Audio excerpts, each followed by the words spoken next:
Sometimes when I walk into my office, I get the feeling that I'm walking among the ruins of a lost civilization.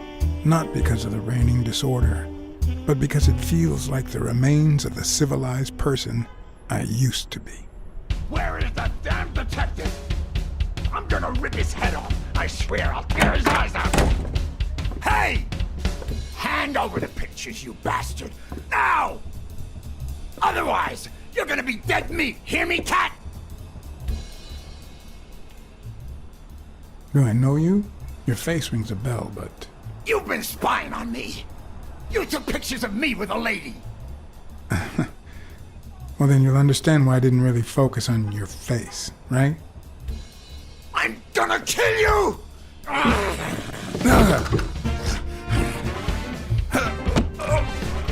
Give me the goddamn pictures! It wasn't the first time I regretted hitting a guy like him. But at least I bought enough time to aim at his soft spots.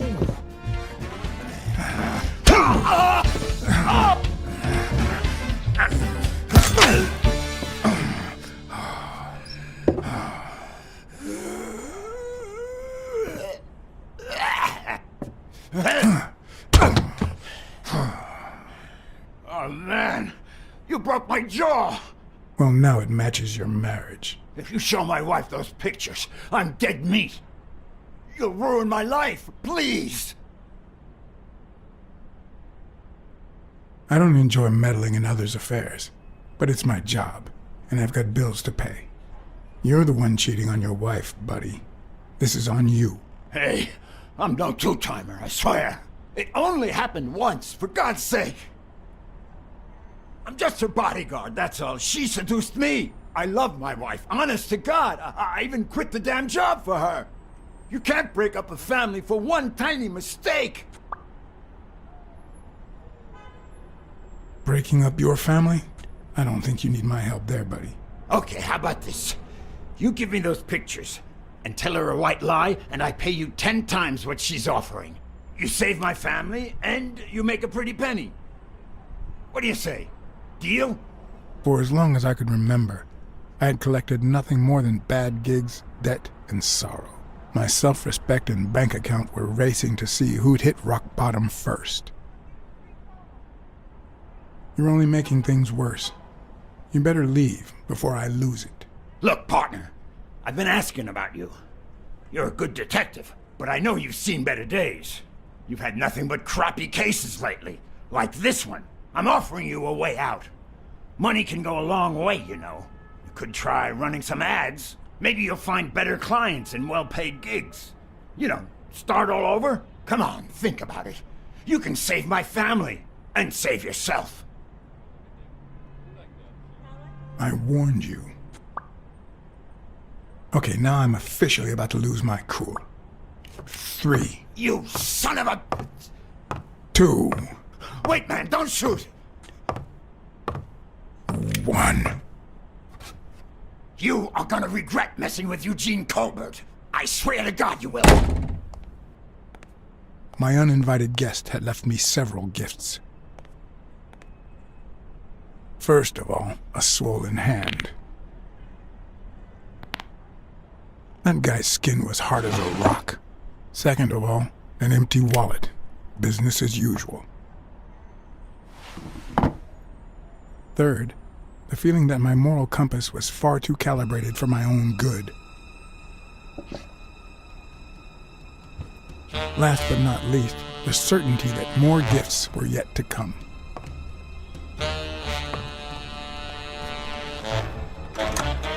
He's a nice guy. You'll look. You see what I said about my pal Blacksad? Doesn't even know you, and he's already offering you a seat.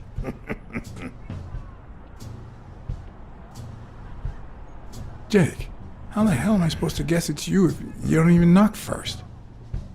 Shut up and listen, buddy. All right? I brought you a client.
And that's why we need to find him soon, or we will have a very serious problem.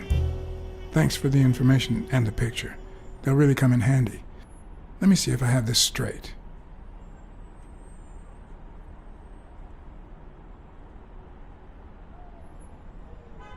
Bobby Yale, a boxer at Dunn's gym, has a crucial fight against the reigning champion in 2 weeks. But he disappeared 2 days ago. Yes. Your father, Joe Dunn, boxing manager and gym owner, hanged himself 2 days ago. Yes.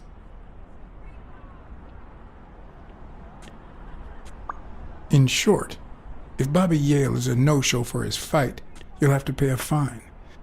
But since you don't have the cash on hand, your father's gym would have to close. Yes. So you want me to find Bobby Yale? Yes. No. Jake wants you to find Bobby. Oh, I see. Well, first of all,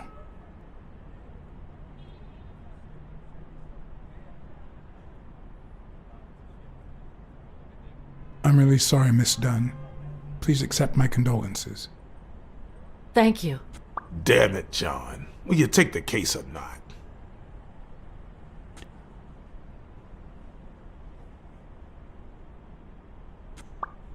Sure. I know the money is tight, so how about this? If I solve the case, we'll see how much you can pay. I'm sure we'll find a suitable price.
I know you already went to Yale's apartment and found nothing, but I'll search it myself at some point.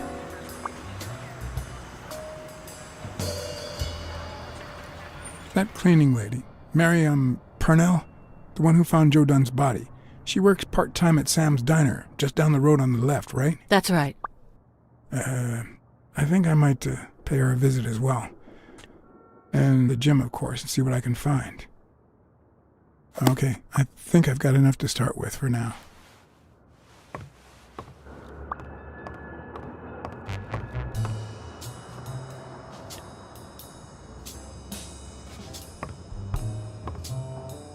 I remember that fight, back when Jake was coming up the ranks.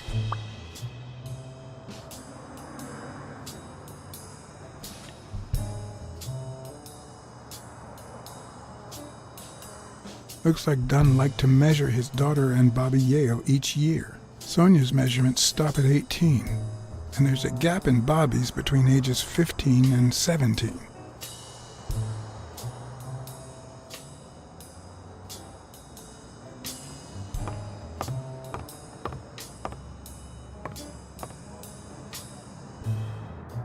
Is that Dunn? Wow.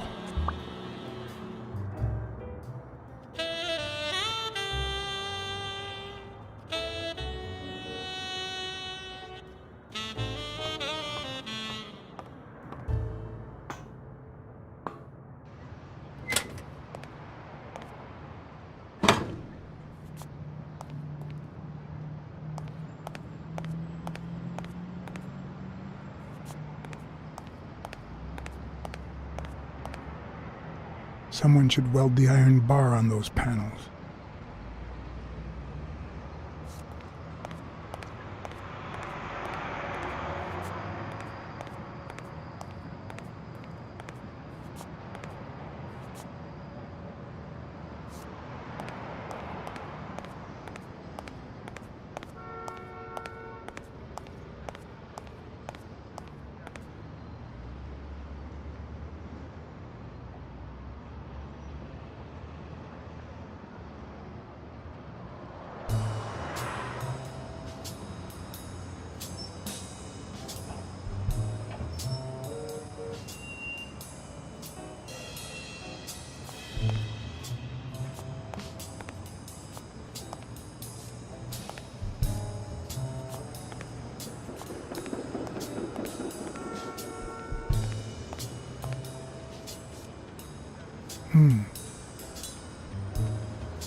What leads a man to do something like this?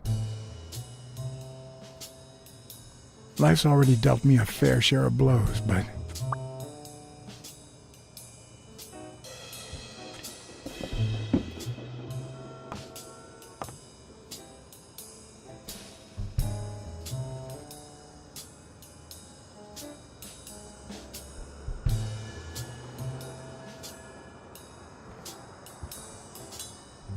I don't know why.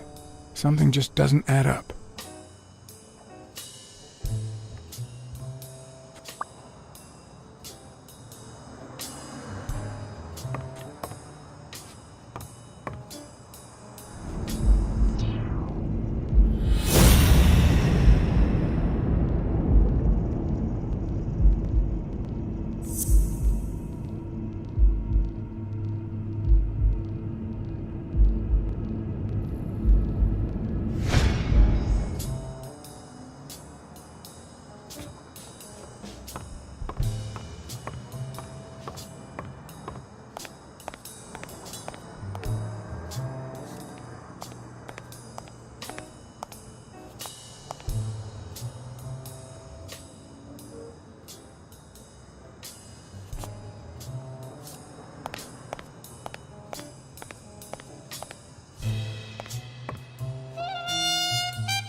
On the surface, it seems dry, but there's no dust.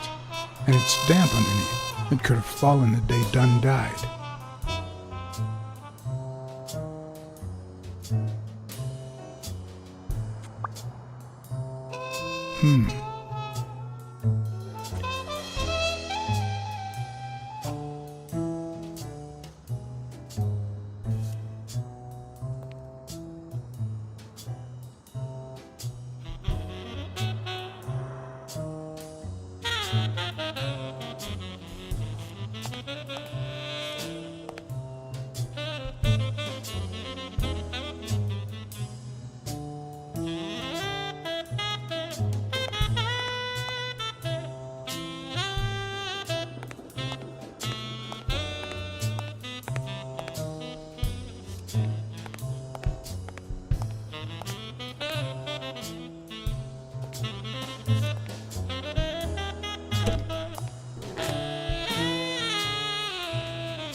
Locked. But a true detective never leaves home without his...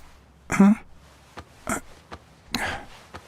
Sometimes even the most experienced detective has to go home to get his lockpicks.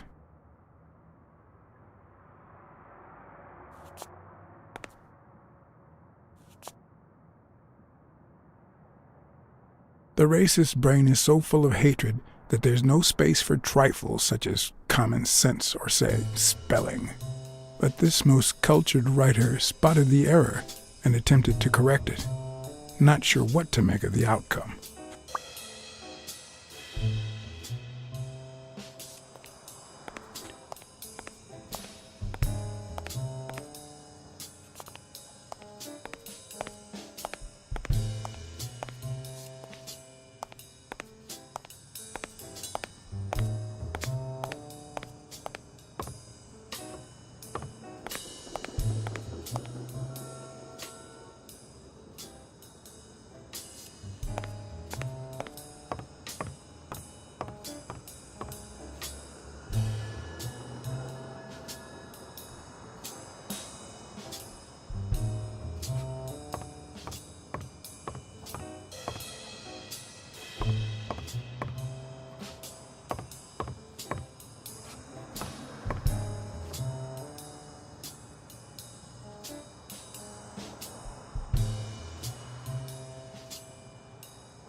Joe Dunn, the boxing coach. You hear anything about his death? Blacksad, is that you? You got me. How's everything, Chief? Oh, I'm fine, thanks for asking. Too much work as usual. As for Joe Dunn, he hanged himself, end of story. I'm too busy, John. I can't afford to put a single man on the case. Why are you asking?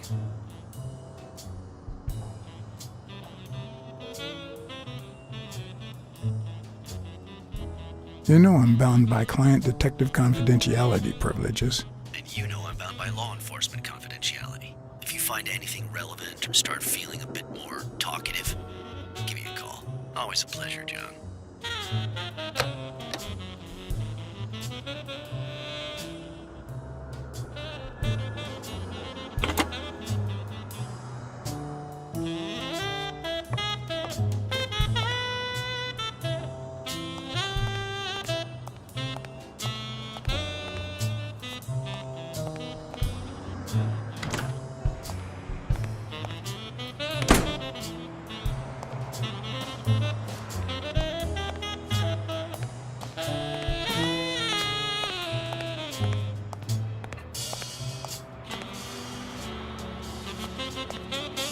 Good morning, sir. Good morning to you. John Blacksad, Private Eye. Would you mind if I asked you a couple of questions? Not at all. Proceed, Your Honor. Were you here on Sunday afternoon? Yes, indeed, kind prince. I came down to watch TV after having run the New York City Marathon in record time.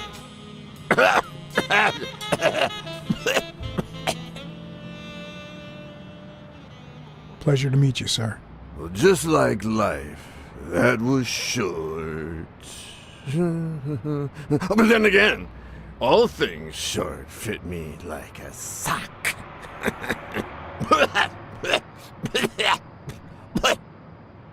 It just so happens that you can, apple of my eye, do this old man a favor and bring him some sustenance. All right.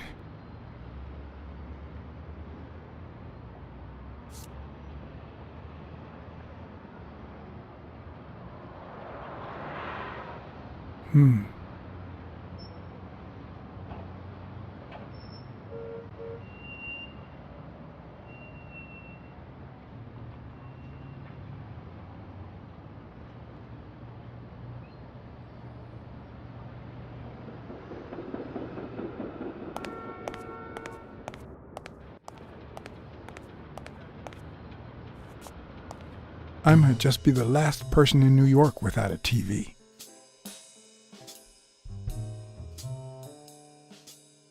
Who needs one anyway?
Mary Purnell, the person who found Dunn's body, works a block away from the gym.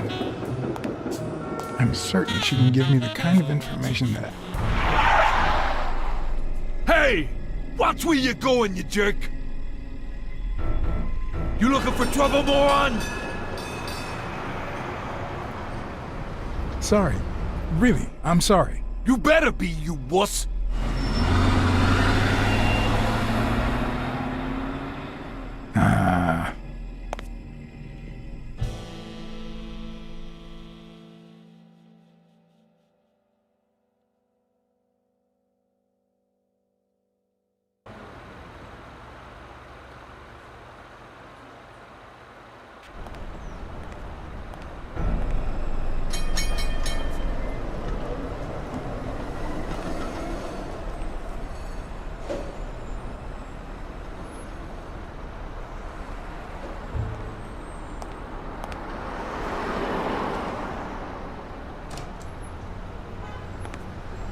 And there you go.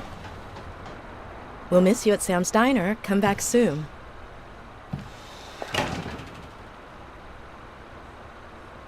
Welcome to Sam's Diner. What can I get for you? Blacksad, Private Eye. I work for Sonia Dunn. I need to ask you some questions about Joe Dunn. Sure, but I'm working right now. Maybe later? I only see one customer sitting at the counter, and he's asking for your cooperation. All right.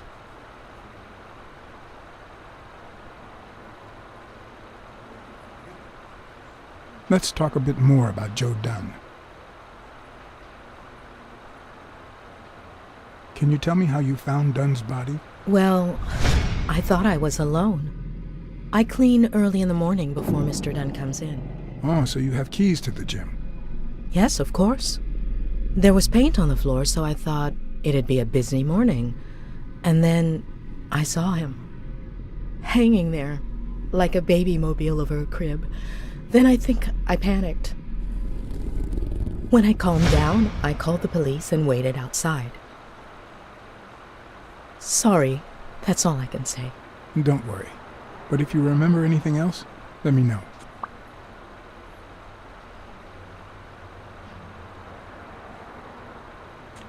What kind of boss was Joe Dunn? A good one. Always paid on time, never raised his voice. If I asked for the day off, he even cleaned the gym. How was Joe Dunn outside the gym? I wouldn't know. I only saw him at the gym or right there. That was his spot. I think everyone liked him. Thanks, but I still don't get why he'd commit suicide.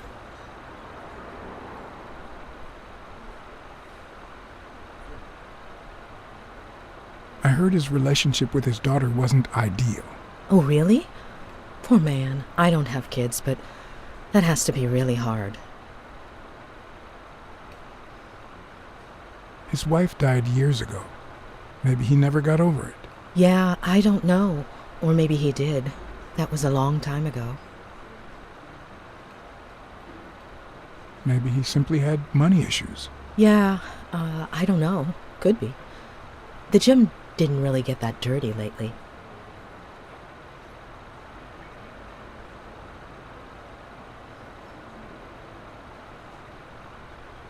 Any ideas where Bobby Yale could be? How am I supposed to know?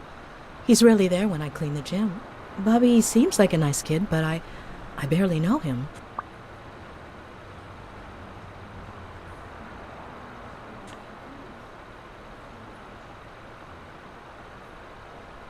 What do you think about Jake Ostiambi? Who? Who's that? A big gorilla. Boxer, too. A friend of Joe Dunn's. Oh, yeah. I barely know him. I don't like how he looks at me.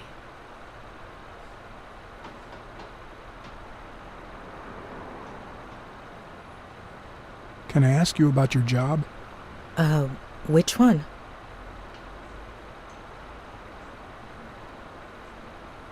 Tell me about your work here in the diner. Oh, it's wonderful. I love it.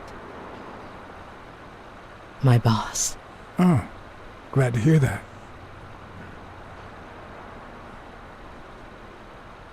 How long have you worked at the gym? It's been, 4 or 5 years? Although, I don't think I'll be able to set foot in there again. This must be really hard for you. I'm sorry. Other than the diner and the gym, you don't work anywhere else, right? I wouldn't have the time, although I'm not sure I want to continue working at the gym.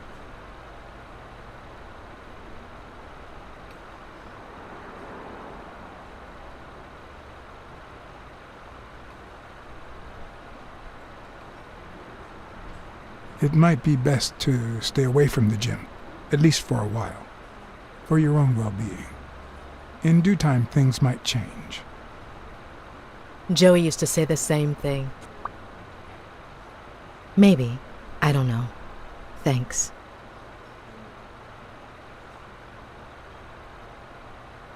What can you tell me about Sonia Dunn?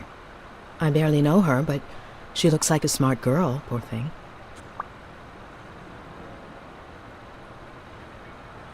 Can I have a hamburger, please? Oh, sure. Regular or cheese? I think I'll get the cheeseburger. Mm-hmm. You want fries? A drink? No, that's it. Okay. Is that for here or to go, then? To go, please. One cheeseburger to go, Sam. Okay.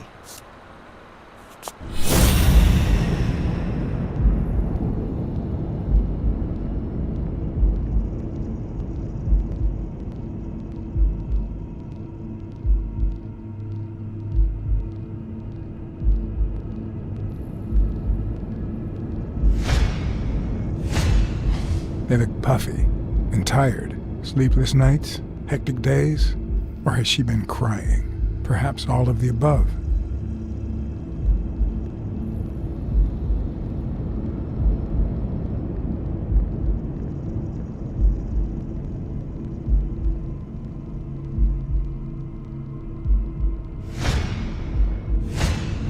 Smells like cinnamon. No, cinnamon and burgers.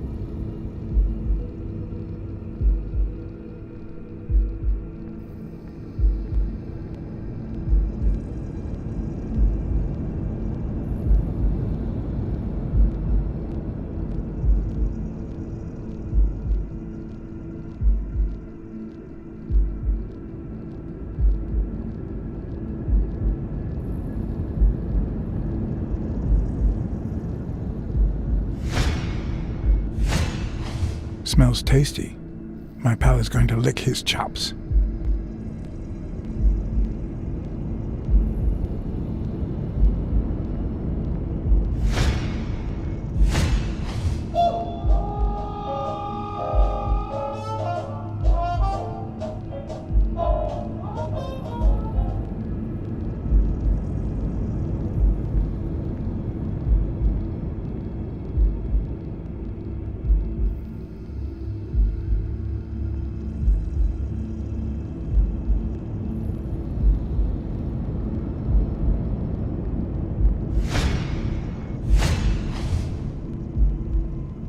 Her handwriting is nice and neat.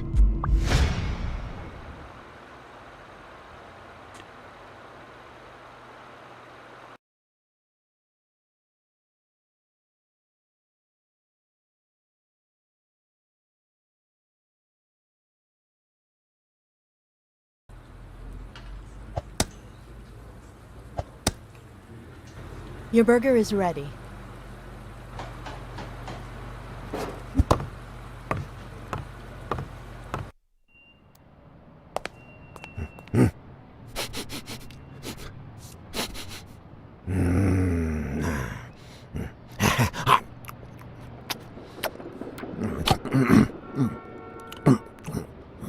All right, I'll let you enjoy your meal. 4 people used the back door that very same night. What? Well, I might be blind as a bat, but as you can certainly see, I have 2 wonderfully functional ears.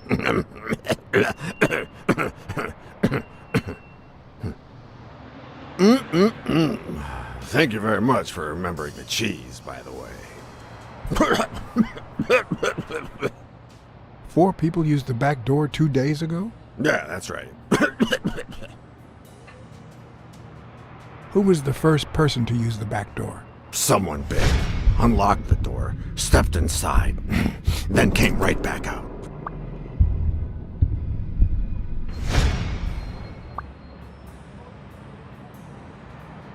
Who was the second person to use the back door? A man, just a few minutes after the first person. He came back out muttering, "Ungrateful bastard." Then he threw something in the trash and walked back in. Oh, no, wait. Before that, he gave me a coin. A coin? I mean, do I look like I need spare change, huh?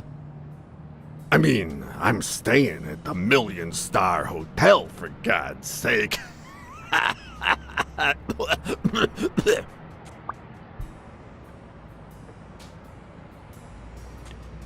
Who was the third person to use the back door? Judging by the quiet footsteps, I'd say it was someone small. I'd say it was about 30 minutes after the second person came out. Whoever it was threw something in the trash and stood in front of me for a moment. Then I heard a click. And finally, I heard trailing laughter in that direction. Who was the fourth person to use the back door? Someone big. I recall heavy breathing. The person left in a hurry, running in that direction.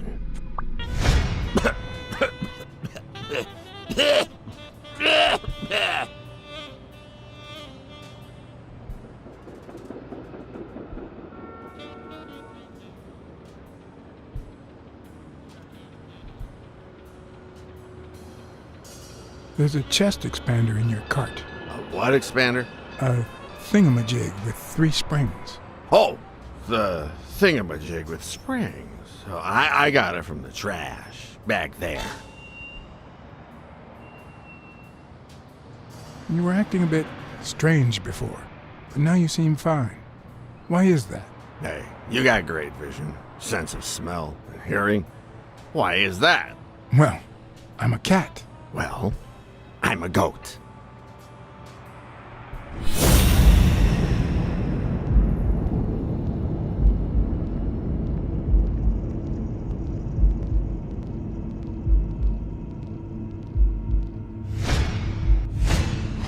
I wonder what it feels like to live without legs. Would I manage?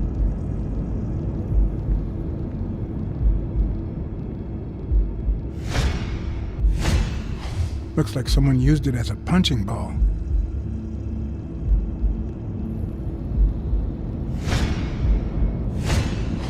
Blind and legless. How does he get by?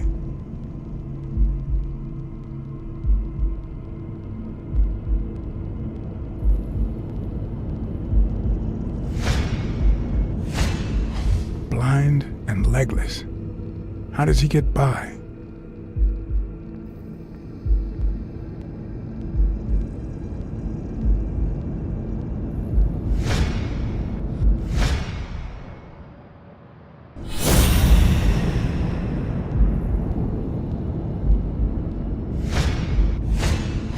Could he have been a train conductor?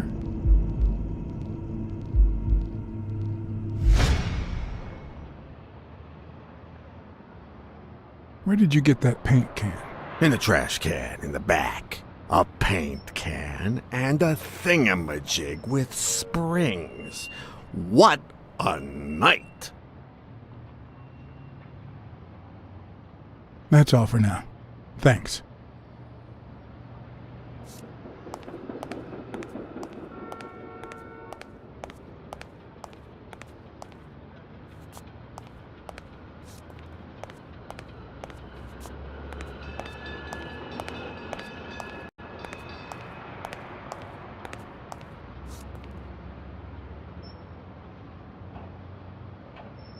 Do you remember anything else about the day you found the thingamajig with the springs and the paint can? Yeah, no. wait, yeah. Well, no, now that I think of it, No. Hey, pal, how about thanking a good-looking goat with a cigarette?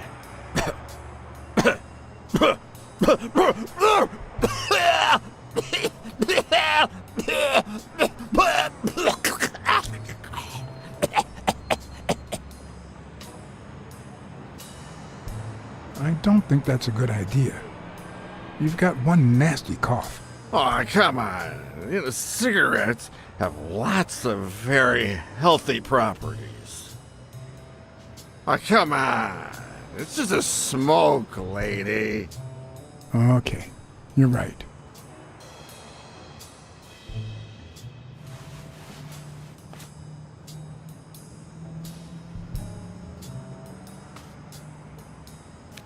Yeah, you think you're not responsible for my pathetic state? Think you're not to blame? It's the government shipped me off to war. They shipped me off too. Oh, right. So then you know what it's like to kill too.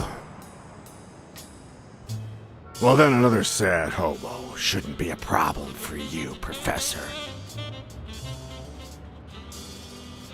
I'd rather not talk about it. Okay, I understand. Wait, but that's not what I wanted to say. Oh, well, you know we goats tend to jump from one thing to another. The government paid for everything. Army fatigues, rations, weapons, lodging and hookers, drugs. Do you know where that money comes from? Taxes! Your taxes, my dear friend. You helped them cut my legs. They declare war every chance they get, so that the weapon industry that finances their campaigns gets richer and richer and richer. And that's how we finance their wars. So the slightest connection with corruption turns us into accomplices. Unless one manages to keep at arm's length. That is what I did, my loyal disciple, at the Million-Star Hotel. So, do you like your master, the great? Hey, what's your name? You never told me.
I hope that wasn't a client. Although probability would suggest a cold call. Or, even worse, the War Veterans Therapy Group. I was pretty sure I left the lockpicks on the table.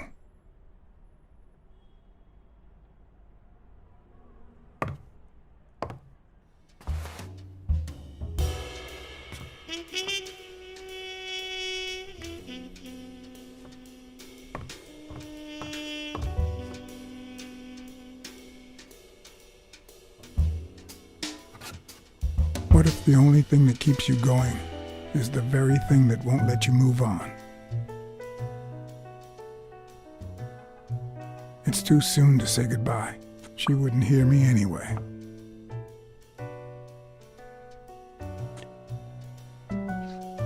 What did you do to earn the admiration of a millinery culture, distant cousin?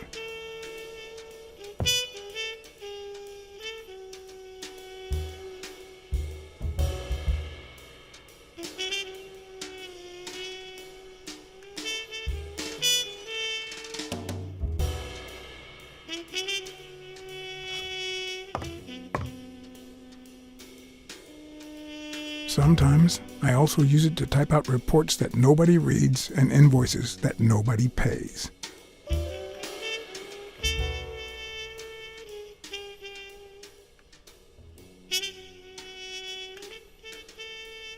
Here's a tip for aspiring detectives. Pretend that booze is an issue. Clients love stereotypes. The truth? I use tequila to clean my lockpicks. In fact, I just finished cleaning them when that rhino walked in. Maybe we knocked them down during the fight.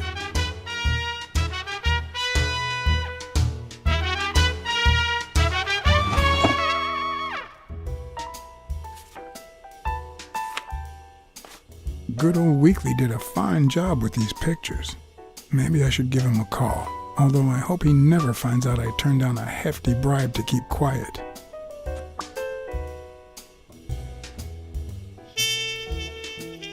I wonder if that rhino would ever have the nerve to use it.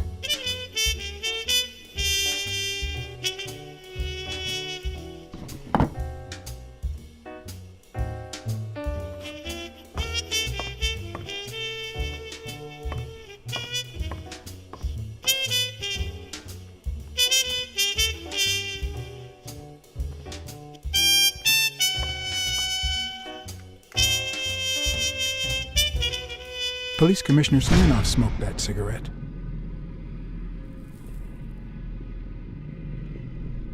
Judging by the way he put it out, he was pretty nervous.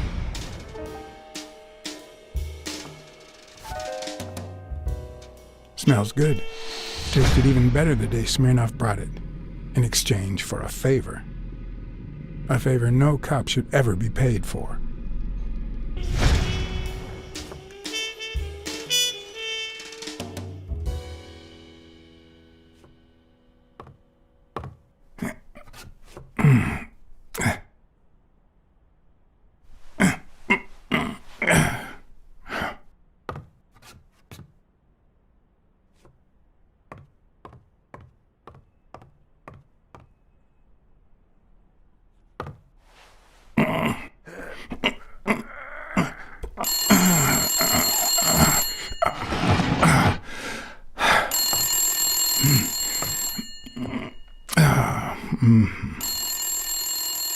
Most detectives feel safe with a gun in their pocket. Me, I prefer lockpicks. At least I know these little fellas won't backfire.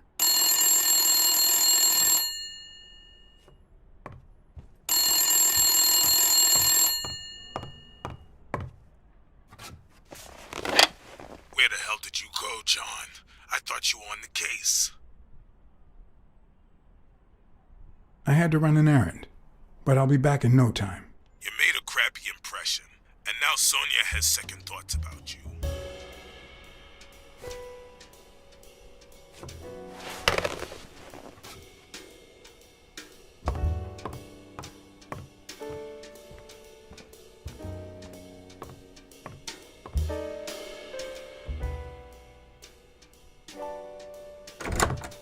Looking back, I wish I'd never found my lockpicks. Maybe I wouldn't have gone back to the gym. All hell was about to break loose.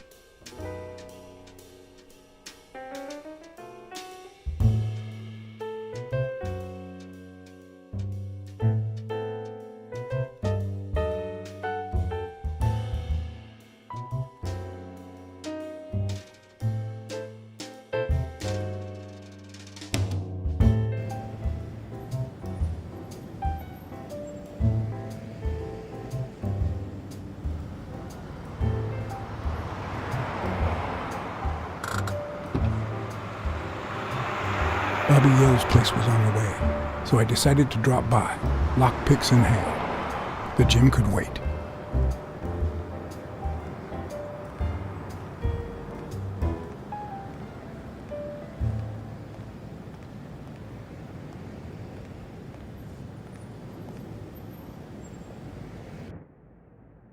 Sonia and Jake had already searched the place, to no avail.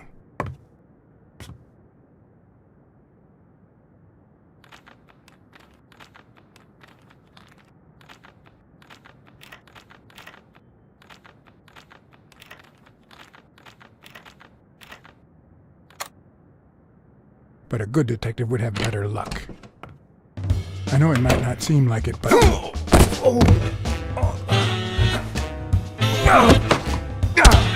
When someone hits you like that, you know you're onto something.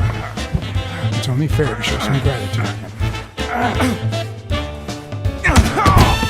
Well, well, well. Long time no see. I'll change your mind about what to tell my wife, now that my partner is asleep. Damn cat. Well done, Colbert.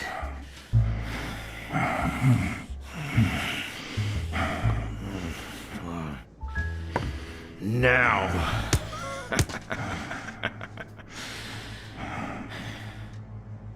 How about this?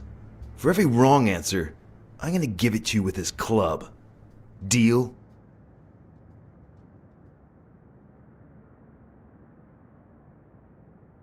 Calm down, will you?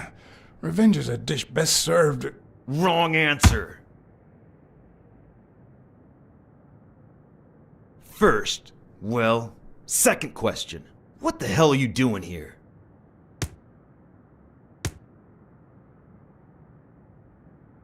I'm a private eye. Sonia Dunn hired me to find Bobby Yale. I hate detectives.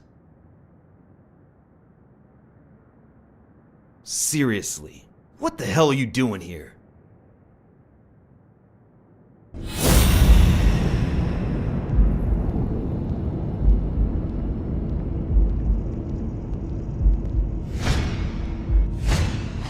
A shamrock? Is he Irish?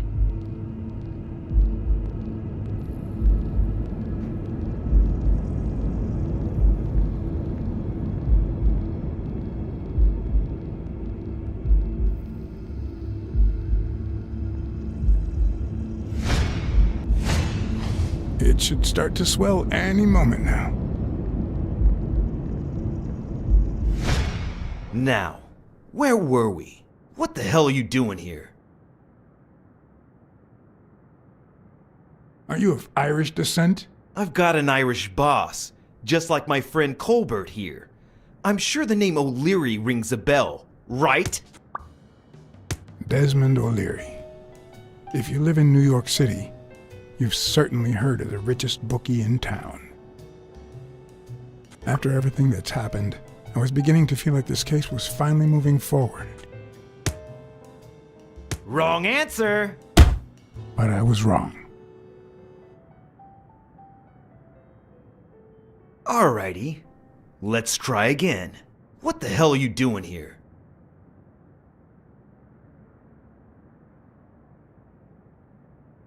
I know your friend Colbert, and his wife. Now he wants to insult you. Alright then, he's all yours. Alright. Now it's your turn. I'll call the boss.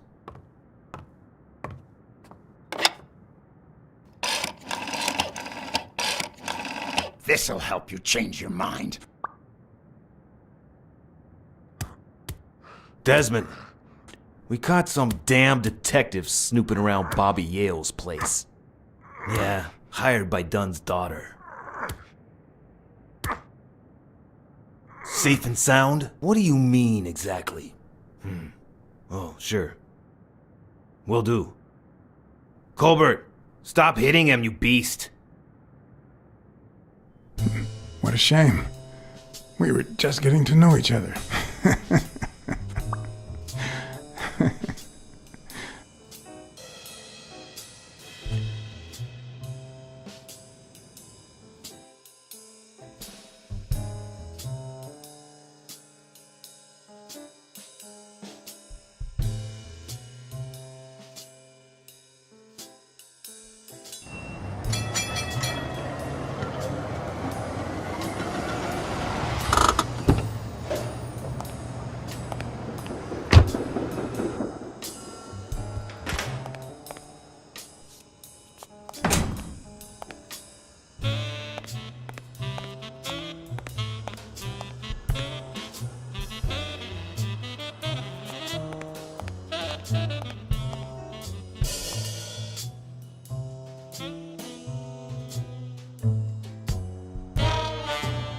Thanks, pal.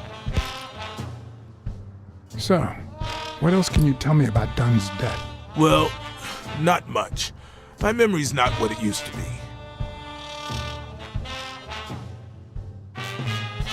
What was Joe Dunn like? He was a decent man. Have you seen all those slogans on the wall? Those motivational phrases? Joe really believed in them. All of them.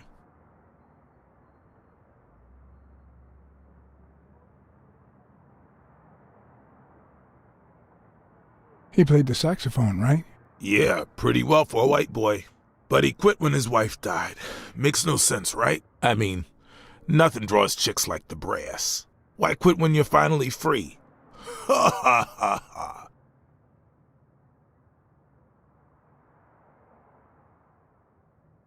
Joe Dunn or Joey Dunn? Huh? Nobody called him Joey. Well, maybe his wife. Although, she didn't call him anything after she died. Ha ha ha.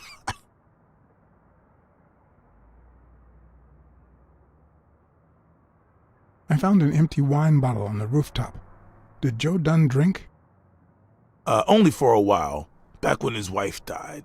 But eventually he quit. After that, he'd only drink on special occasions.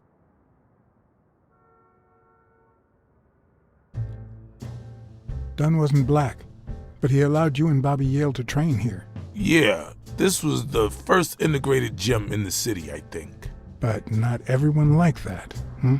You've seen the graffitis, right? If I get my hands on that bastard... Do you have any idea where Bobby Yale could be? Not a clue.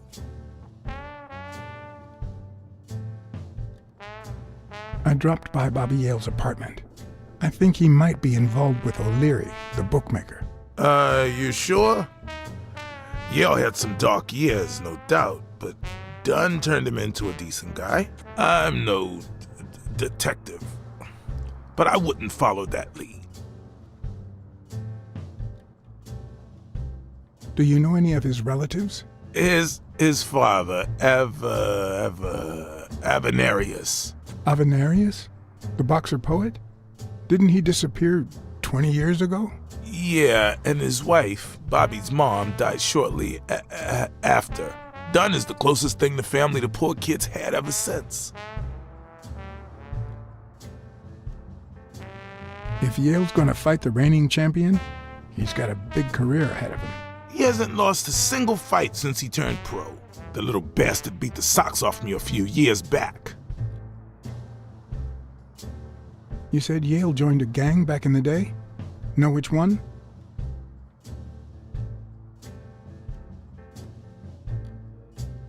Hell, I don't know, John. This is New York City. There are more gangs than people.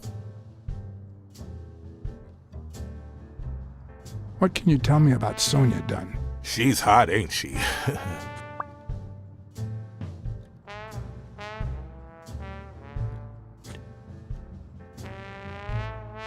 You two seem to get along nicely. Well, I've known her since she was a baby. But she sure has grown, if you get my drift. I hadn't seen her since she left for college about 4 years ago. It seems like her father's death didn't really upset her. Well, she likes to play it cool, which makes her really hot.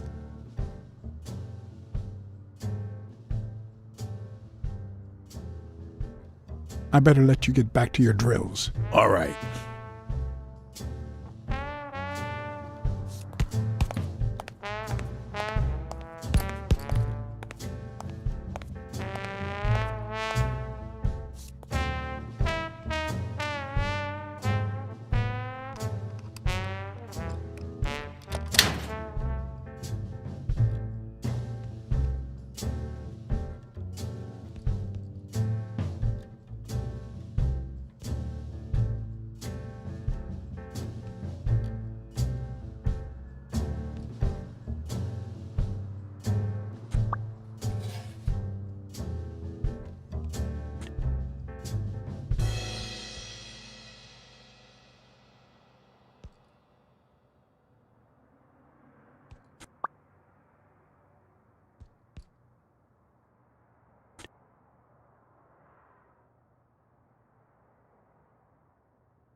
know this much.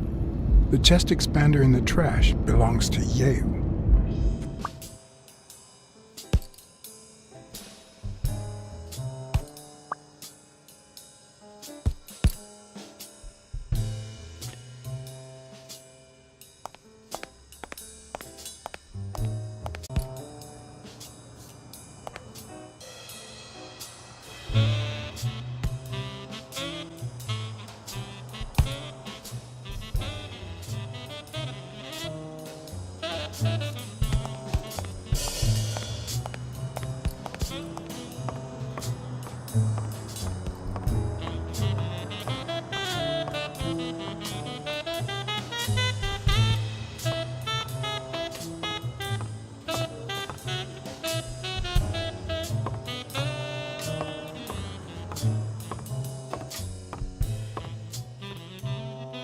Miss Dunn, can I run a couple of questions by you? If they'll help you find Yale, go ahead.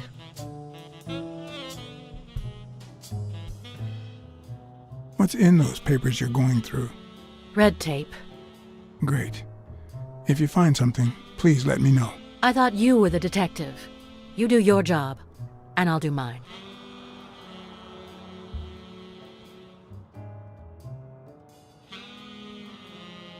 What can you tell me about Jake? I thought you were friends.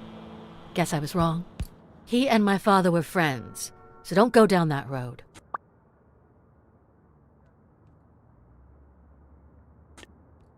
Did you and your father get along? Let's just say our relationship got better when I left for Sunny University. An 8-hour drive from here. Meaning? I'll lay it out for you, Mr. Blacksad. My father, Joe Dunn, disappeared the day my mother died. He became a shell of himself. Joe Dunn, my legal guardian. A man who gave me food, shelter, clothing, and an education. And that's more than you need to know.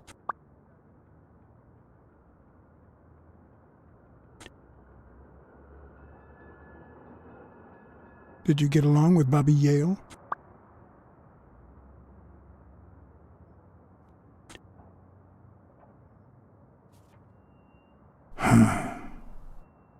Okay. Forget it. I wouldn't give a damn about him if it weren't for this stupid Jim his stupid fight is supposed to save. Happy?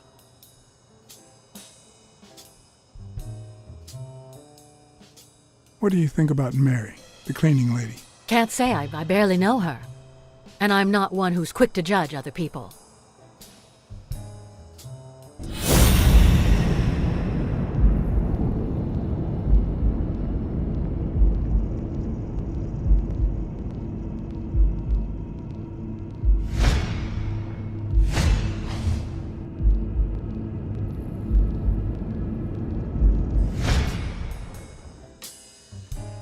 What the?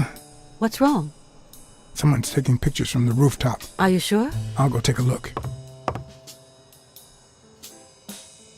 Now, who's that rope for, Miss Dunn?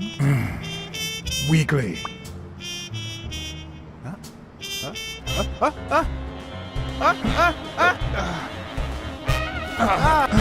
What the hell are you doing here?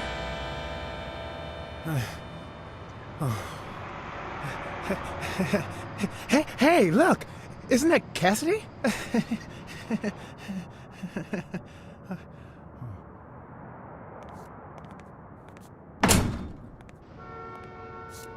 Don't change the subject, you sad little... Why don't we settle this over ice cream, huh, John? Just like in the good old days. How did you get up here?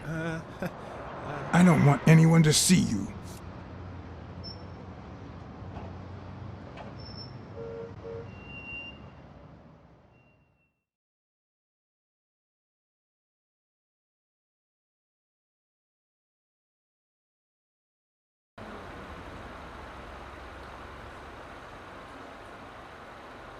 Everyone, even the most hapless of creatures, has a gift. Something that makes them special, that makes them worth knowing. Foul-smelling Weekly is no exception. No matter what he does, it's impossible to stay mad at him for too long. This bourbon shake is delicious. Want a taste? You know I don't like milk. Your loss. So, Joe Dunn hangs himself and leaves his gym to his daughter, which makes her the first woman to run a boxing gym, I think. I don't think Dunn killed himself. What? Do you have a suspect? Any leads? No, it's just a hunch. Although...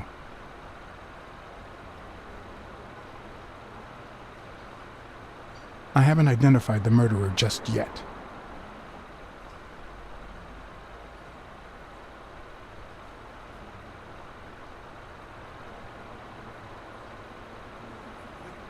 Well, it doesn't really matter. It's just a hunch. I wouldn't bet my life on it. I've got other suspects, like O'Leary, bookmaker. Desmond O'Leary? The same O'Leary who used to date Helen Moore? America's sweetheart? Now that's a woman. And then there's the Walrus. Who was that guy? Come on. You've never heard of Frank Cassidy? The president of the Boxing Managers Association? Who's also Stone's agent, Bobby Yale's rival. Hey, he might have a motive, right? He might know something about Dunn's death, right? I decided to ask Weekly to investigate Cassidy. My reasons?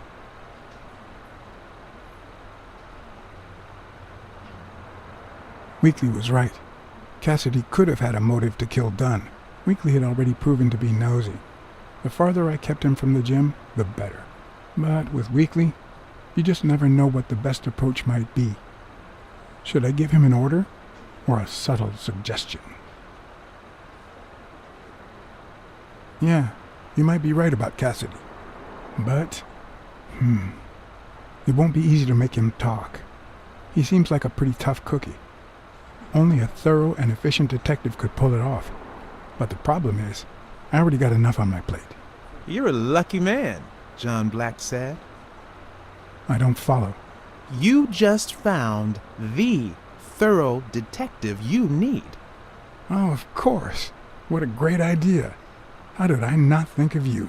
Hey, don't sweat it. But you'll have to do me a favor. Tell Sonia Dunn that a legendary journalist from What's News wants an interview. Weekly, please. Well, if not, bye-bye, Cassidy.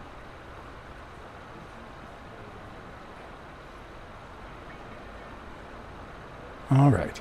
I'll see what I can do. Great. That's settled then. By the way, I never told you what happened to Colbert, did I? No. What happened?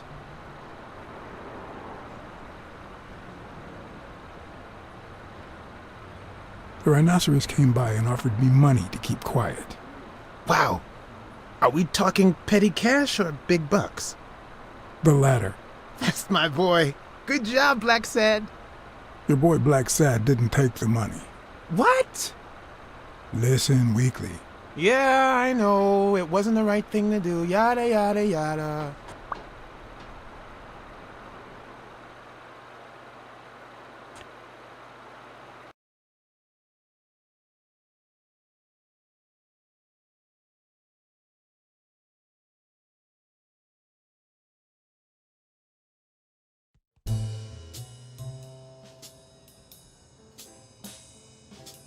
So, was there really someone on the roof?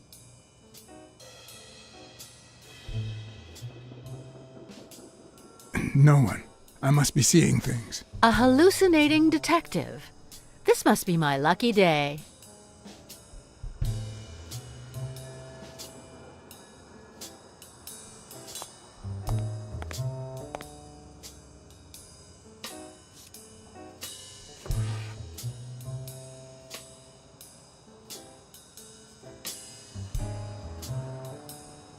Dunn kept files on the gym's staff and clients. Name, address, and date of birth.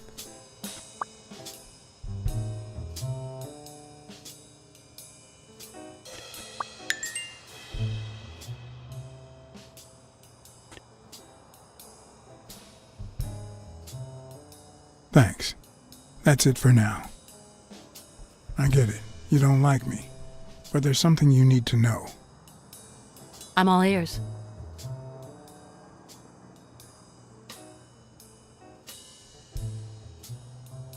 I don't really like myself either, so that's one thing we've got in common. Duly noted, Mr. Blacksad.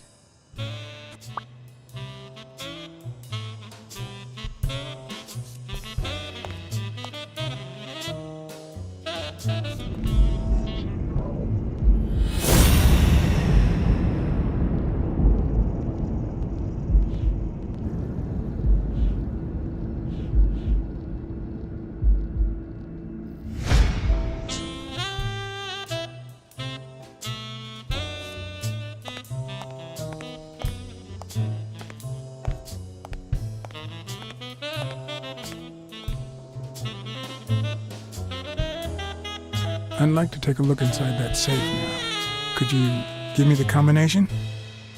I'd love to help you, but my mother's birthday used to be the combination, but I already tried it.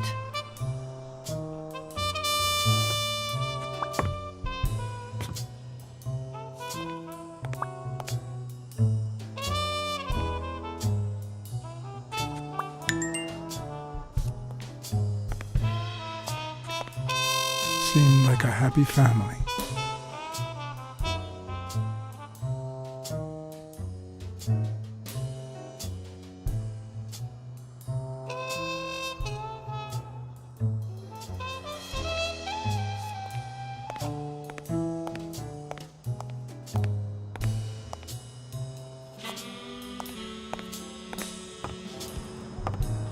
Dunn's room had quite a view.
I saw you arguing with a guy named Cassidy.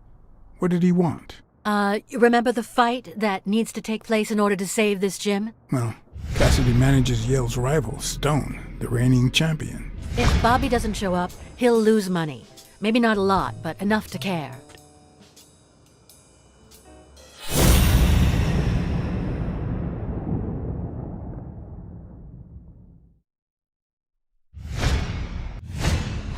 Nice and steady heartbeat.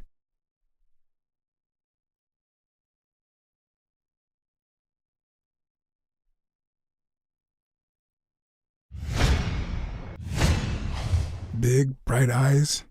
Looks well rested. Either she didn't mourn her father, or she really knows how to work that makeup.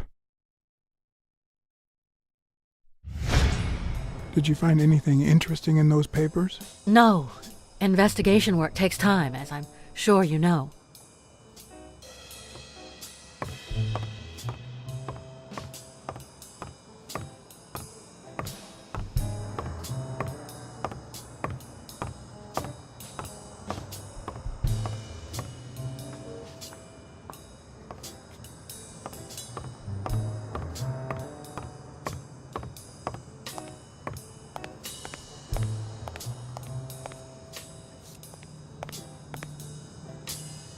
I once shredded a bag like that, just out of pure rage.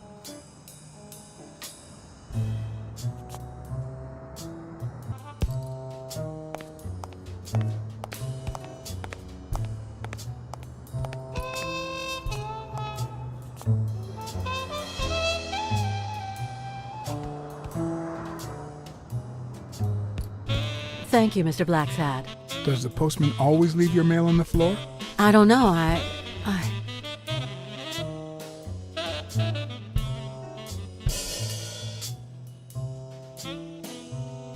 What's wrong?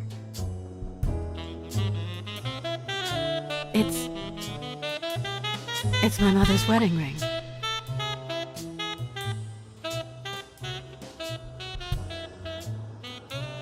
Had it been stolen?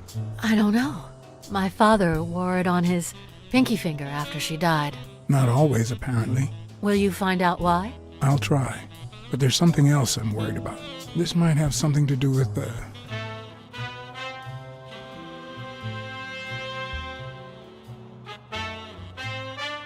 your father's death and Bobby Yale's disappearance. Oh my, yes. It could be. Will you please give me a moment? Of course.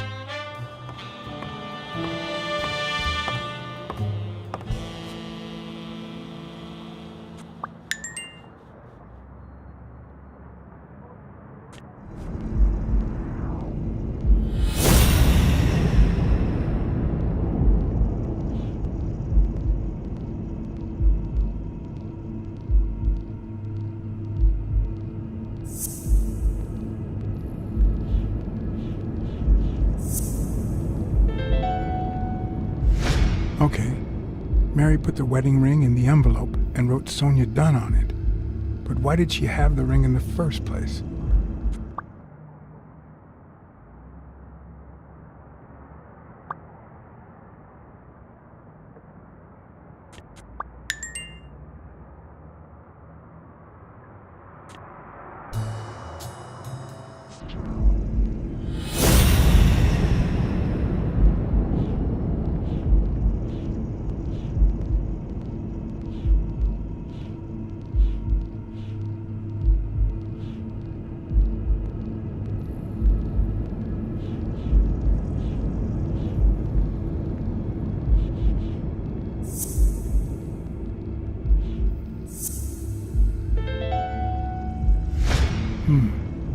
Were Mary Purnell and Joe Dunn an item?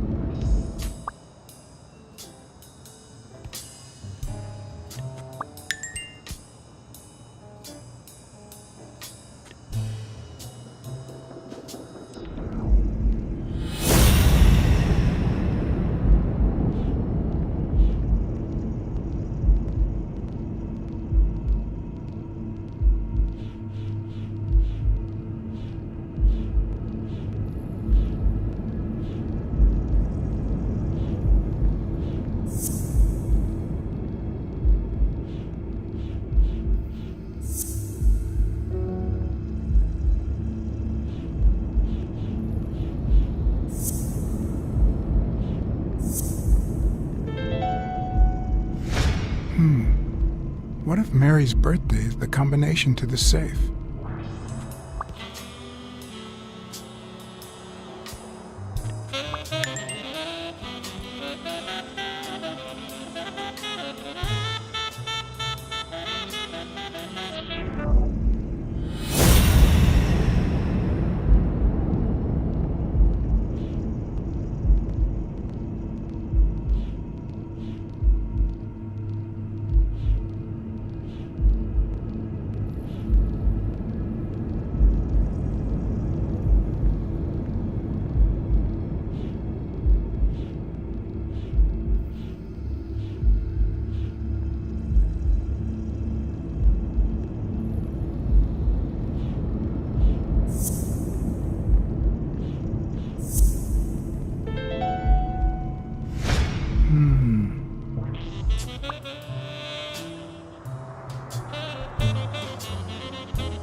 Yes?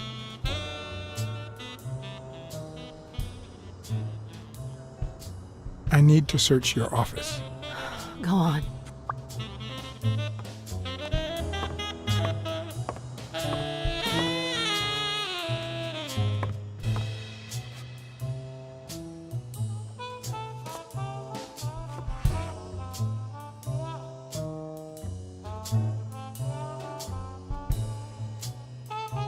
And there it was, Mary's birthday, a week prior to that very day.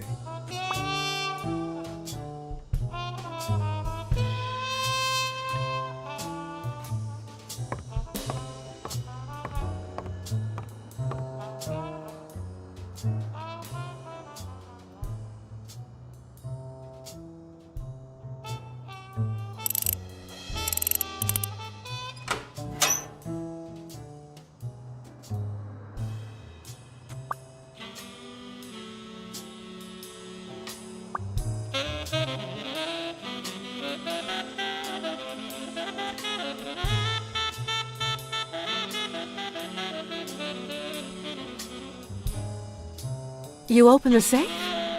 Yeah, and I think you need to see this. Can you tell me what it says? All right. I think this might be useful for the investigation, Mr. Detective. He left everything to me, except some boxing trophies and knickknacks that'll go to Bobby Yale.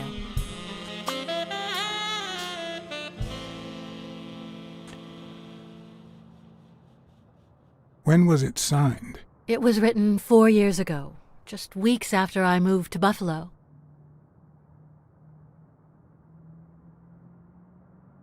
Do you think Bobby Yale read it before he disappeared? Maybe. All right. Thanks.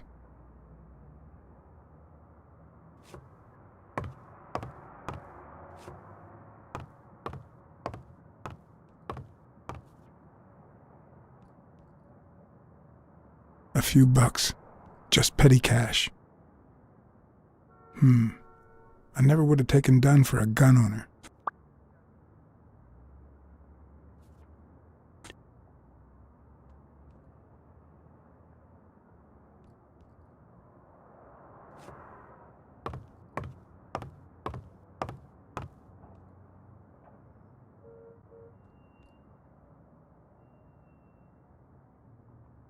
I never asked about the gym's insurance.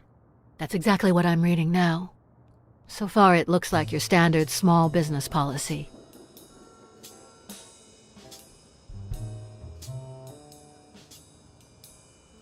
I think I know who had your mother's ring. You do?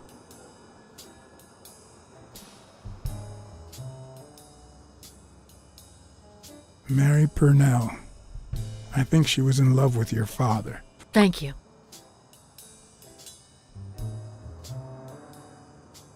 Thank you.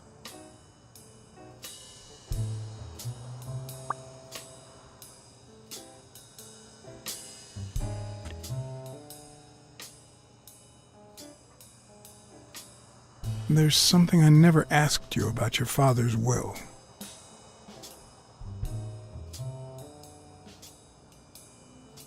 All right. Thanks. There's something I never asked you about your father's will. Congratulations. You're one lucky lady. I'll pretend I didn't hear that. All right.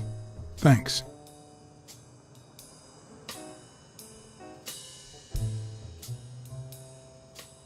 You see, I've got this friend. He's a journalist, and, the thing is, well, he would like to interview you. Why? A woman running a boxing gym? That's quite the story. And how did this friend of yours find out, exactly? Well, you know how these things... I don't even want to hear you. I just hope you prove your professional worth before the day is over.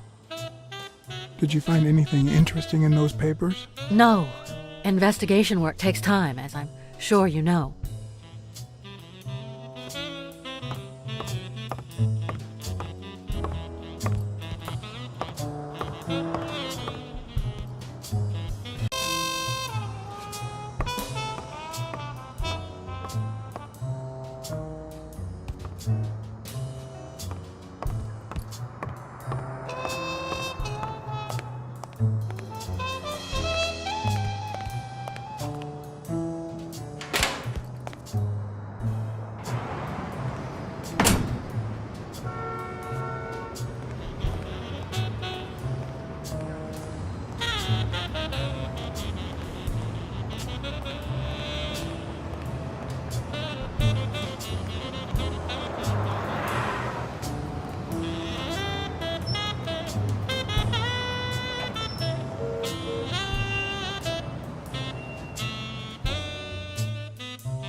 I know you're hiding something.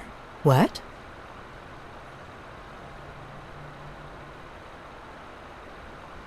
You know what? You're the only woman who ever called Dunn Joey, except his late wife.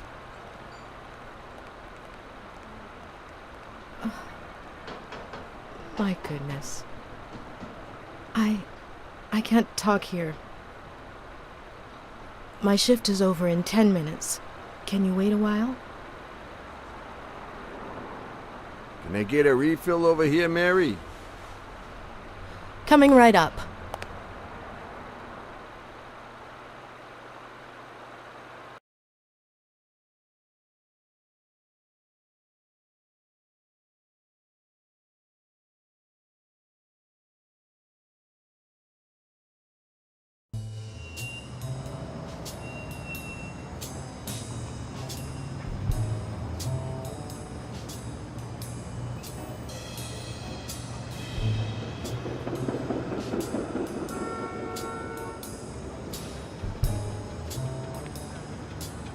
Mary Purnell, the angel Joe Dunn found in his golden years. We'd been seeing each other for almost 2 years.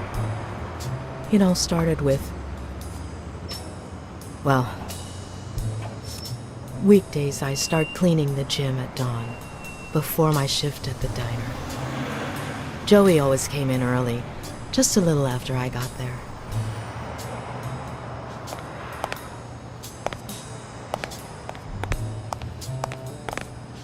He used to say it was the best time for the worst task of the day. Oh, I know exactly what he meant. Worked out first thing, huh? Oh no. He used to say that showing his boxers how to fight was exercise enough. Paperwork. He just hated it. But that was just him. Instead of putting off the things he couldn't stand, he did them as soon as possible. One morning, he saw me crying. I was having a rough day and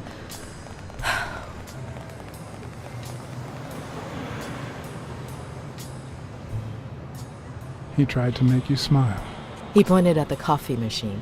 You need a cup of joe and some fresh air. That was the first of many cups on the rooftop.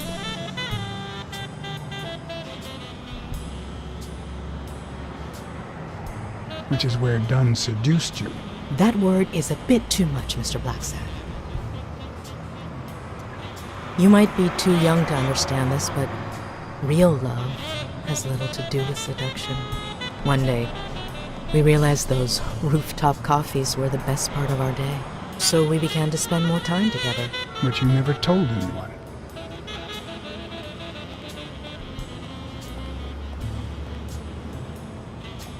Why did you keep it secret? For Sonia's sake. She and Joey drifted apart after her mother's death. He was afraid that our relationship would only make matters worse. Until one day, on the rooftop, we realized just how serious our relationship was. And we decided to turn those moments into a lifetime. So he asked you to marry him. Yes, of course. He gave me the wedding ring and we decided to tell the world.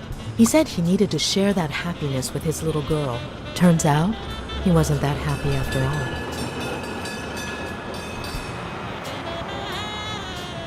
What about Yale? Wasn't he like a son to him? Maybe you already noticed I have a slight cold. I really should be heading home.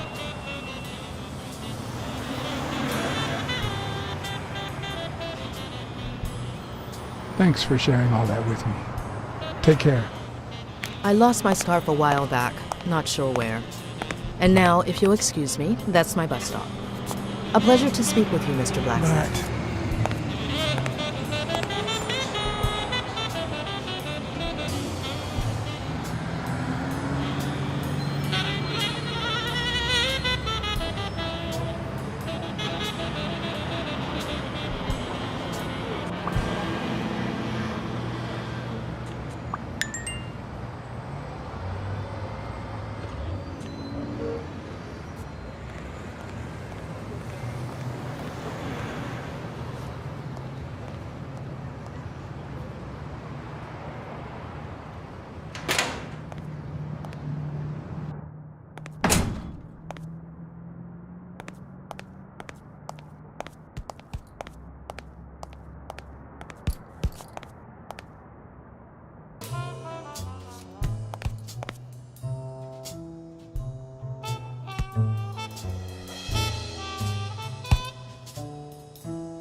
Did you know Joe Dunn had a gun in his safe?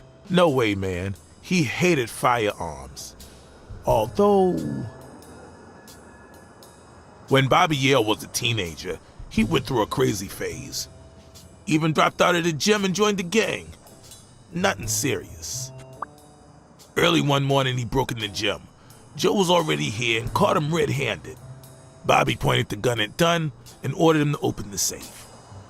So, Joe opened it and asked Bobby to put the gun aside, leave the gang and start boxing again. I got here 5 minutes later and found Bobby crying like a baby in Joe's arms. Then he just stood up and put on his gloves.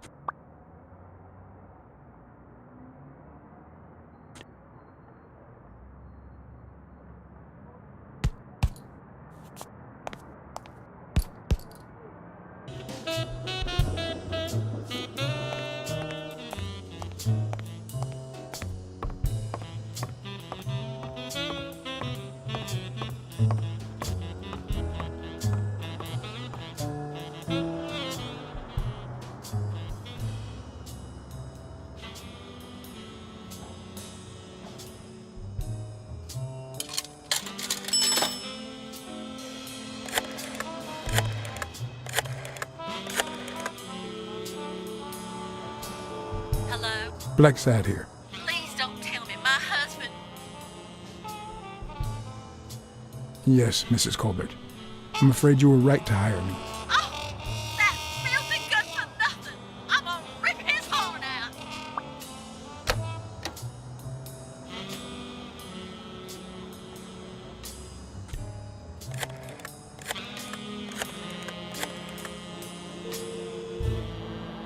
Smirnoff. Hey, it's me again. Thing is, Joe Dunn's daughter hired me. All right, thanks, John. But I still don't get it. Any signs of foul play?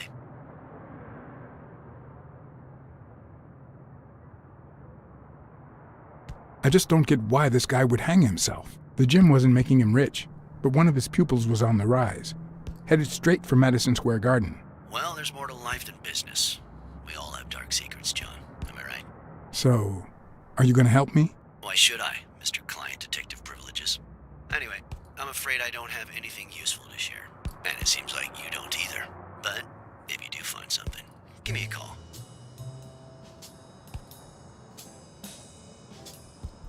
We've been friends for a long time. And you think this is what two friends talk about on the phone? Good to hear from you, John. Take care.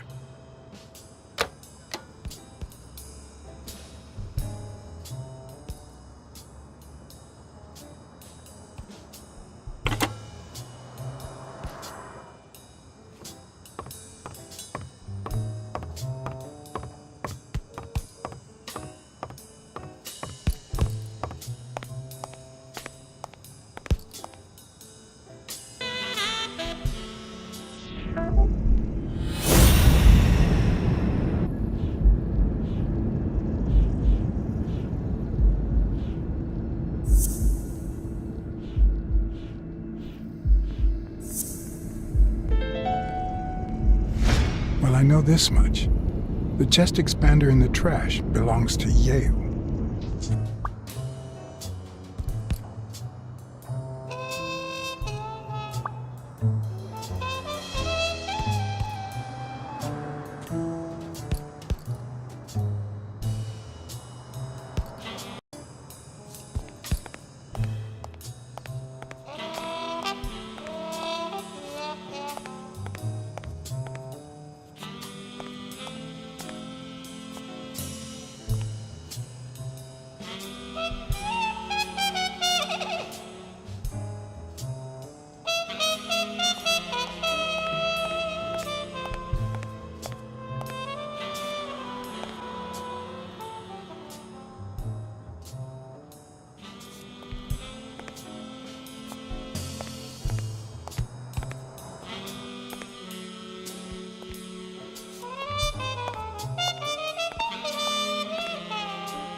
Smells like paint.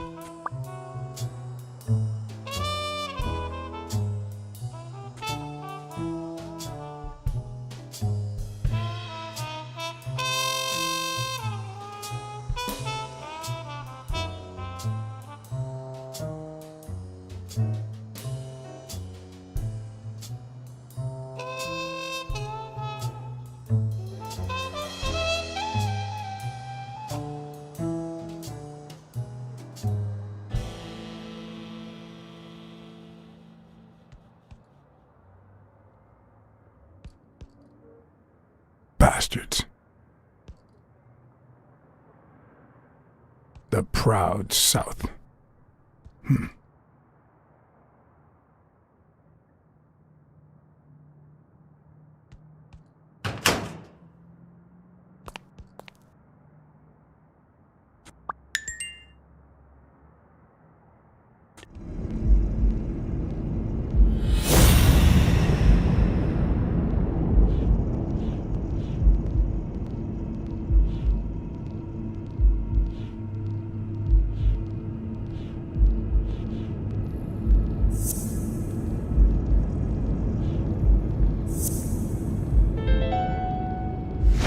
Arthur Tucker painted the racial slur on Yale's locker.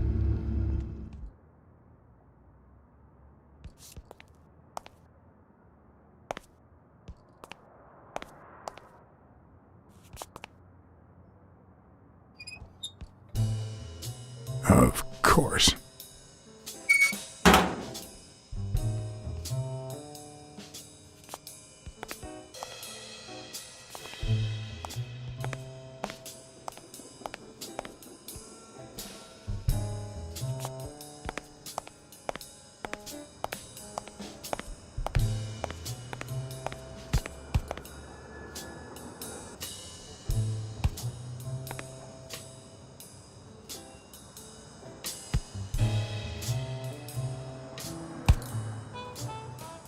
Not all folks are as open-minded as Dunn. I happen to know who painted the lockers.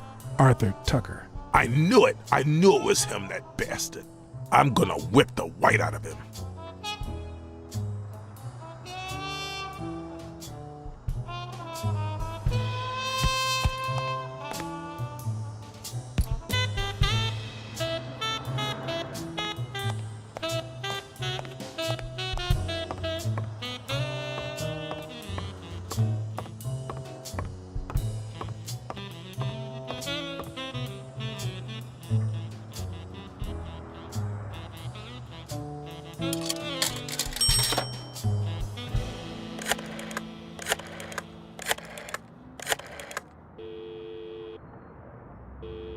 Smirnoff. You're gonna like what I have to tell you about the Dunn case.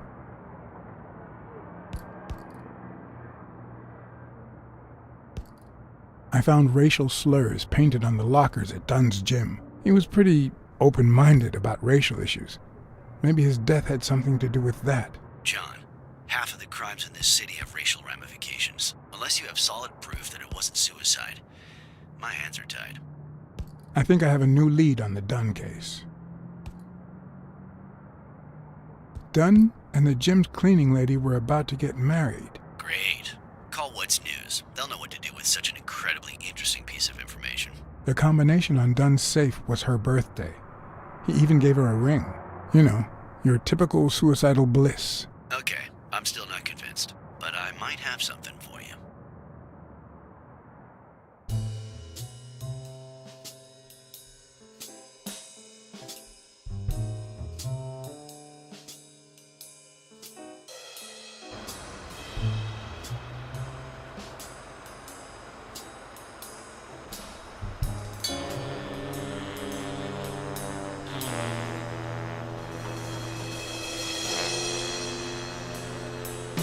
Life is often off-key, like a bad song.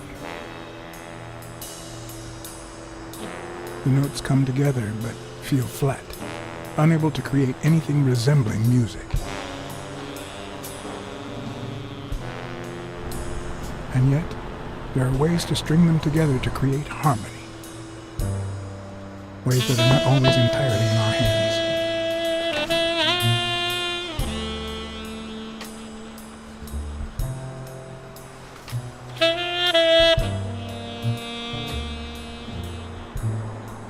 You look tired, John.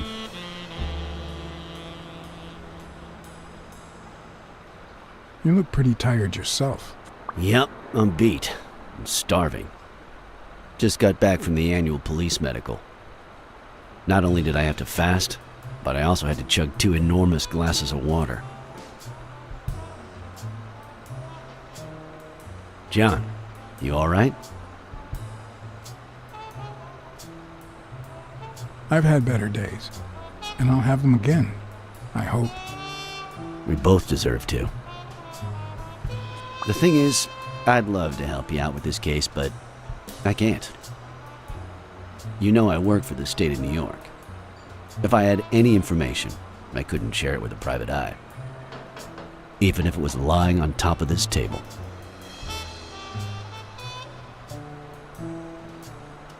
You said you were starving. Why don't you go to the counter and order something? Yeah, sure, good idea. If you'll excuse me.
Interesting.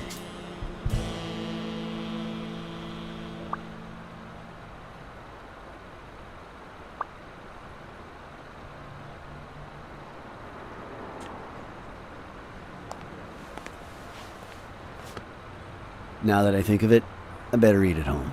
It's healthier. Thanks.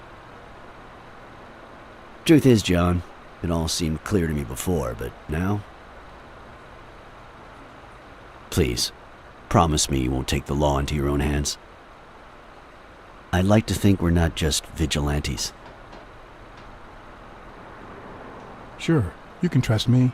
I give you my word. All right. In any case, keep me posted, will you?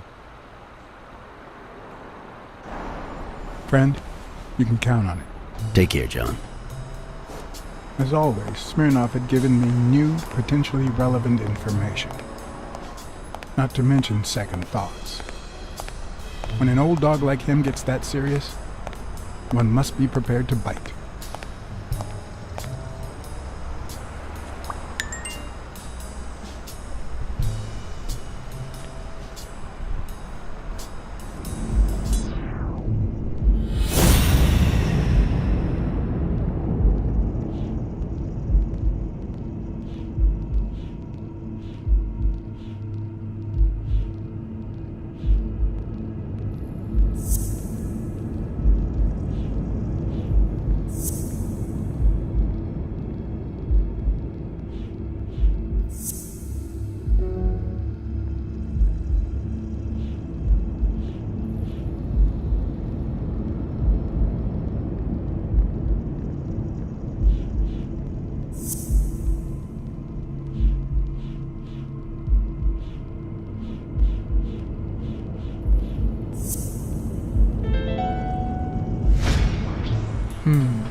I'm much taller than Dunn, and I can barely reach the noose.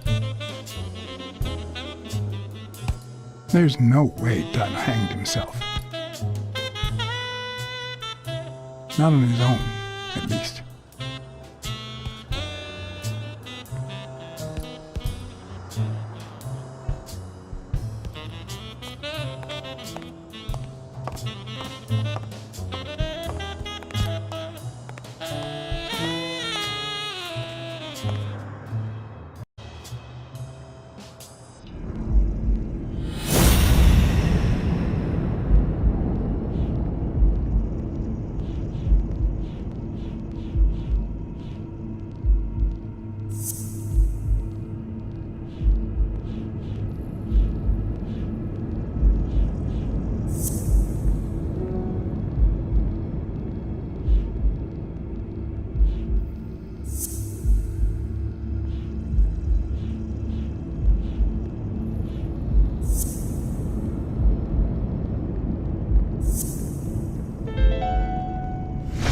Bobby Yale. I don't know if you had a motive to kill Dunn, but you certainly had the murder weapon.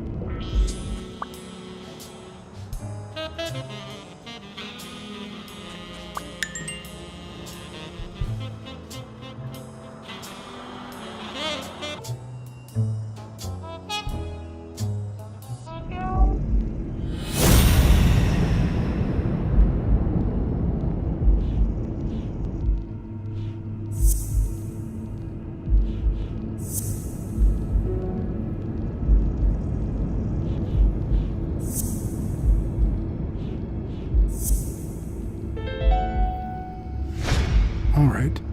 Dunn punched a paint can, but why? Wasn't he calm and composed?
Did you find anything interesting in those papers? No. Investigation work takes time, as I'm sure you know.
just turned off the grill. You all got about 25 seconds to order your last burger before it goes cold, you bastards! Hey, if it isn't Miss, I'm so sorry. Well, I'm sorry too, because we ran out of sissy menus. Your dad and brothers ate them all. So, you got anything to say to Sam, little kitty?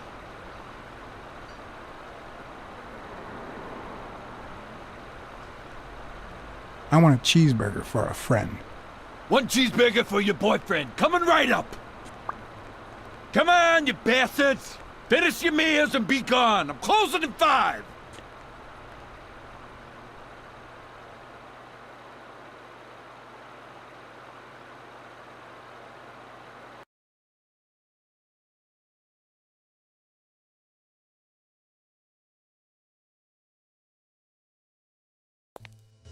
I have to admit, I was hoping to get something in return for that first hamburger. But now I don't really know why I brought this. The cynics would say I did it all out of selfishness, just to feel better about myself. Who cares?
What the hell?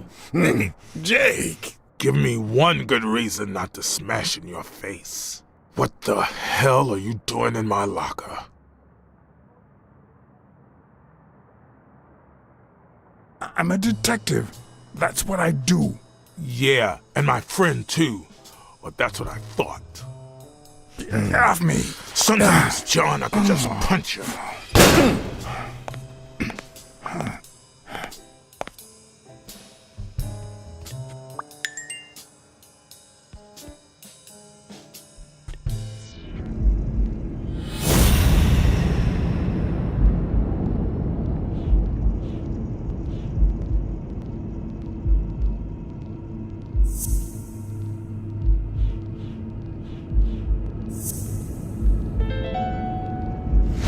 Why do you have that pen, Jake?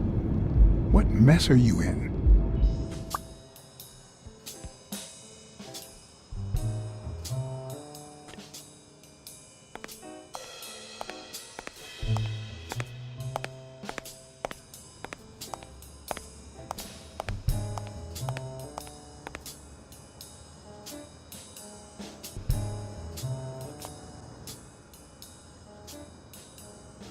Okay, Jake. I told you.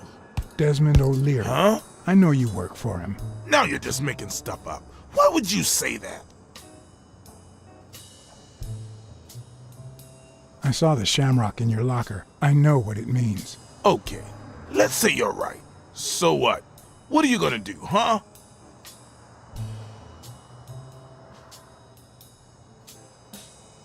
We're pals. I won't do a thing. But please, tell me the truth. Okay, I guess I should have said something. Business isn't going that well lately. Natalia was my last well-paying job. And it's been a while. Then O'Leary shows up and offers me a bodyguard contract. What was I supposed to do?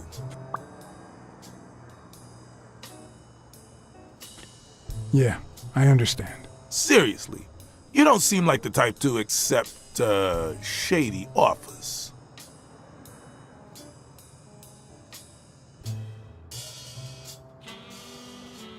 I'd never take a job like that. As a matter of fact, I turned one down today, but that's just me. I'm no one to judge. Hey, O'Leary might run an illegal gambling operation, but it's not like he's killing people or conning widows. And I'm just a bodyguard. I make sure no one gets hurt. What I do, including my contract and paycheck, is 100% legal. How bad can that be?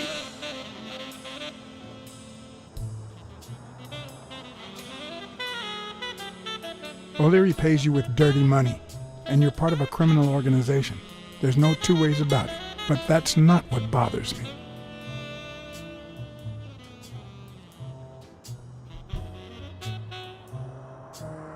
I know you're covering up O'Leary's role in Joe Dunn's death. Huh? O'Leary? No way. I mean, I don't think so. Jake, please. Well, I guess there's no point in hiding it now. I was here the day Dunn died. Go on. I had to take care of some business for O'Leary. He makes me wear the shamrock when I work for him. As you know, I left the damn thing in my locker. Say no more. You came in the back door. How did you... Yeah, that's it. Joe had mentioned he'd been painting that afternoon, but I forgot.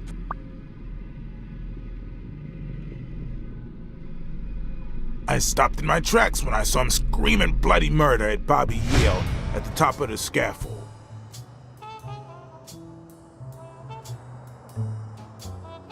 What exactly was he saying? Something like, if you do that, I'll call off the fight and make sure you never set foot in this gym again. I didn't want them to see me, so I left. Jake, why didn't you tell me? I thought you'd be pissed off. Well, you were wrong. I'm sorry, John. I should have said something.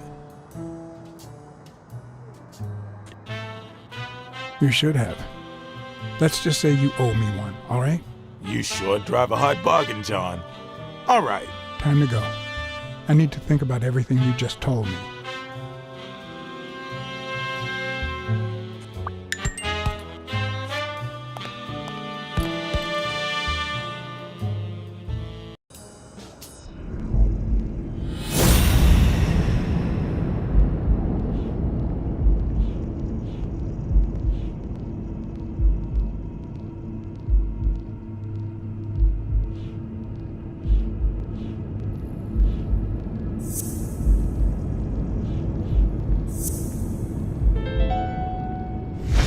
Christ.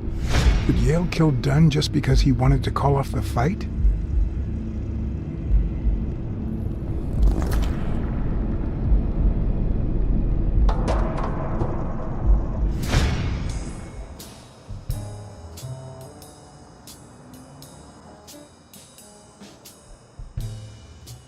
I always knew Bobby had issues. But I never thought he'd go that far.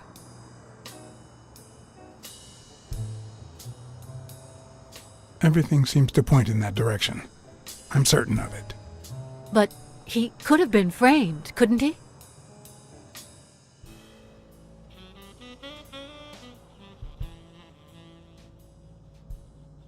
In any case, that doesn't change a thing.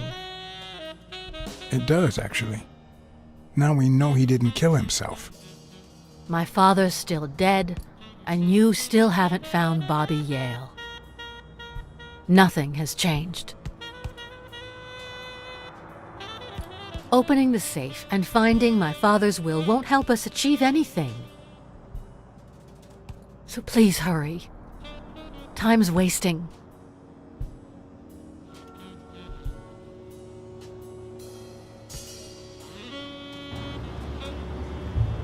Sonia's indifference never ceased to amaze me.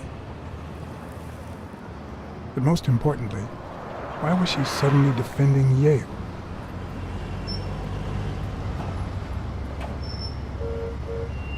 John Blacksad? I think I owe you an apology.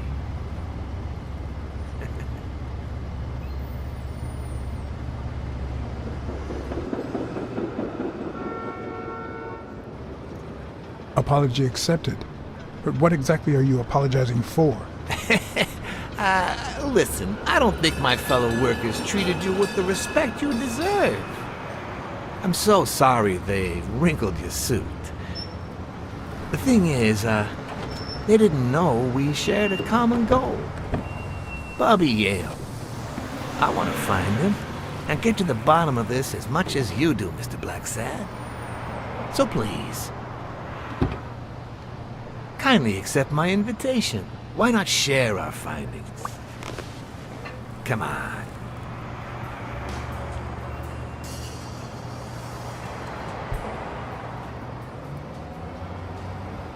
I'm afraid I have to say no. I can't ride in a fancy car with a wrinkled suit. Oh, I don't see why not. In any case, if those little wrinkles make you uncomfortable.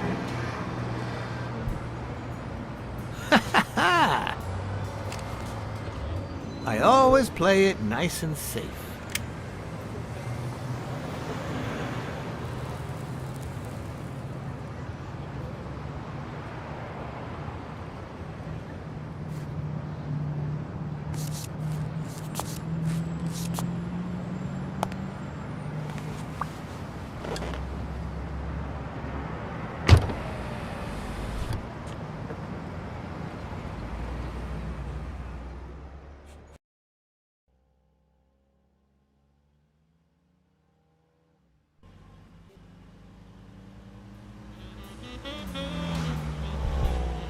Thank you, Blacksad. You won't regret this. So let's cut to the chase. I need Bobby Yale to fight Stone. There's just too much money at stake. So, I'm offering you my help to find Yale. Let's work together.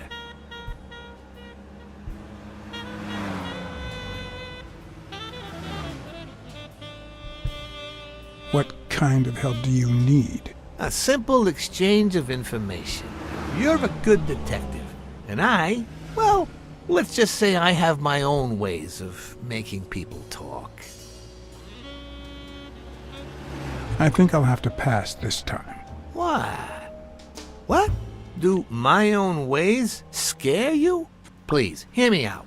Let's say I bet a beer that we find Yale in 3 days, and you bet a beer that we don't. In 3 days, one of us has to buy the other a beer. Is that so bad? We're simply two grown men using our money and free will to conduct a small private exchange. And most importantly, we're not hurting anyone. So, yeah, I run a gambling business. What's so bad about that?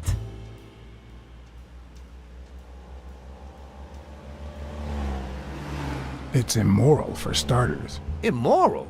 I'll tell you what's immoral. The way our government is ruining America. We live in a so-called free country, a place where honest people can make a living, provided they don't hurt anybody. We're not communists. Well, at least I'm not. I would have never thought otherwise. As for me,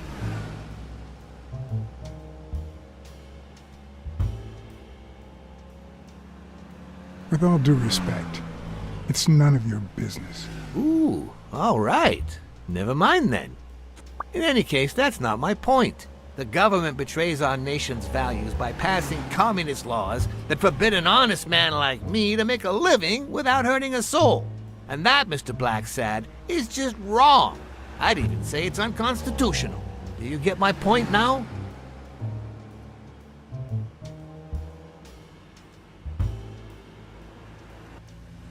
Okay, but that doesn't justify what you do for a living. Oh boy. Did you hear anything I just said? Anyway, when the government passes these laws, there's only one legitimate weapon the people can wield. The same weapon that turned America into a great nation. Civil disobedience. So, as the proud American that I am, it's my duty to disobey.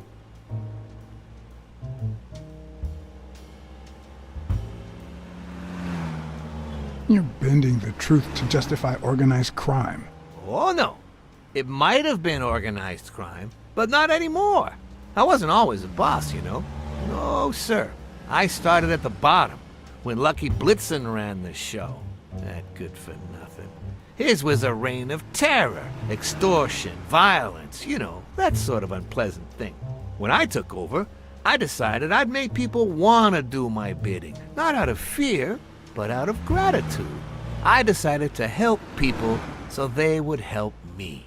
That beating your thugs gave me was really helpful. Thank you so much. Those poor bastards didn't even know you were a detective, that you were on our side. Maybe at first. But when they tied me up and beat the socks off me, they knew very well who I was. Seriously? That goes against my rules. Who was it?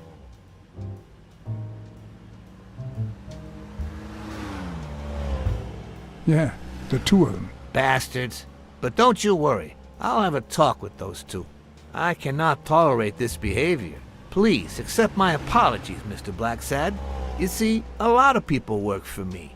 Many families depend on my business. Not only that, St. Christopher's Hospice practically lives on my donations. The widows of my late employees are set for life.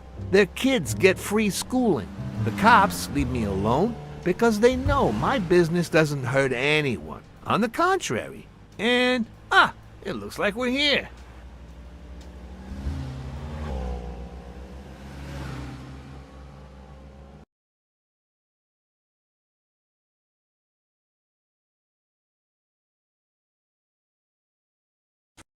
Yale's apartment? I told you I'm on your side. Go ahead, search the place. I'll wait down here. When you're done, maybe you'll change your mind and share your findings with me. Or not. It's your call, Mr. Blacksad. I'll make sure you're suitably compensated. Colbert! Wilson!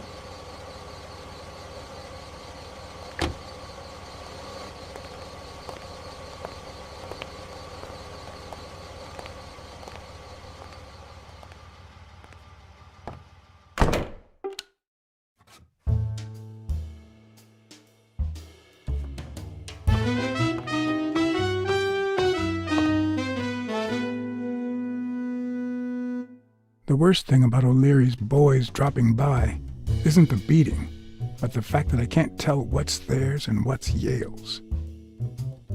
Doesn't seem like the best food for a boxer. Then again, it could be your classic bookie thug lunch.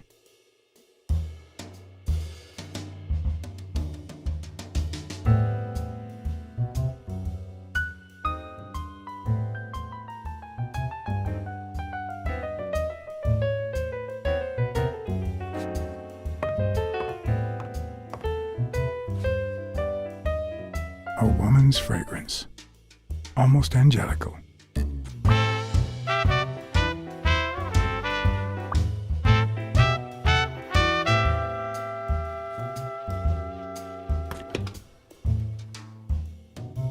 I'm not sure how Yale's love of pickles will help me crack the case, but it's good to know.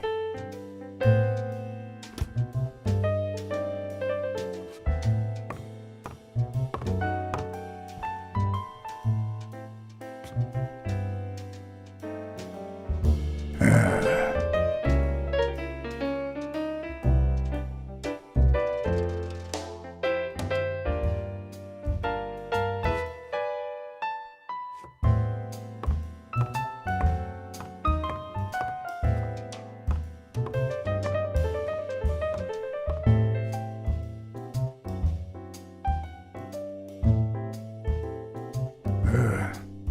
17th century French fables. There must be one boring old lady.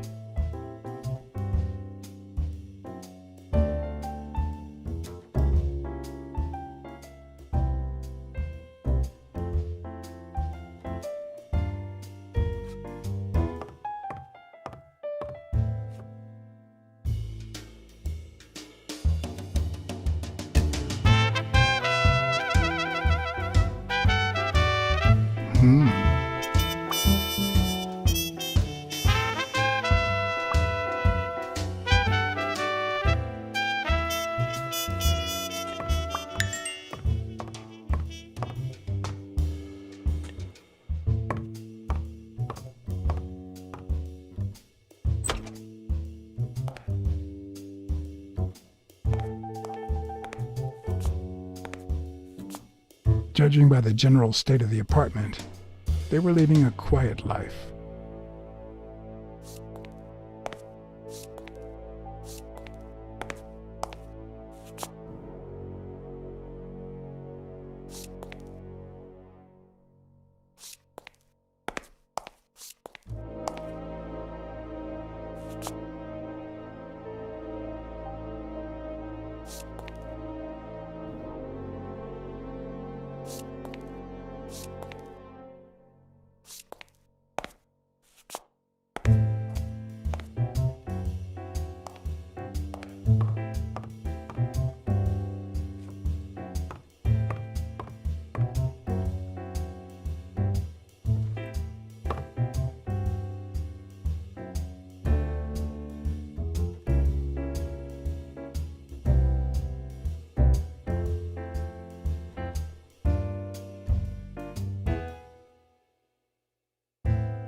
Seems like Bobby inherited something more than boxing skills from his father, besides the tendency to vanish into thin air, of course.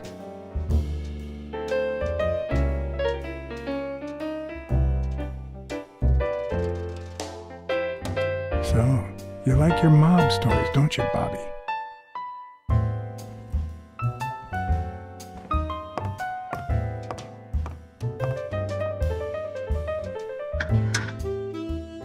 Why would you want such a big closet for so few clothes?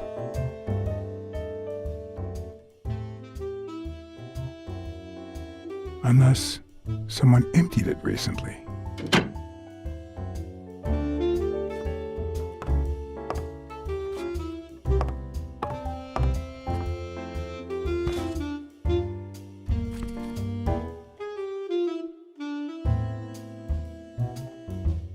Copy 1 of 3. Do you know any of his relatives? His father, Avenarius. Avenarius? The boxer poet? Didn't he disappear 20 years ago?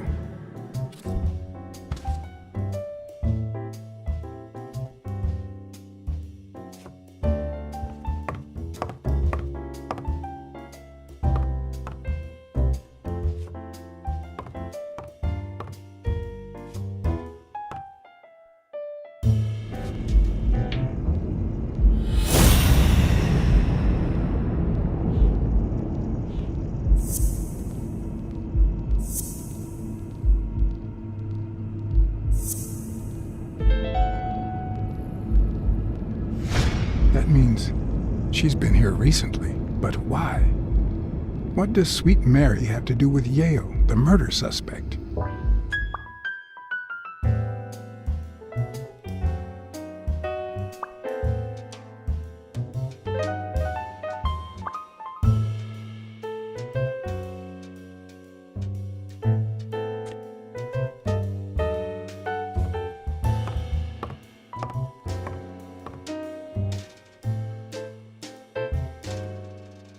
When I left, I told O'Leary I hadn't found a thing. The minute I was alone, I left for Mary's. But before all that, I took a small parting gift for her.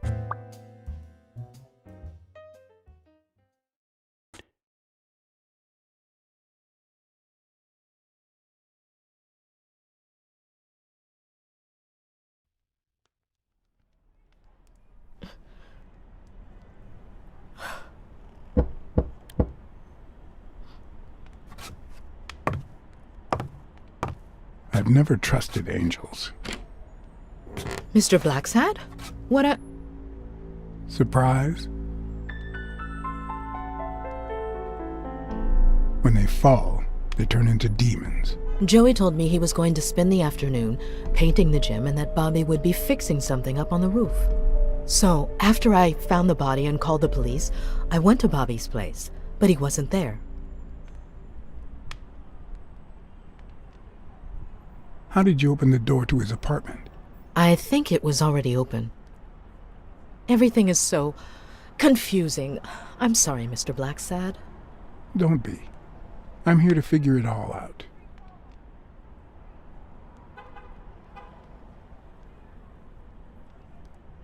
What's your relationship with Bobby Yale?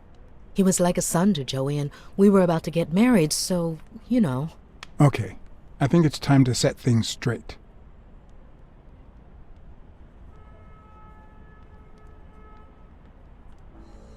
I knew you were cheating on Dunn with Yale. Or was it the other way around? No! How can you even think of something like that? How can you convince me otherwise? I found a picture at Yale's apartment. It's you and him on a roller coaster. Care to explain, Miss Purnell? I'm not white, Mr. Blacksad. What? 7 of my great-grandparents were white. The 8th was black. According to law, I'm a black citizen, even if my skin says the contrary. Do you know what that means when you're born in North Arlington, Alabama?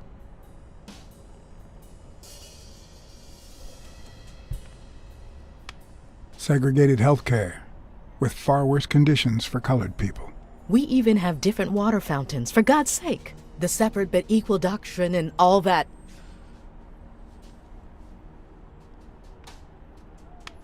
That garbage. And all the lies. That's why I moved here. No one knows what color my great-grandparents were. I completely understand you, Mary. Just think if you were also a woman. He's my nephew, Mr. Blacksad. Joe and I first started taking care of poor Bobby when my sister died. That was when he was almost 15. The 3 of us went on that trip to Luna Park. So this is where Joe Dunn comes in. Bobby was the only one who knew about me and Joey. We were afraid that someone would use my past to ruin his career. It's not the first time I hear that story.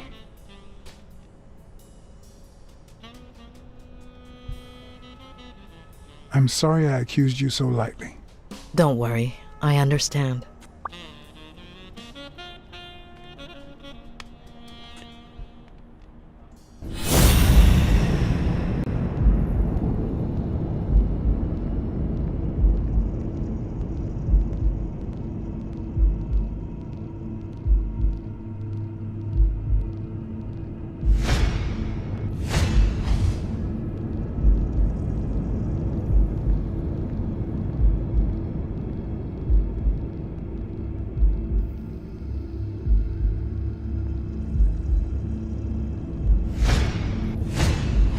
TV and radio all in one. Where will these mad times lead us?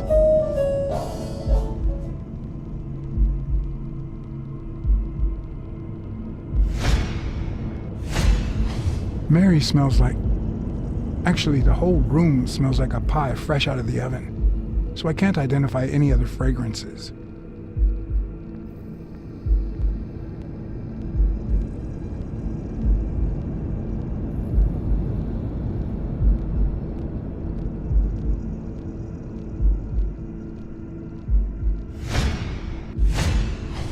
Fresh out of the oven. The whole room smells like pie.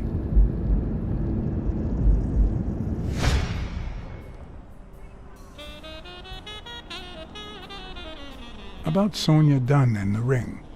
Well, I told her about you and Joe Dunn. I had no choice. And what did she say? I don't think she took it too well, but she might come to understand it. Maybe. But I'm not so sure you'll be able to keep my other secret safe.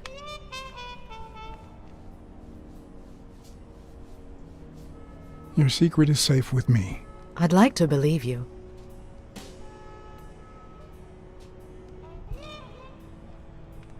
Are you sure you don't know where your nephew is?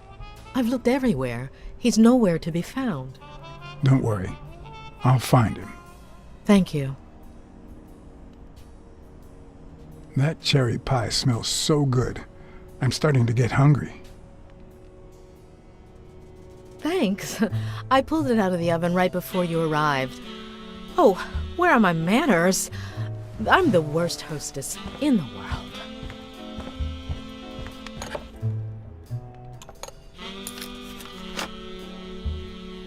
Let me go get a knife from the kitchen.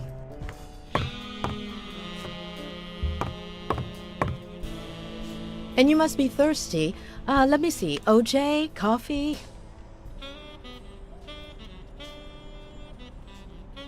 OJ is fine, thanks.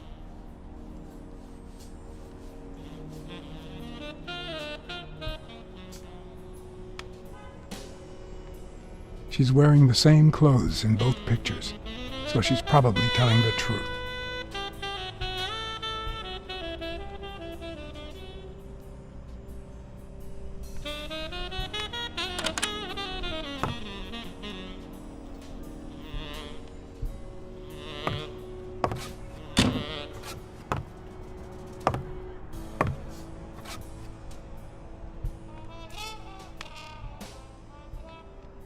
Sorry, I was going to help you with that.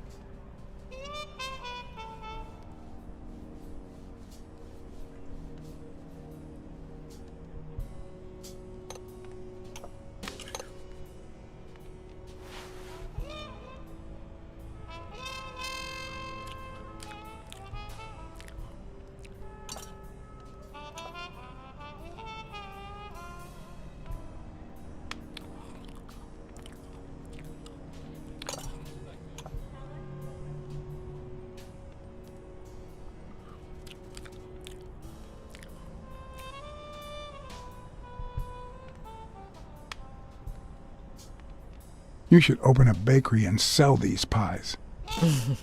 Thanks. Joey used to say the same thing. I couldn't help but notice a queen-size bed in the room. You what? Sorry. I had to make sure Bobby Yale wasn't hiding in there. Oh, yeah, sure. Joey bought this place. It was going to be our home after the wedding. I left my apartment and moved in so I could save some money. If he had left his own apartment and moved in, you could have saved twice the money. I'm no hooker, Mr. Blacksad.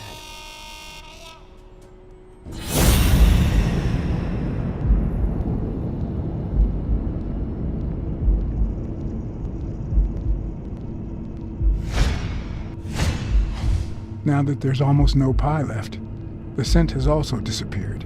Interesting. Now Mary smells like a huge dog. Mary, when are you going to stop lying? I know your nephew is here. I can smell him. What? No. I already told you I don't know where he is. Look, I understand why you're protecting him, but it's in his best interest to end this hide and seek. You can search the whole house if you want. Go ahead. He's not here.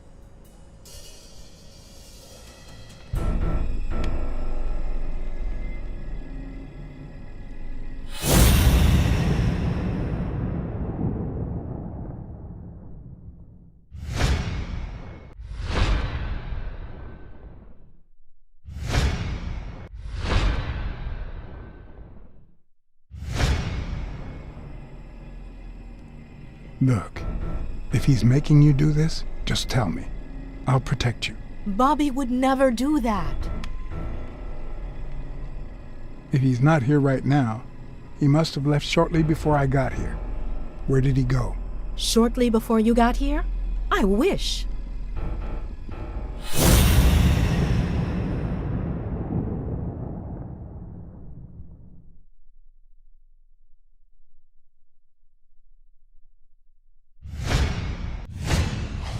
Wait a minute.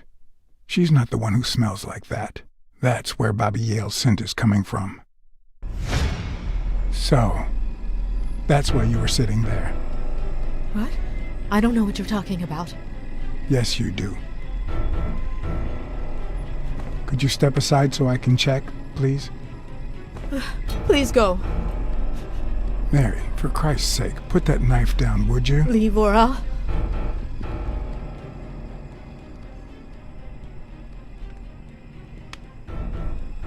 Mary, I came here to help. I mean it. I don't want to hurt you. Leave her alone! Bobby!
side, Bobby. I'm not on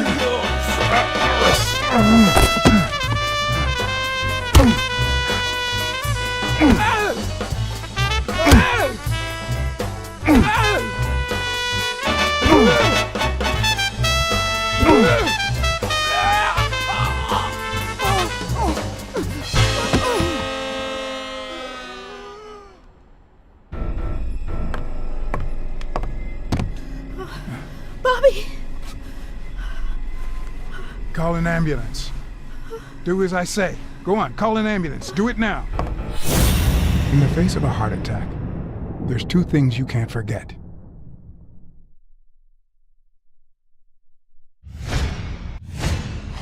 One, stay calm. Two, 1 chest compression per second. 1 Mississippi. 2 Mississippi. 3 Mississippi. 4 Mississippi. 5 Mississippi. Bobby! Oh, Bobby! Thank you, Bobby.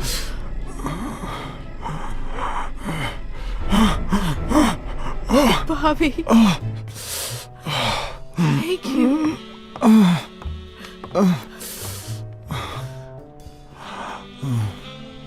I had lots of reasons to consider this a great day. I had investigated a suicide case. I had discovered that, in truth, we were dealing with a murder. I had found and captured the prime suspect. And I had saved a life.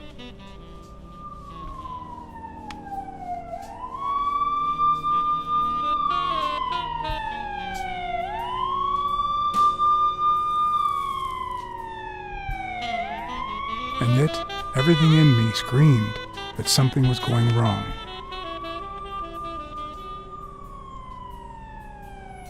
Terribly wrong.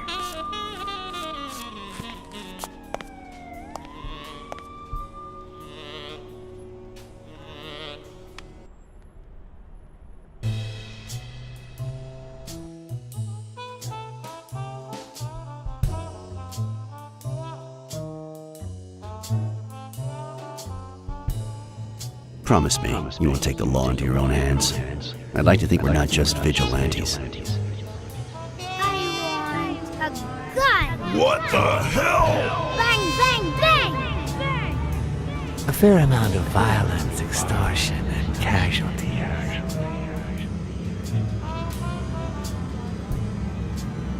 I hate detectives. Bang, bang, bang! You're dead meat, cat. That you, Smirnoff? You seem agitated. Nightmare?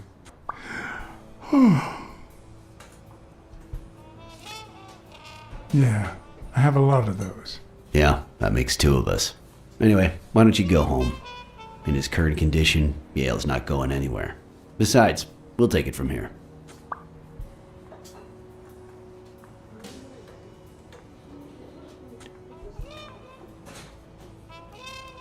Who is that? Can we trust him?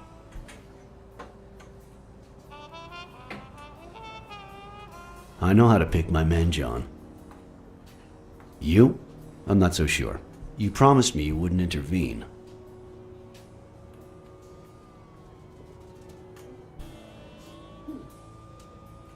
If I hadn't intervened, Bobby Yale could be dead. If you had warned me, maybe we could have avoided a heart attack.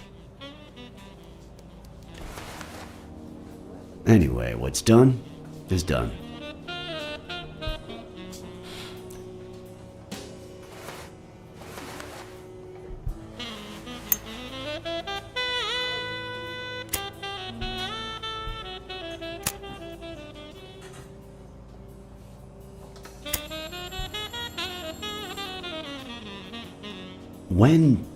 When exactly did you realize that he killed Dunn?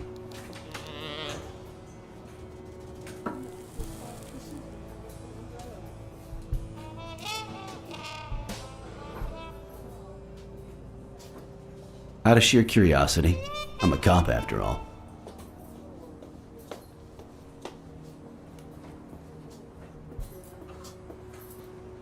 As soon as I realized that the murder weapon belonged to him. How about the motive? Any ideas?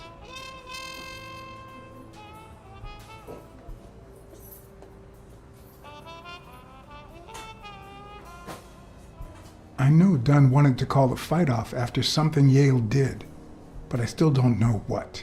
In any case, hopefully Yale will tell us more. Would you let me ask him some questions when he wakes up? I know you will, with or without my permission, so I'd rather not feel betrayed. In exchange, drop by the station when you can. Your investigation could really help my men. Who, by the way, must be waiting for me to interrogate Mary Purnell. Boy, she was hard to pry from Yale's side.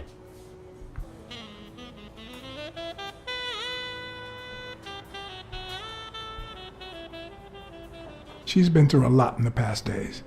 Be nice to her. Of course. In spite of it all, we're not just vigilantes.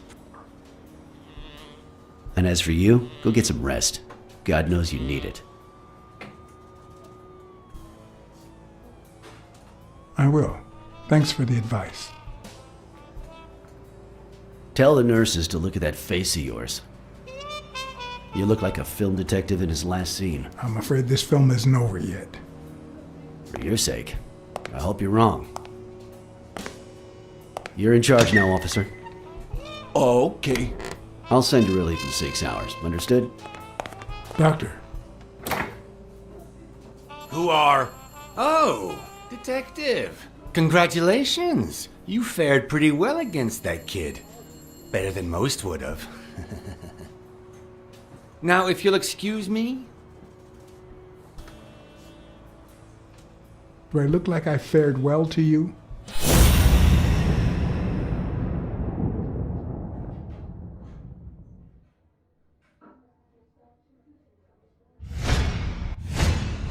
We, as a society, simply don't trust reptiles. But that's not the real problem. The real problem is our extended belief that there's logic to that distrust, that it's natural and well-founded.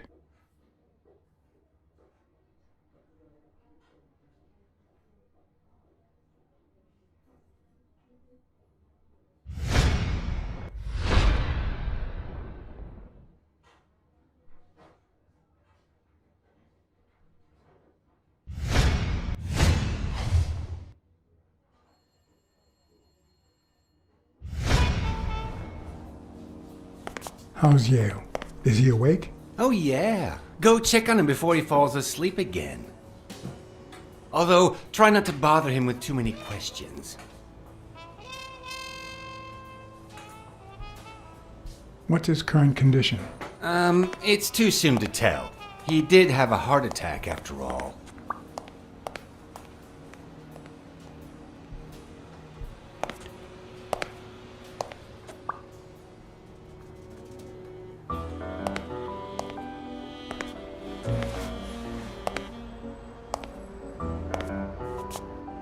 Go away. I don't want to see you. The doctor told me to sleep.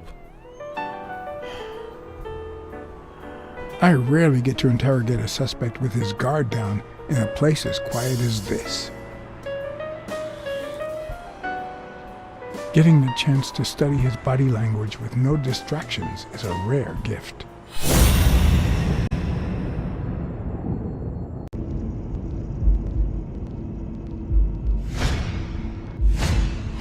His heart rate is increasing.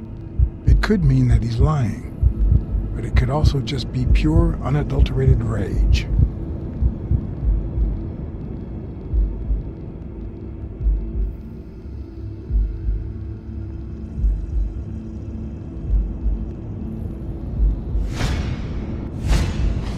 He's clenching his fist, a sign of contained anger.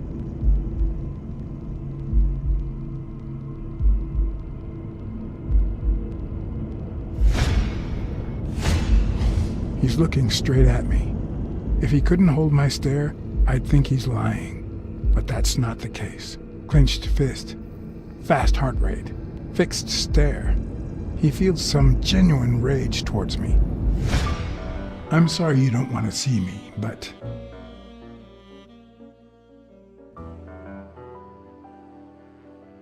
I'm afraid you'll just have to put up with me. For now. Luckily, I just got my medication. I'll be snoozing soon. All right, I'll just cut to the chase.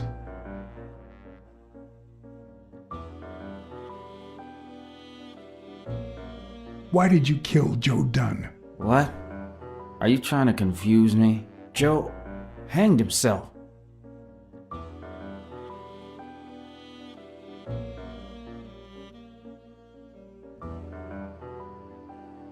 Dunn was too short to hang himself with that rope. So, it's true? He was murdered. I know the murder weapon was yours. What? The rope? I don't get it. What weapon do you mean? Don't play with me, boy. The chest expander. An expander? I've never had one of those. All right. Let's just say that I believe you.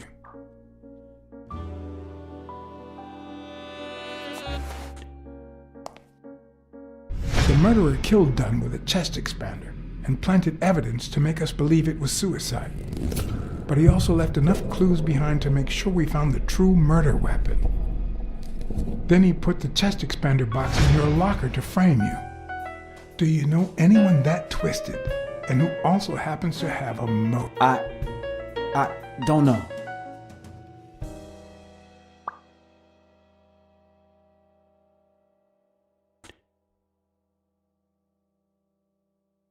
Desmond O'Leary certainly seems twisted enough.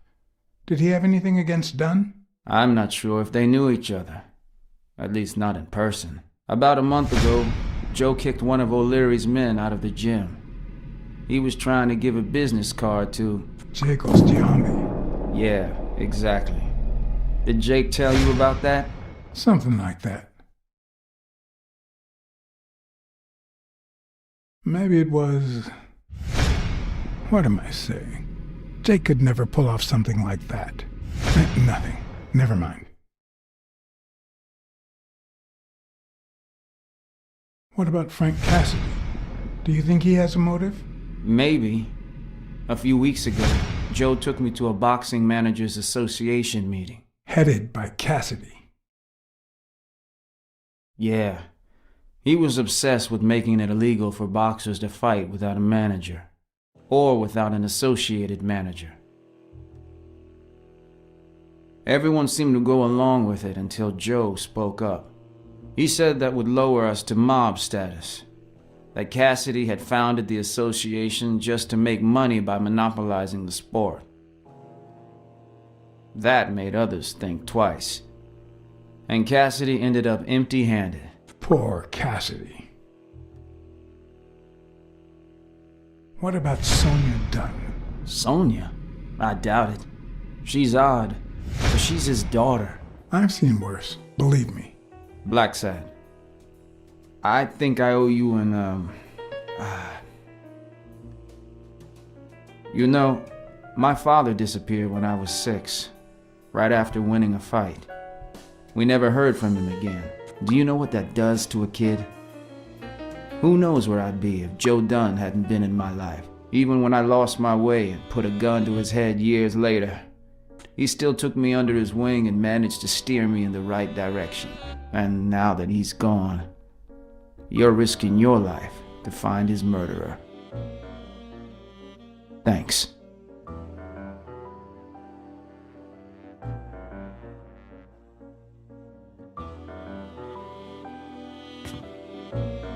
I'm just doing...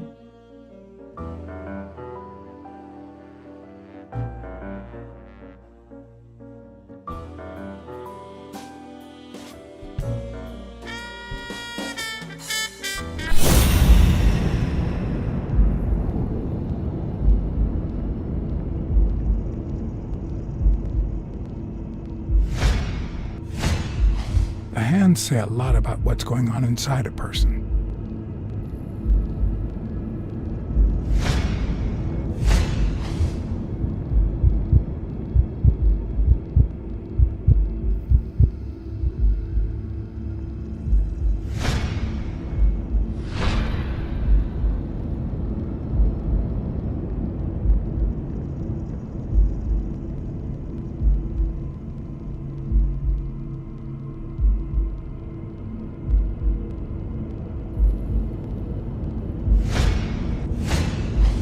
that eye movement normal?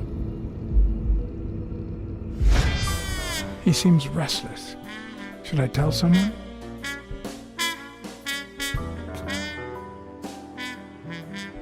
The number of cigarette butts is inversely proportional to my hours of sleep. Ah, damn.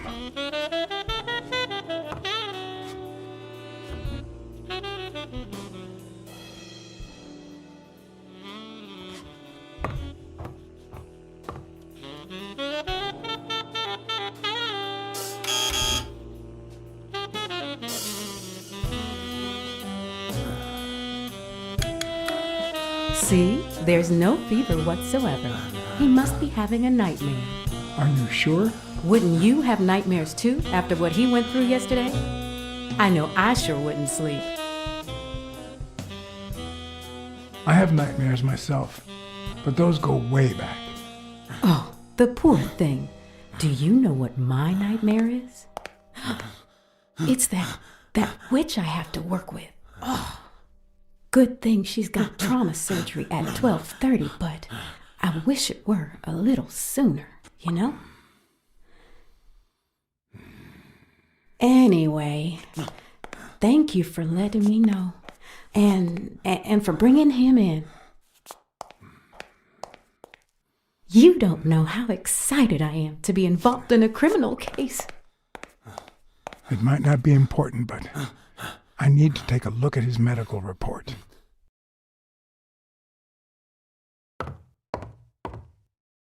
I need to get my hands on his test results.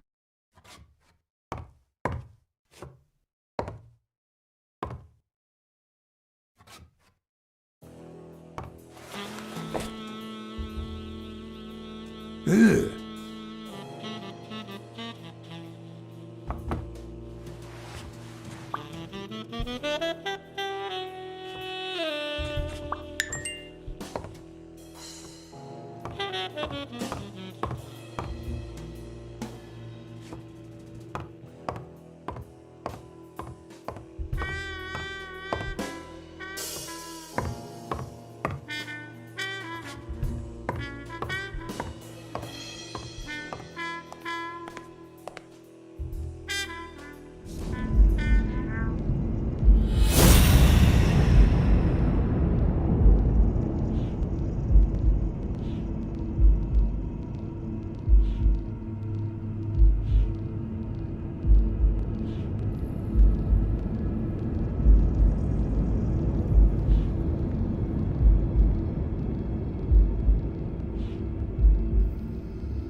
No, the footprints don't match.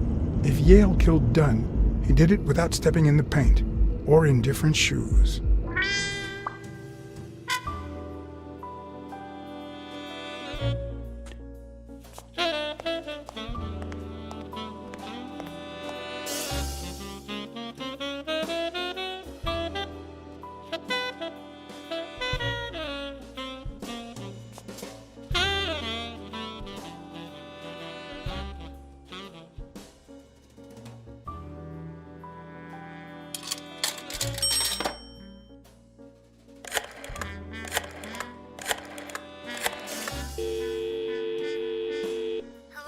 Hi, Ray. Hi. Who are you? Take a guess. I already gave you a clue. I know your name, so... I don't know. That means I'm a detective. No way. My Uncle John is a real detective. He's way cooler than you. Wait a minute. You're Uncle John. Uncle John, I guessed it. I'm a detective, too. Mom, it's Uncle John. I guessed it. You got me, Ray. Congrats. What did I win? What do you want? I want a gun. Bang, bang, bang. Bang, bang. Good guys don't carry guns, Ray. You know why? Because they always end up shooting someone. Mom's coming. Bye, Uncle John. Ray, is that the way you say goodbye to your uncle? Oops. Love you, Uncle John. Now go put on your jacket. We're late. Bang, bang, bang! What a surprise. How are you? Hey, Donna. Bang, bang, bang! Everything's fine.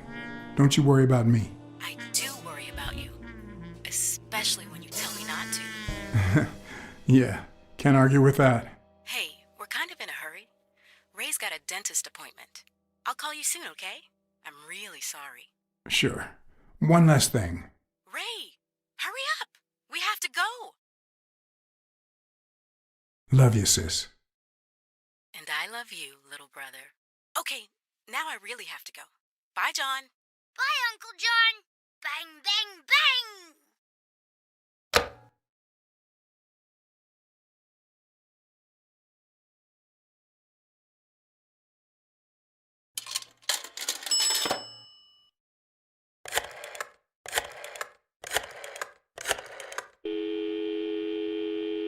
Dunn's Gym.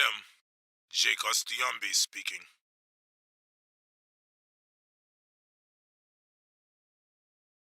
Jake, it's Blacksad. I just wanted to... I have work to do, John. Call you later. Ronald, get on that ring!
Hi. You're awake, handsome?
Yale's medical report is right there.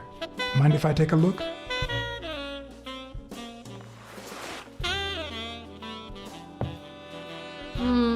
No, I don't think so, handsome.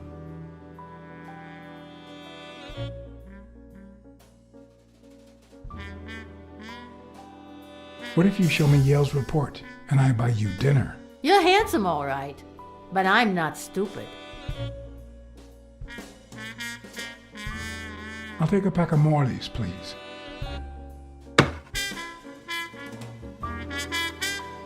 Honey, get me a pack of Morleys for Mr. Handsome.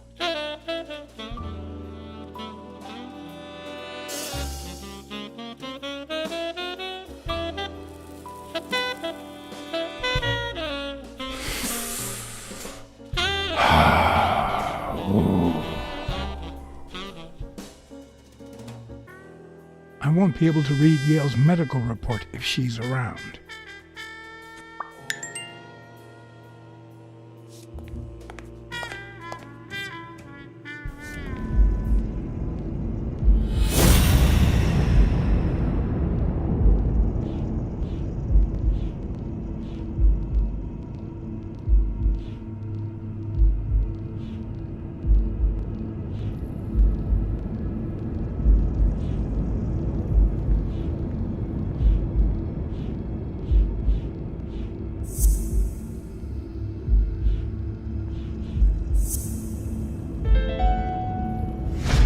seems like the Doe nurse will be assisting Dr. Talbot during his 12:30 surgery. In 4 hours. Could I get them to operate any sooner?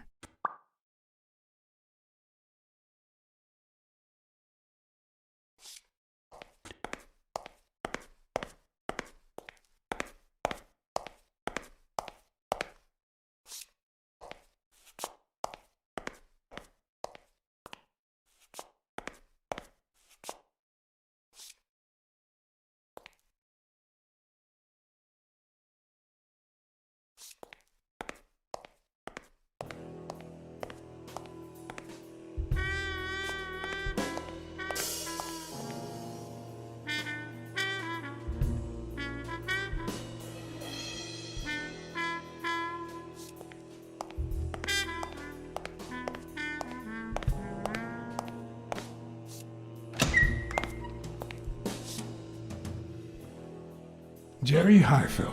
Long time no see. Blacksad, I didn't want to wake you. How's the boy? Asleep. I hope he recovers in time for the fight. I got tickets. Although between you and me, he doesn't stand a chance. It'll be a fun bout, nonetheless. Not like this. God, this is boring.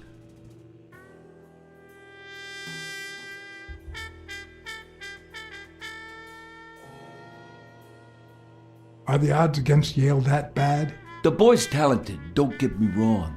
But stone is stone, you know? I bet half my pay, but you know, no vice for me.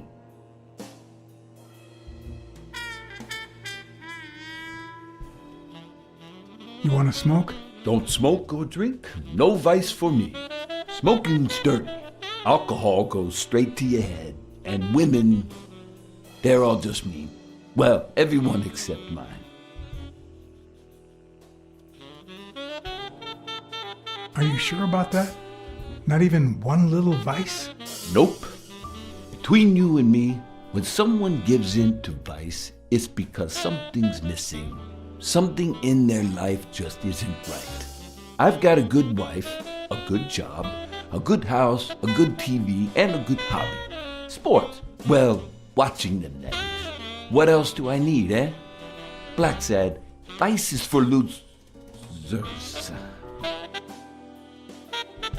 Man, I'm bored.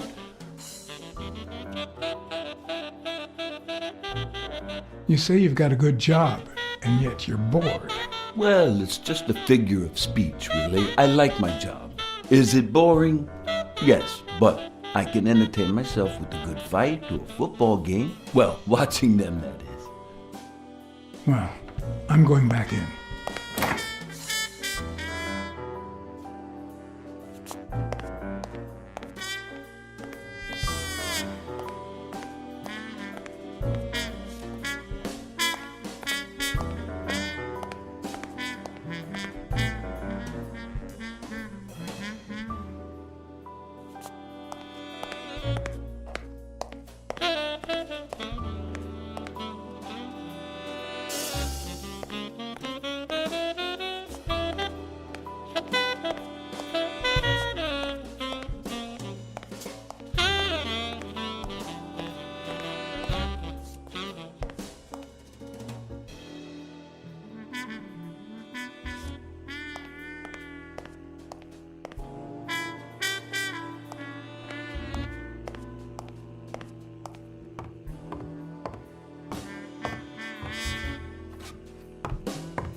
I need to get my hands on his test results.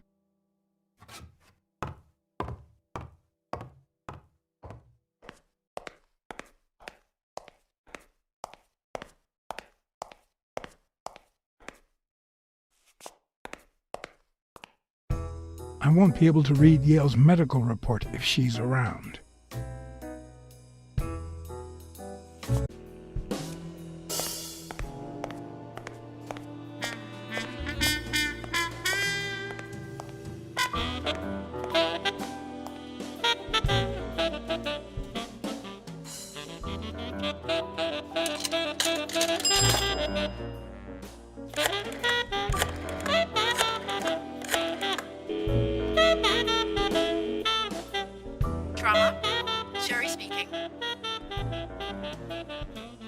Get Dr. Gregor Talbot, please.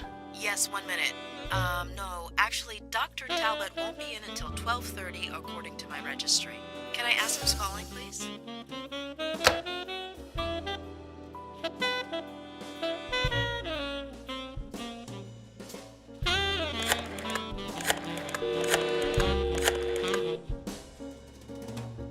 Sherry, this is Dr. Talbot. We have to reschedule the 12:30 procedure. I want everyone in the operating room in 5 minutes. If anyone gives you any grief, tell them it's a matter of life or death. Understood?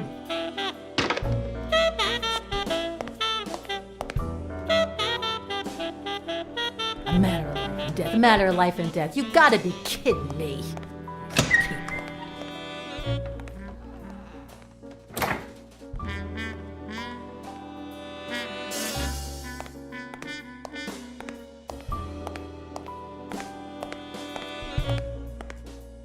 All right, now. How do I put this? I need something that you... Oh, only if you guess why I'm giving it to you.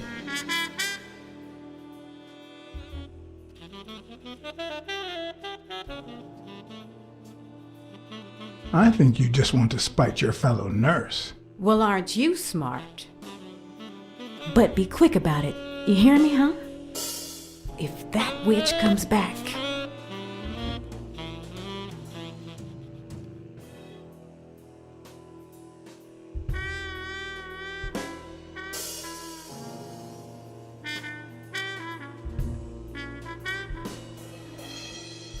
What? What does it say here? Ah, you know doctors. The top handwriting is mine. Let's see. Extra systole and dehydration caused by panic attack. Extra what? You know, arrhythmia, like skipped heartbeats. What about this here? It's a good thing I know that Mr. Yale is in Dr. Ferguson's hands. Otherwise, I'd be worried. Hey, no means no, miss. You really don't know who I am, do you? Miss, I've got orders. And the fact is, those orders say that... There you are, Miss Dunn. Huh? Tell him, Blacksad. I can't get through that thick skull of his. You see, Highfill,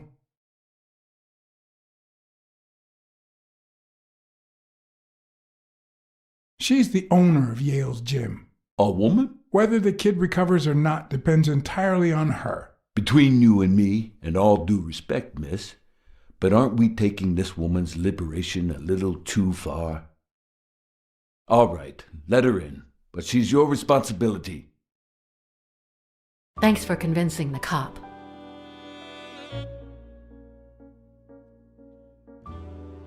You hired me to find Yale. I wanted you to see him with your own eyes. I see. Anyway, you did your job. I'll send you a check the day after the fight. You can leave now.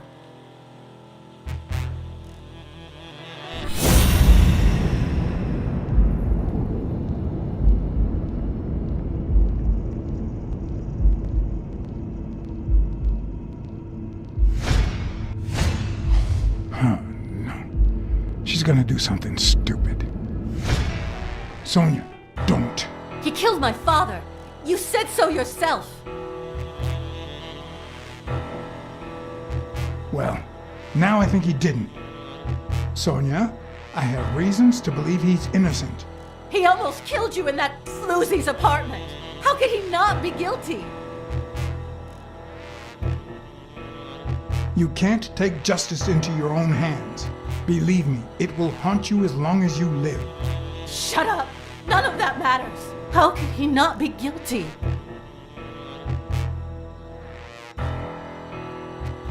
Your father wouldn't want you to do this. He was a just man, and this is not justice.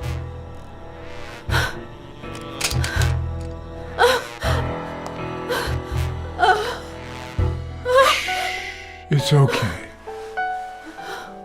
It's okay.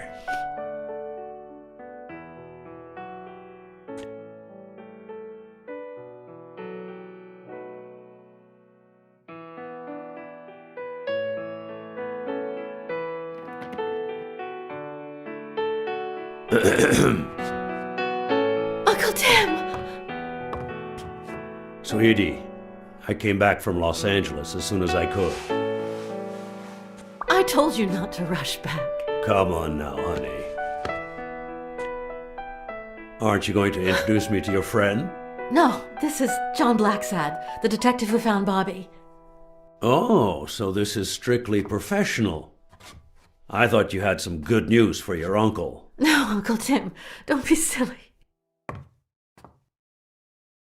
Don't be silly. Look at you. Smart, educated, as dazzling as the brightest of stars. Every single man in this city should be at your feet.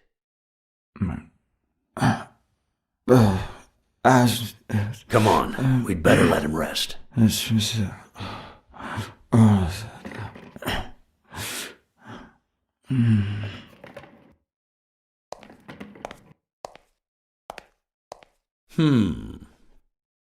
see. Let's say you're right and Bobby Yale is innocent. Who should we focus on now? We? Well, your father turned down my money, but he made me promise one thing, that I'd take care of you if anything happened to him. But I can... I know you're perfectly capable of managing that gym on your own, but we don't even know if he'll be ready to fight Stone. Besides, someone seems really invested in stopping that fight, and someone has to pay Mr. Blacksad to get to the bottom of all this. Please, talk some sense into her.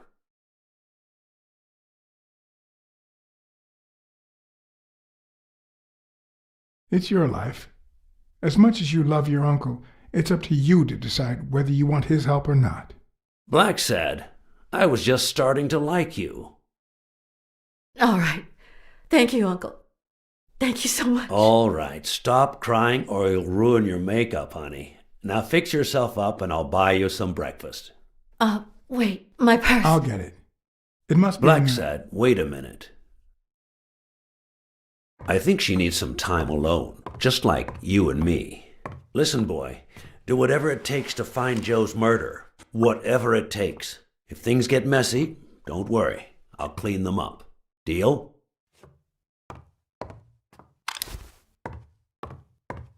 Sure. I'll do my best. Thank you. I trust you to get that ball to the end zone. No. Are you telling stories about the great iron arm again? Wait a minute. Of course. The Milestones quarterback. Tim Iron Arm Thorpe. It's a good thing folks usually recognize me sooner.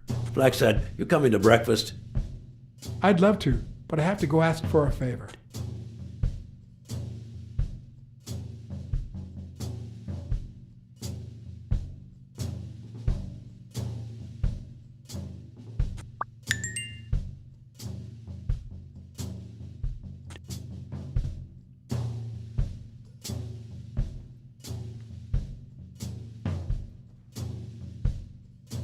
The investigation required that I ask Jake for a small favor. Or demand it, if worse came to worst.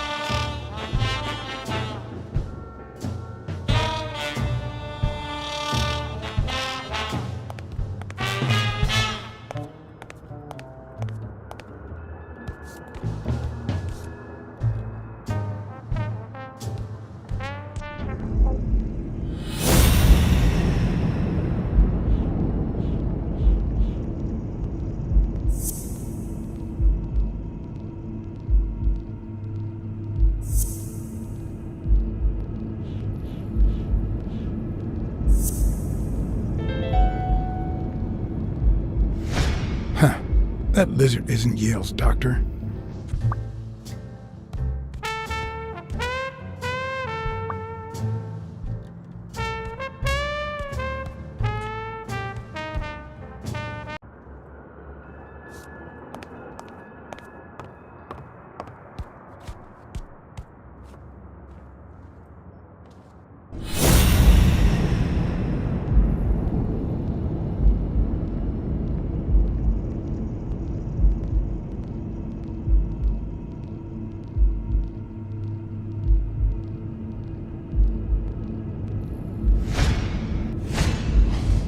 been training with those same shorts for who knows how long.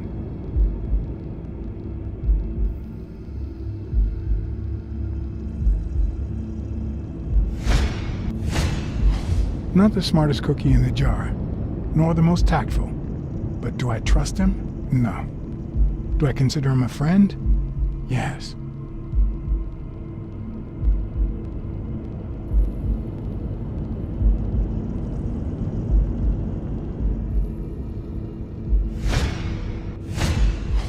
I hope he never feels inclined to hit me. He's twice my size.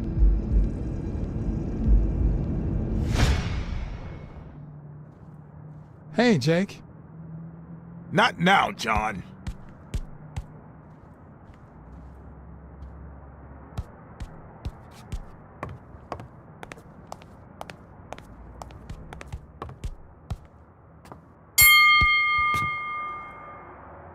All right, that's enough. Take 5. Go on.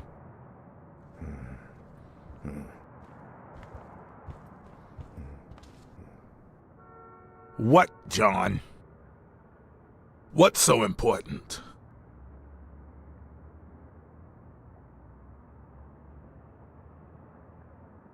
Have you noticed anything strange about Sonia? I don't know. Yesterday she said she hated the gym. But it also seemed like she wanted to save the place.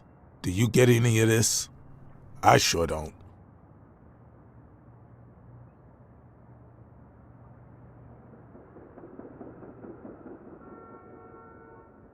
It might not have seemed that way, but she loved her dad. Believe me, I've got reasons to be certain. Why are you coaching that guy? Oh, that's right. You don't know. Sonia asked me to run the gym. Well, at least the fun part. As soon as Bobby Yale's back on his feet, I'll turn him into a champ. I'll make him crush stone. Just you wait. What? Why are you looking at me like that?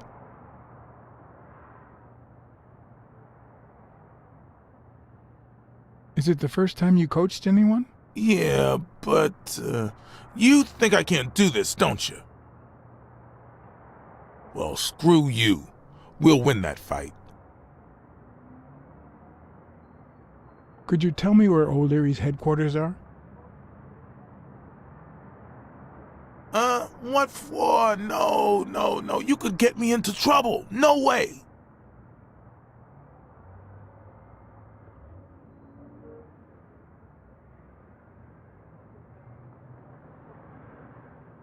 You lied to me yesterday, and being the good friend that I am, I kept your secret. You owe me.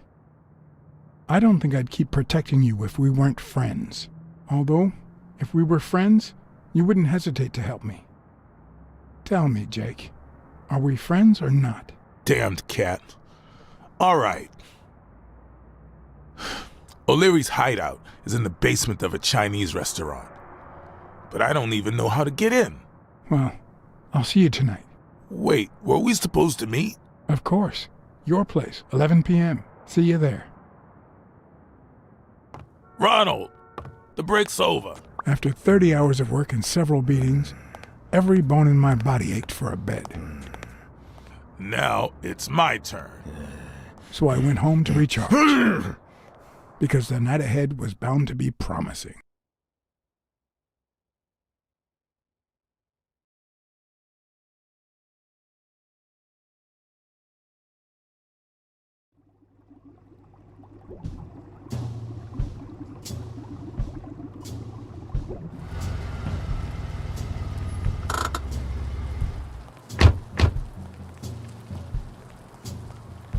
What do you know about that basement? Well, let me think. Nothing? Come on, Jake, for Christ's sake.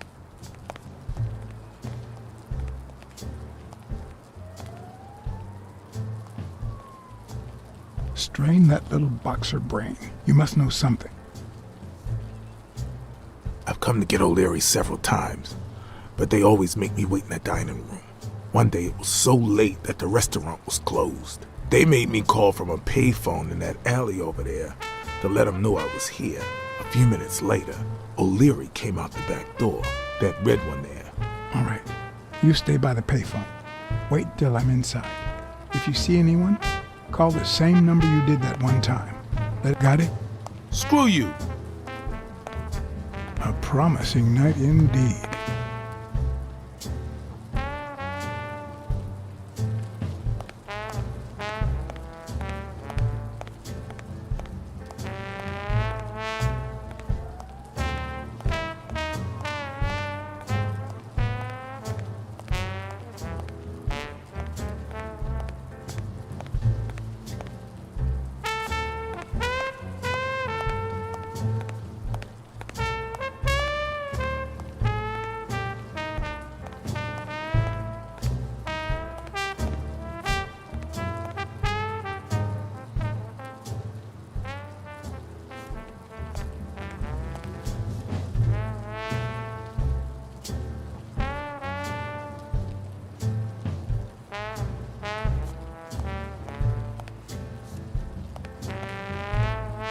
A bit too high to climb, if the basement I'm looking for were in that building.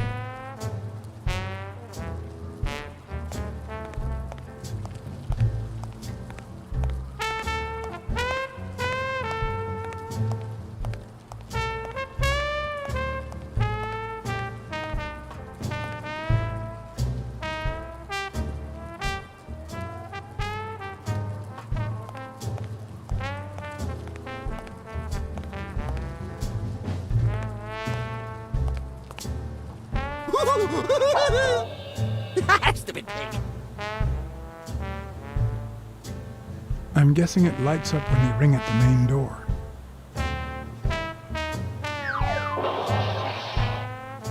Does he need a shotgun to deal with suppliers?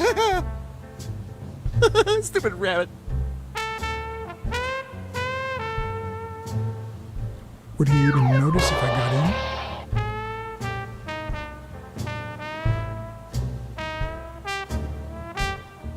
Maybe it leads to the basement.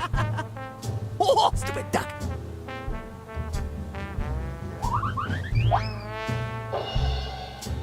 Something tells me he'd notice me no matter how stealthy I was.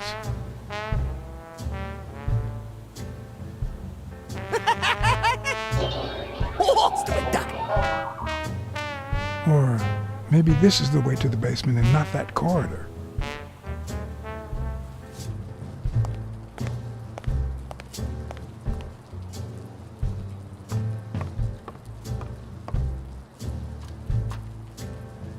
Could it be an elevator shaft? How does this thing open?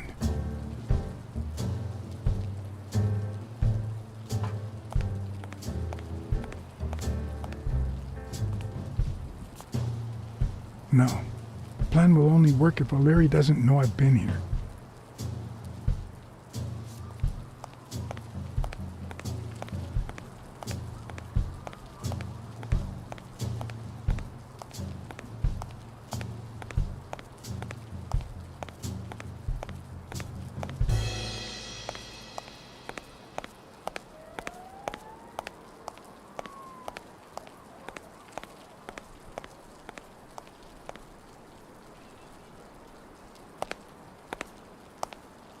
What happened?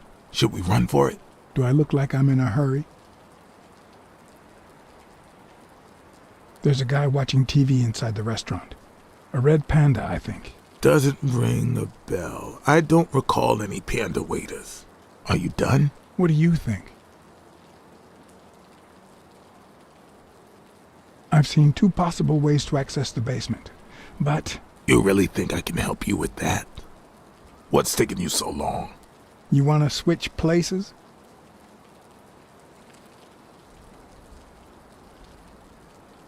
Check out that graffiti. You're in On Leon Tong territory.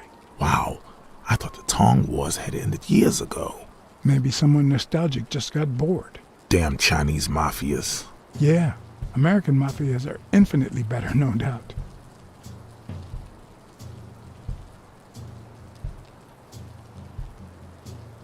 There's a trapdoor on the ground, right by the restaurant. Does that sound familiar? Huh? The restaurant or the trapdoor? Okay. Forget it. I need you to go to the front door and ring the bell. All right, is there a bar in that alley? Have you been drinking? Count to 30, ring the bell, then run for the car. Got it? Whoa, you better send a bunch of Natalias my way after this. So, now what are you gonna do? I'll open the door with my lockpicks. Once I'm in, I'm still not sure if I'll take the hall or the door on the right.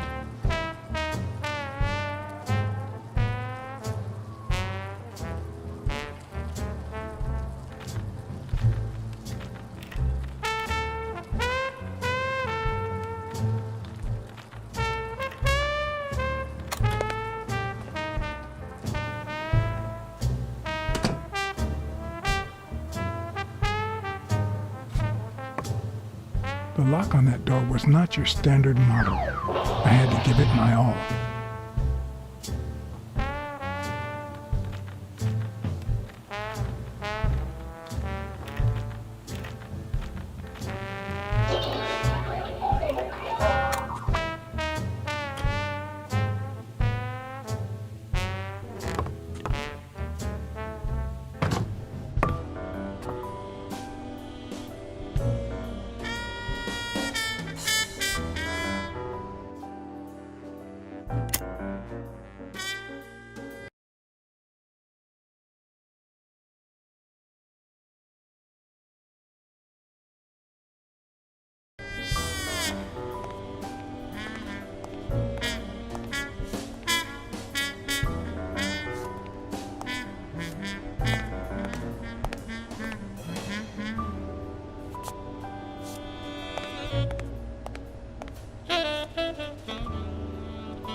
Why do they have so many paper notes?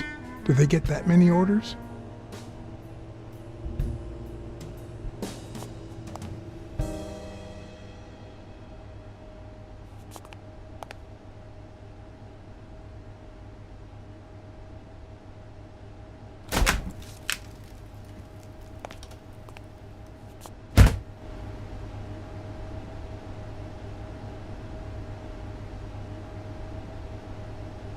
Huh. I was expecting some frozen bodies.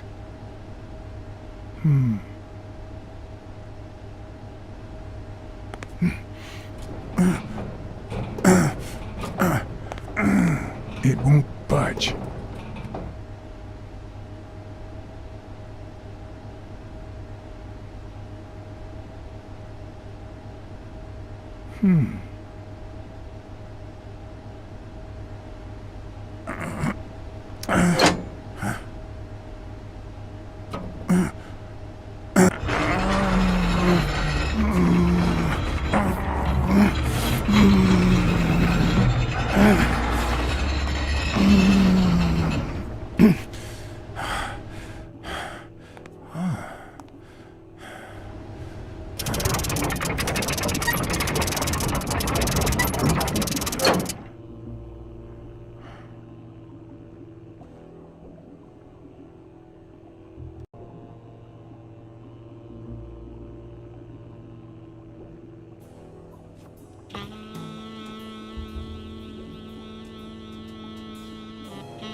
Huh.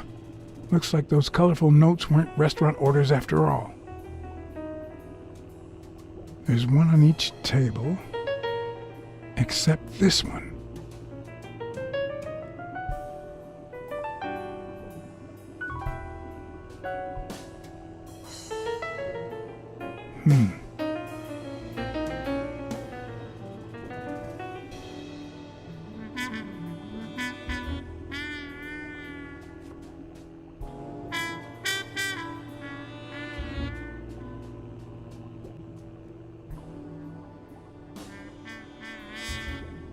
The odds are incredibly in Stone's favor. I guess that he's the reigning champion, and Bobby Yale is just a contender, but maybe word got out about his condition.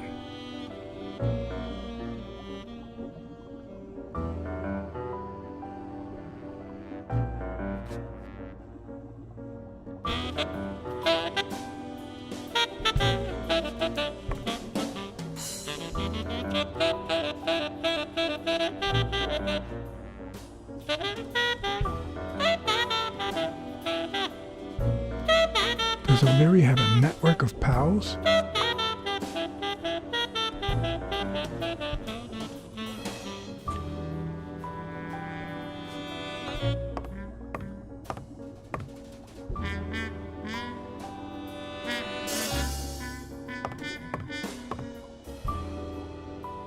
Wow, I didn't realize you could place so many bets on a single baseball game.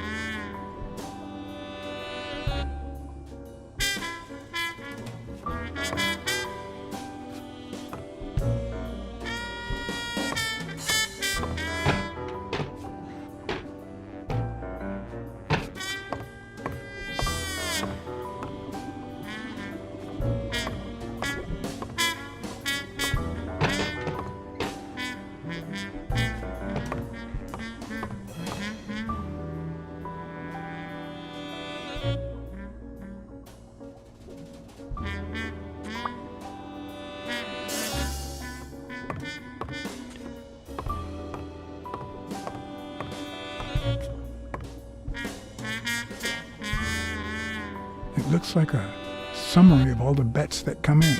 Day, amount, bet, wagerer. Wait a minute. Did O'Leary himself bet $5,000 on Yale?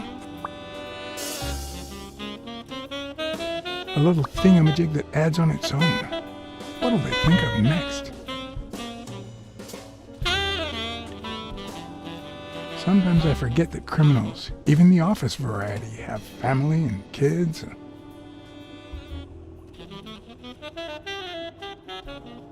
Anyway, maybe things aren't so bad on the dark side. 16 days until the fight.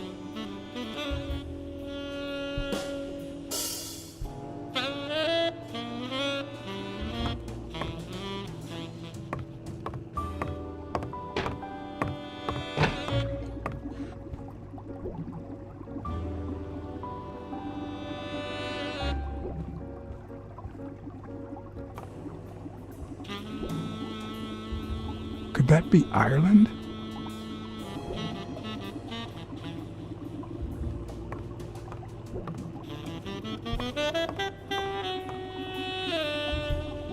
I'd say that's Ireland too.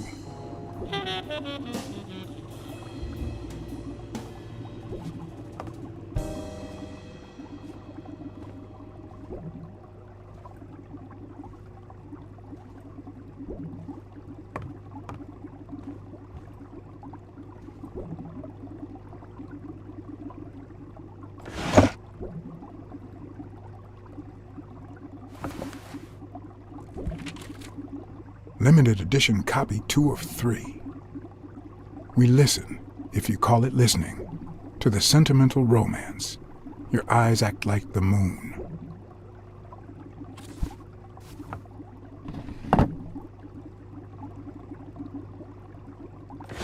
If they're not together anymore, why does O'Leary keep so many pictures of romantic moments with Helen Moore?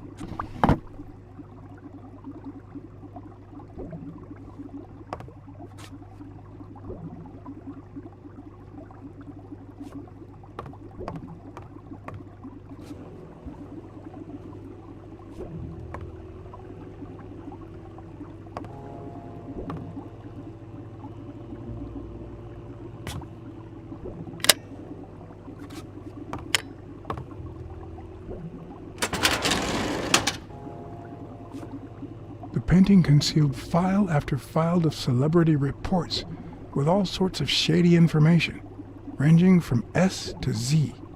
Almost all of them were athletes. Is that what O'Leary meant when he said that detectives and police officers were his friends? I wonder how many spy for him. If I were to pitch in, who would I spy on?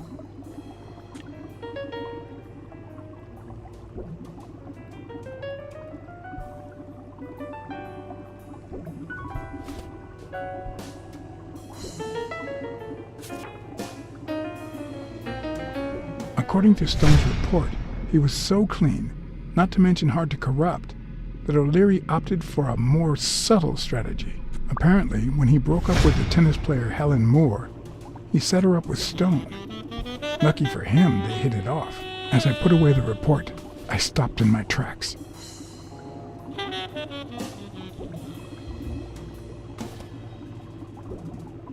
Did I really want to risk knowing what O'Leary had on my good friend, the incorruptible police commissioner? To be honest, if Smirnov had anything to hide, I'd rather not know about it.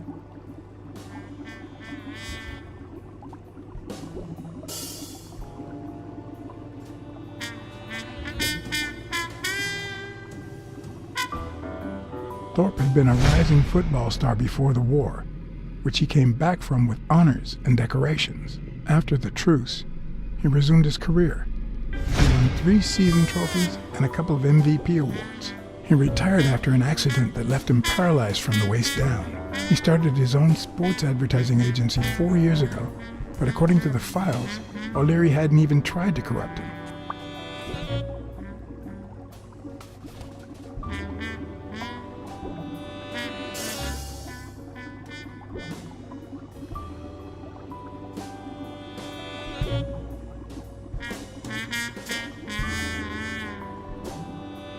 In Bobby Yale's folder, all I found was a log of his incredible stats as an aspiring champion. 20 victories, 16 by knockout. Although, at the end of the report, someone had underlined one word several times: untouchable.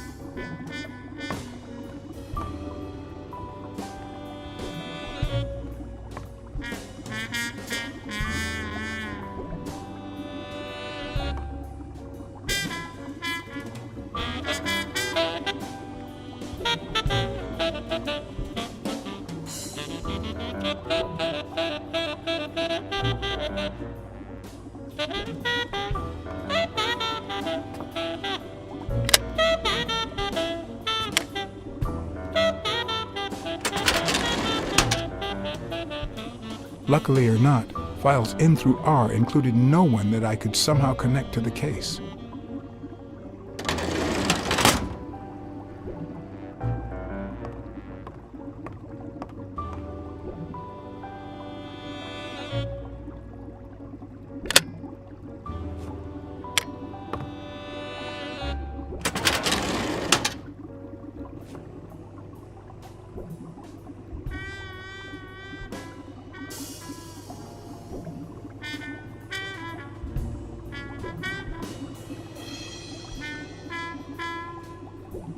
The report on Yale's father was the shortest of all, since only his name was left. Why?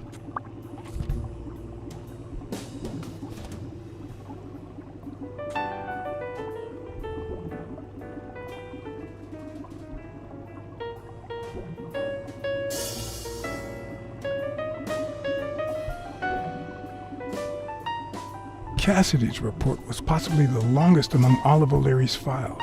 Apparently, their rivalry went way back. So much so that they spied on each other in the most unthinkable ways. At least I was able to confirm what Yale had told me. Cassidy had threatened Dunn after he refused to join the managers' union.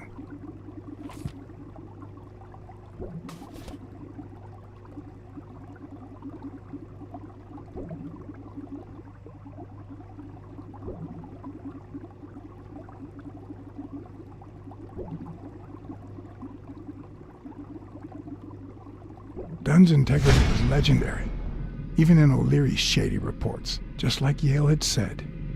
Dunn had kicked one of O'Leary's men out of the gym when he found him snooping around.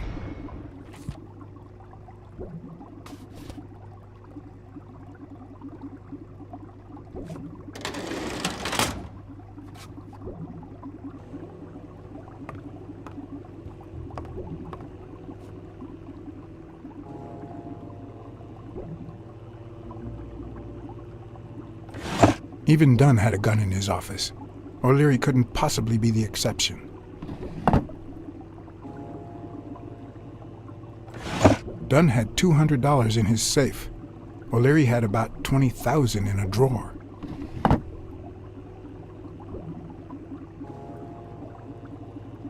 A Crossler? The good news is, I don't need lockpicks to open it. The bad news, I didn't bring explosives.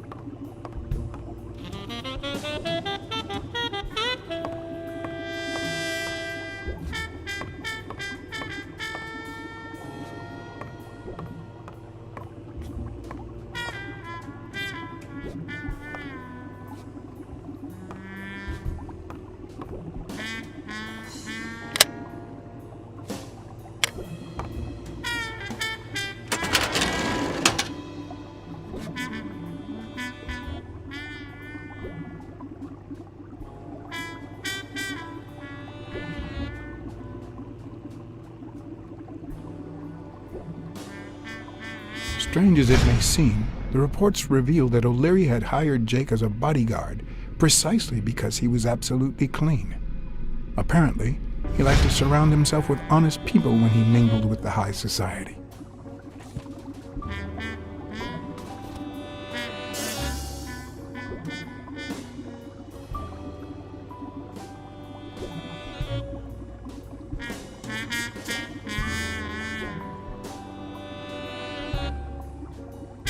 Helen Moore's file was, by far, one of the juiciest. She had been just a run-of-the-mill tennis player until O'Leary launched her career by rigging enough games to help her climb the ranking. However, O'Leary hadn't fixed any of her games in over a year.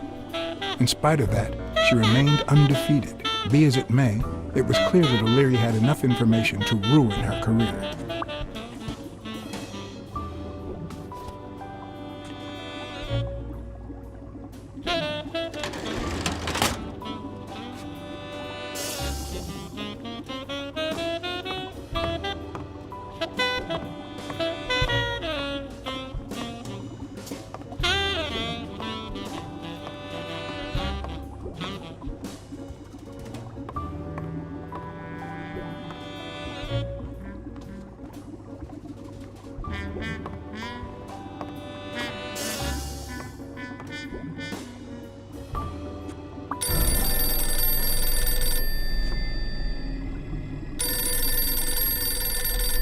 Jake.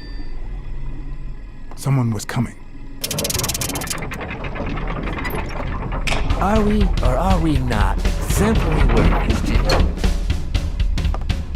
Here it is, middle of the night.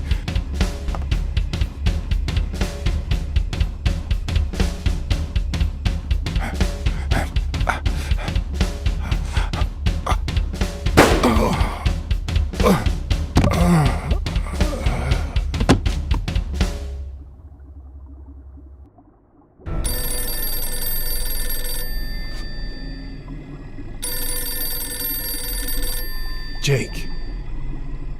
Someone was coming.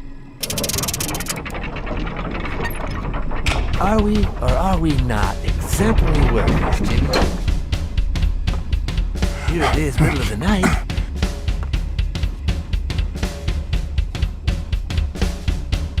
And we're working extra hours.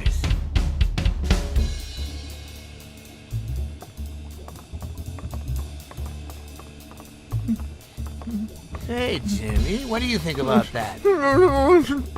I think he's scared stiff, Desmond. Why's that, Jimmy? We're giving you the red carpet treatment. We even let you in the boss's office. You're one lucky fellow. You can't say I don't treat you well, Jimmy.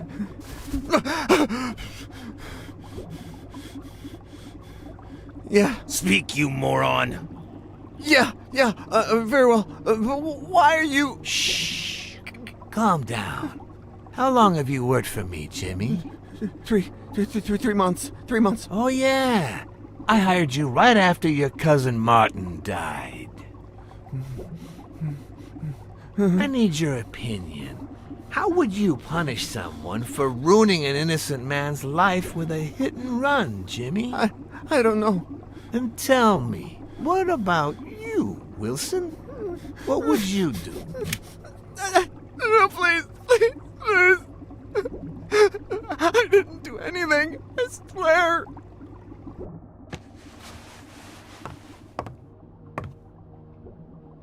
O'Leary, the police have surrounded you.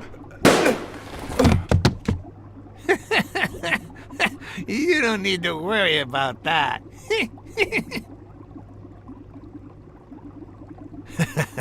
You can't say I don't treat you well, Jimmy.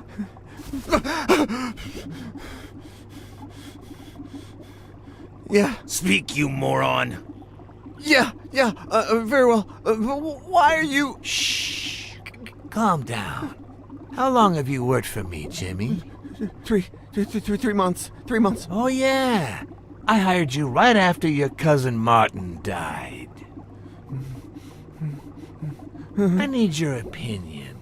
How would you punish someone for ruining an innocent man's life with a hit and run, Jimmy? I don't know. Then tell me, what about you, Wilson? What would you do? No, please. I didn't do anything. I swear. He was a good guy. Of course, you already knew that. You knew him better than me, right? He was my cousin. That's why I hired you, Jimmy. You see, Martin was a dear friend. And his widow said you were a nice kid.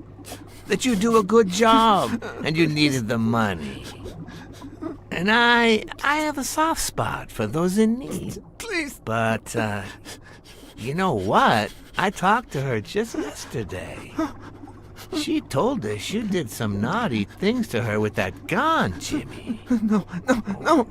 That's no way to treat a widow, is it?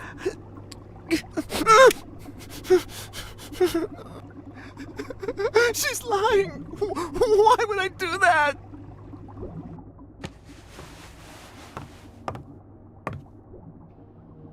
Leave him alone, O'Leary. No one deserves to die.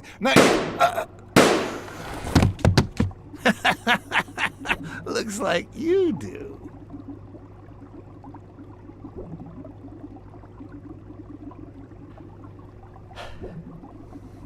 He was a good guy. Of course, you already knew that. You knew him better than me, right? He was my cousin. That's why I hired you, Jimmy. You see, Martin was a dear friend. And his widow said you were a nice kid. That you do a good job and you needed the money. And I have a soft spot for those in need. Please. But, you know what? I talked to her just yesterday. She told us you did some naughty things to her with that gun, Jimmy. No. That's no way to treat a widow, is it?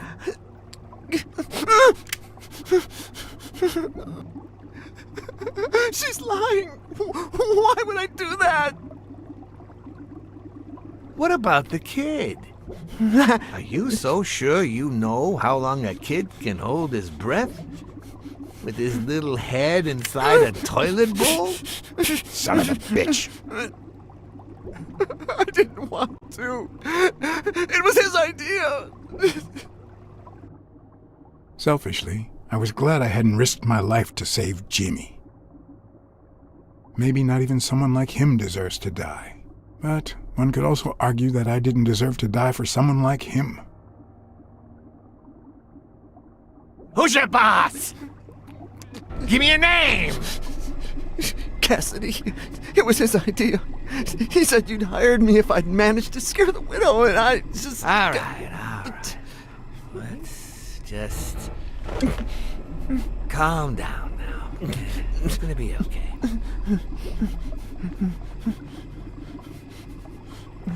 There are two sacred principles that rule my life.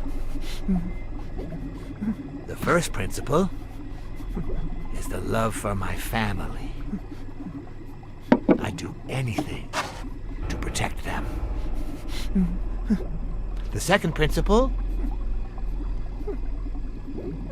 I never put my future in the hands of fate. I always play it nice and safe. And I would even add a third principle, or better yet, a rule. If anything threatens either of these two crucial principles, I take matters into my own hands. You see where this is going? For the first time I got someone killed, even though all I really did was rat him out. No, I just... Stop interrupting me, Jimmy! It's not polite! You're all the same. So rude. You know what? Let's leave it at that. You're going to give a message to that disgusting walrus Cassidy, aren't you? Yeah, sure. Whatever you say. Yeah, sure. Good boy. What's the message? Oh, Jimmy. You still don't get it, do you? You are the message.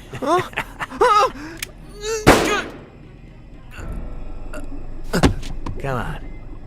Wrap him up. Make sure Cassidy gets the message for breakfast, will you? I hope he chokes on it. Got it.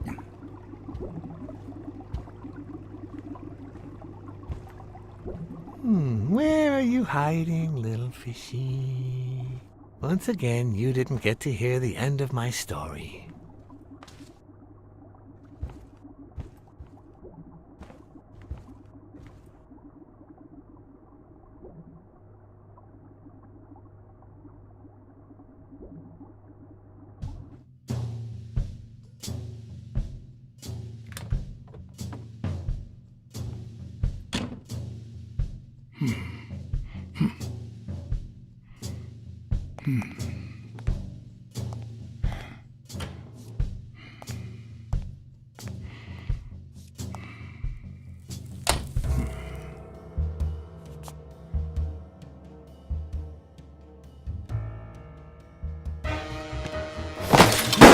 Hey, pussycat!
What? Just where do you think you're going, putty cat?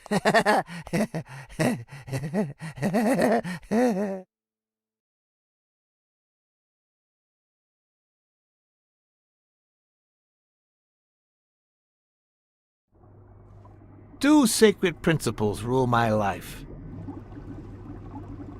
The love you feel for your family. What is going on today?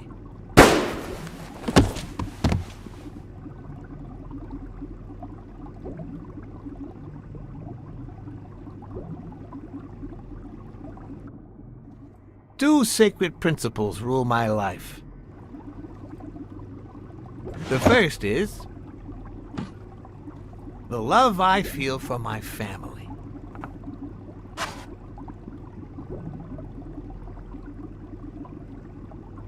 The second,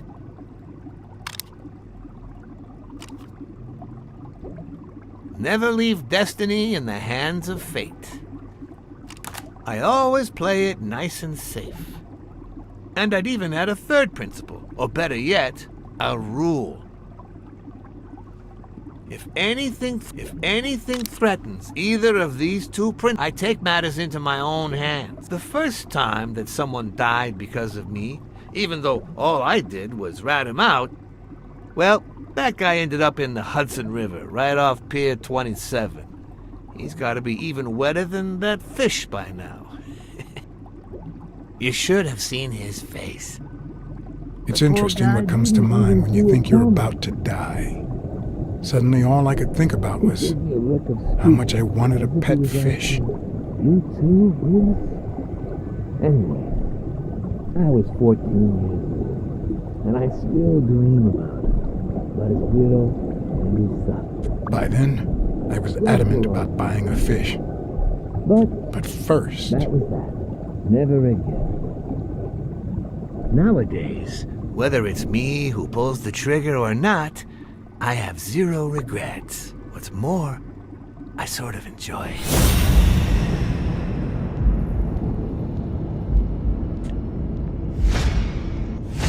In case anyone had any doubts about who's the boss around here, I'll put my dirty feet on his luxurious table to prove that all of this is mine.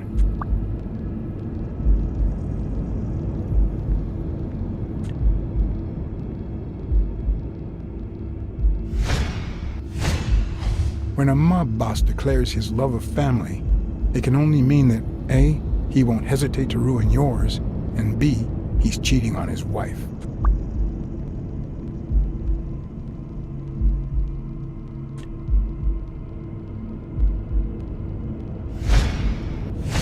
The guy never hesitates to pull the trigger.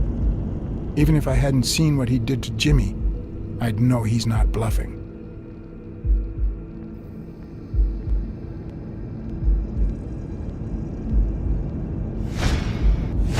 His pupils are dilated, and there's a slight grin on his face.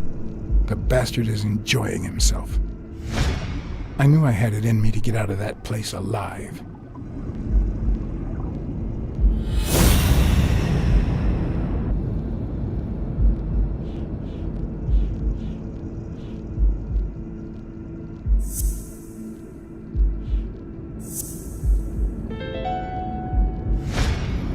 No. O'Leary's wife is having an affair with Colbert? Should I serve this to O'Leary on a silver platter? Or threaten Colbert so he'll get me out of this mess? And, well, that's it, I think.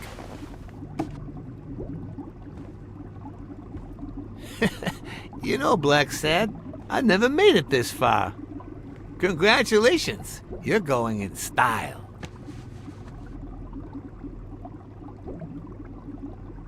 I didn't want to interrupt you because I respect you and your word, but I'm actually here to help. Your wife is having an affair with Colbert. What? Me? No way! Well, here's the thing. I don't respect your word. And since you brought me no proof...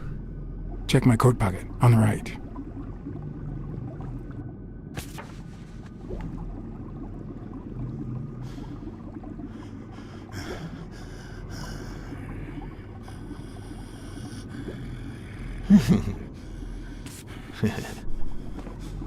Oh, Blacksad, Blacksad, Blacksad. Oops. Thank you very much. And sorry for jumping to conclusions. First, you get a random beating from my men. And here we are. When you shared what you'd found in Yale's apartment, well, it made me sort of want to trust you. But as you well know, you can't trust anyone in this world. Take it. It's only fair.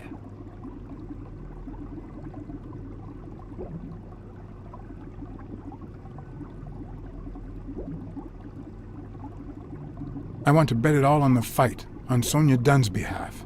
Oh, what a romantic you are. We listen, if you call it listening, to the sentimental romance.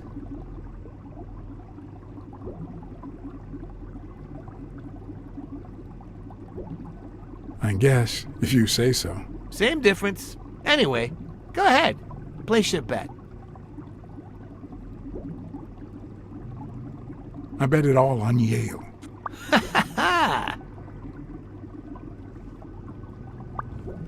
Oh, Blacksad. Aren't these odd hours to pay me a visit? Your message was important, but certainly not urgent. It could have waited until tomorrow, don't you think?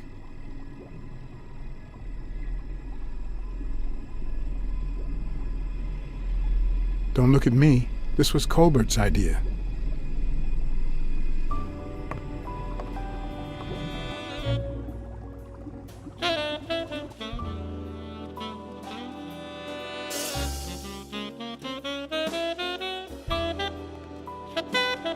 I wish I was a noir fiction writer.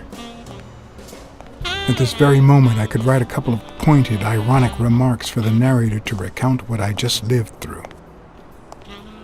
The dark, crooked alleys of New York reminded me of the state of my own soul. No. Fall loomed over me with the... Fall struck me with the full force of my long-lost youth. Nah, not that. Fall descended over me with the full weight of a guilty conscience. God, that's worse.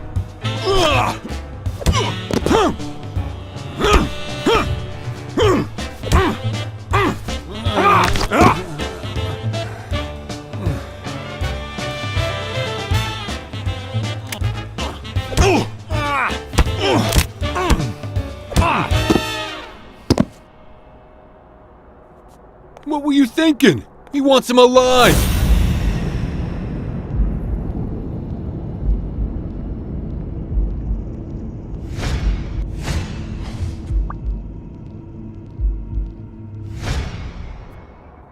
I felt fall seep through my bones like the pain of a good beating.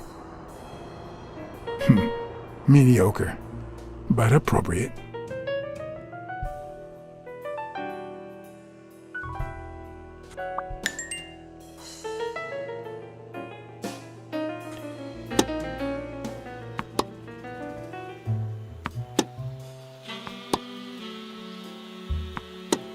Against all odds, next morning I got up bright-eyed and bushy-tailed.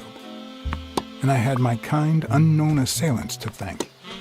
The beating had taken its toll, but for the first time in months, I had slept like a baby.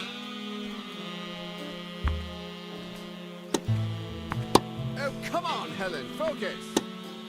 All right, take 5. We'll work on that double backhand later.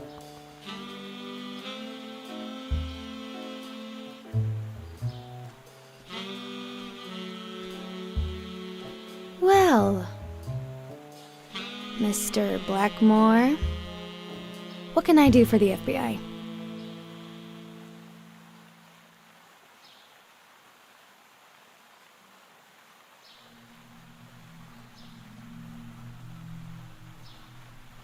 We'd appreciate it if you stopped breaking the law.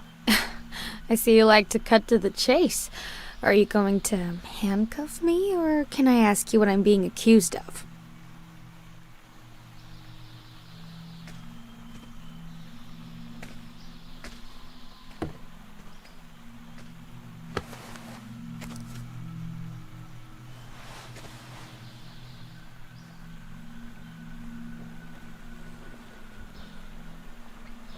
Maybe if we could speak in private?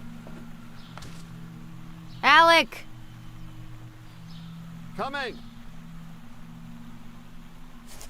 You've got 4 minutes, Mr. Blackmore, so... make them count.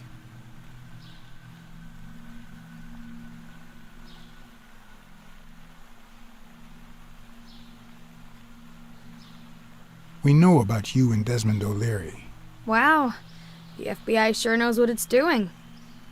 So, out of the 100 million Americans who know about that, who did you extort to get such highly confidential information? The thing is, well... You see, I'd love to wipe out that part of my past, but whatever. Do you have any regrets? Ads pay more than trophies. Can you believe it? Being associated with such a shady character could only damage my reputation. Trust me, never get involved with a married man.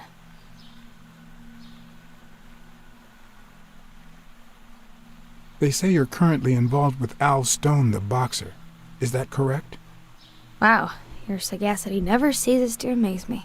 Don't beat around the bush. We know why you're with him. Oh, so you like his biceps too? Desmond O'Leary asked you to seduce Stone. Why? What? No, I met Al by chance at a party. A party hosted by Desmond O'Leary. No, that can't be. No one is that shrewd. Not even him. Damn, I hate that bastard.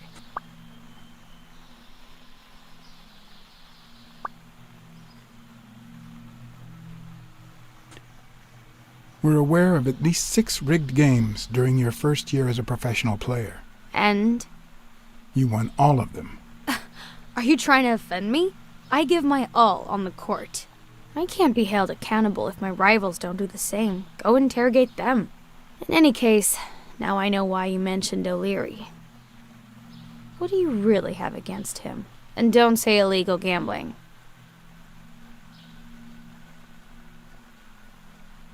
O'Leary is a murderer. Every criminal organization has blood on his hands. His is no exception. And we have proof. I'm serious, Miss Moore. America can't afford to let anyone shake its foundations like that. And America's sweetheart can't afford it either. Help us out. Talk to us. And why should I, Mr. Blackmore? What do I stand to gain or lose?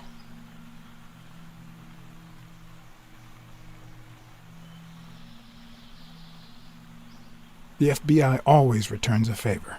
Oh yeah? Are they gonna rig my games? This is actually quite simple.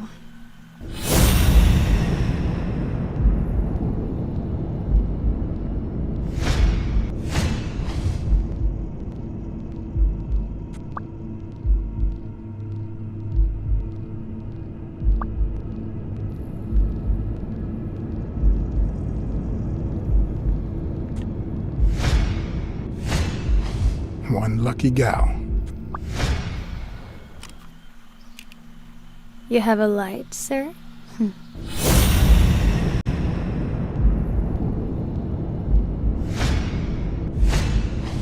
pearly white teeth of someone who barely smokes. Am I making her nervous? Damn. I'm almost out of fluid.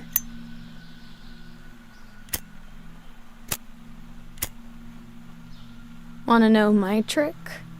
Go down to start, then up with it, and then down again.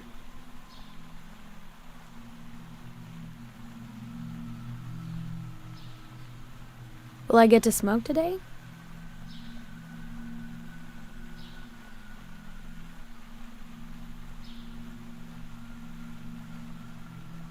Thanks.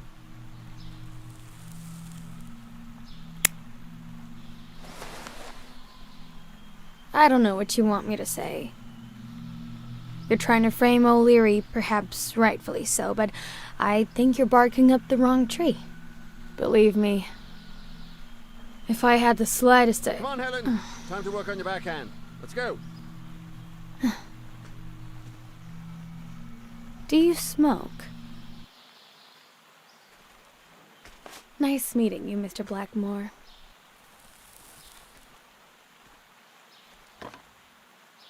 Did you bring my water?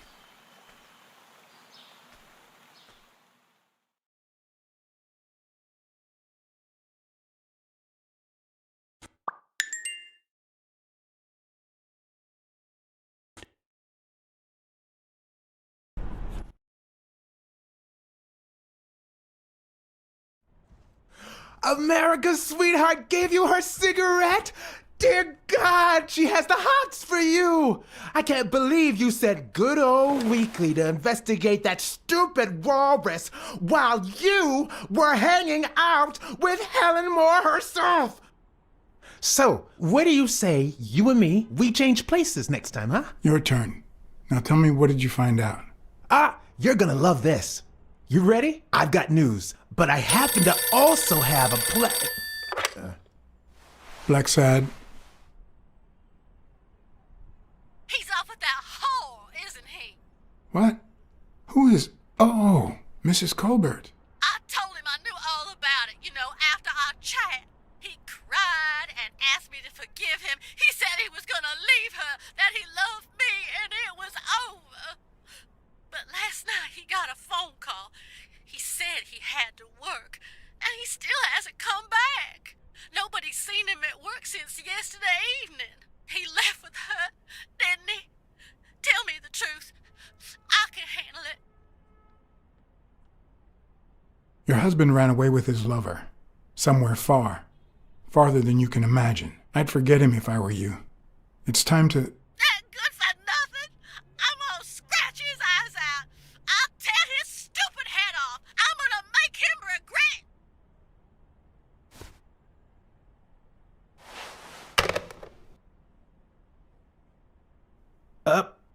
But what just happened? Is there anything you didn't tell me? Maybe.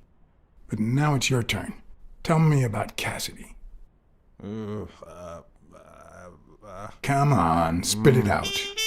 I didn't find anything suggesting that Cassidy had anything to do with Dunn's murder, but...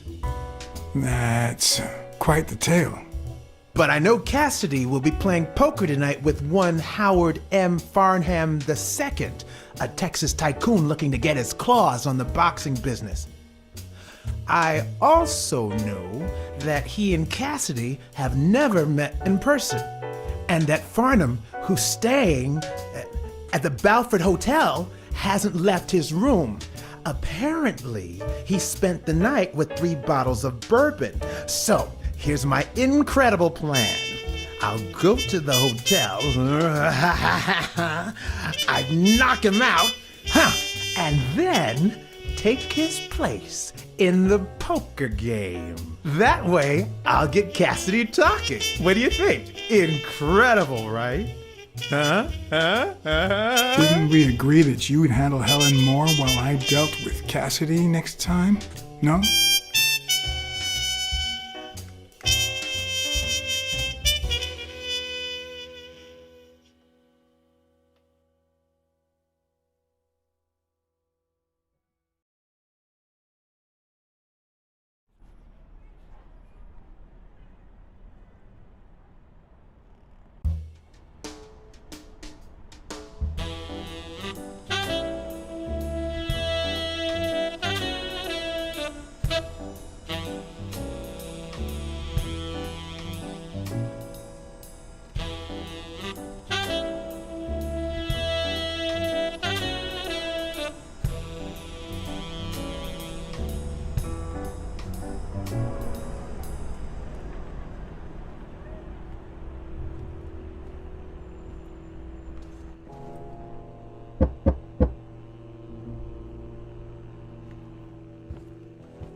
Good afternoon, Mr. Farnham. What's going on? Allow me to introduce myself. Room service. I've brought the bottles you ordered. I didn't order me no drinks, and you're not wearing the hotel uniform. Move on, you drunk.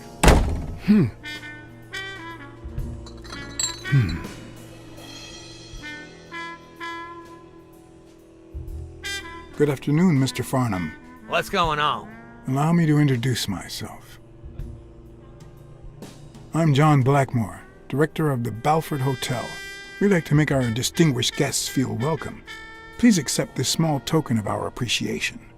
Oh, sure. I was fixing to leave, but I guess them monuments ain't going anywhere. Well, come on in then. Getting in Farnham's room was easy. Earning his trust was another story. But I always have an ace up my sleeve. Blackmore? You okay, partner? The best way to earn someone's trust is to make them believe they've earned yours. And sometimes, the best way to fake it is to tell the truth. I don't know where to begin.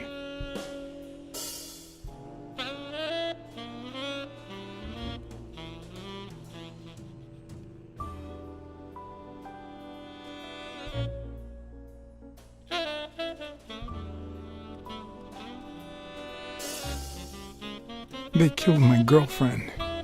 And no matter how hard I try, I just can't let go. Those bastards paid for what they done to you, boy. They paid.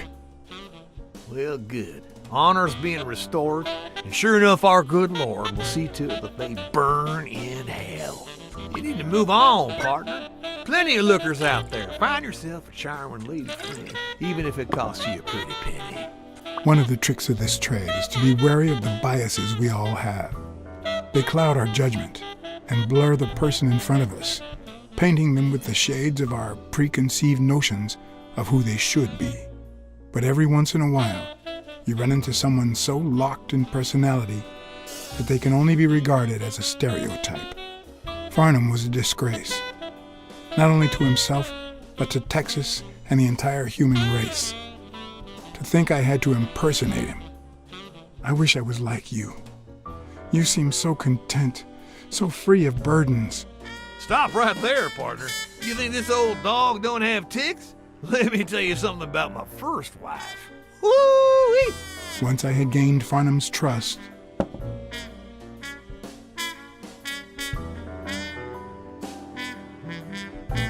the hard part was deciding what I needed to know to become him and not get myself killed.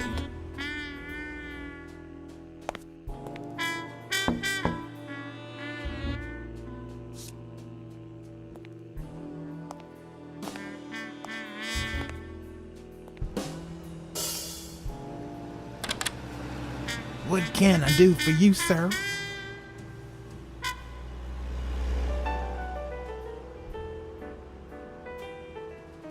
Howdy. My name's Howard M. Farnham II. Okay. Should I know you? What can I do for you, sir? I'm here to play me some poker. You got the wrong place, sir. Did you miss the barbershop sign above the door? You have a good evening, sir. Wait,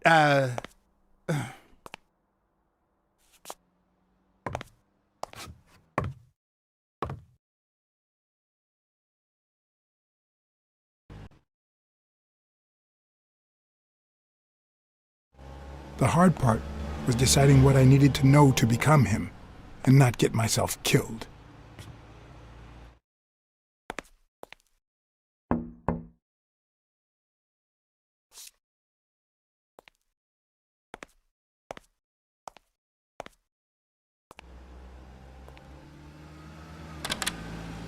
What can I do for you, sir?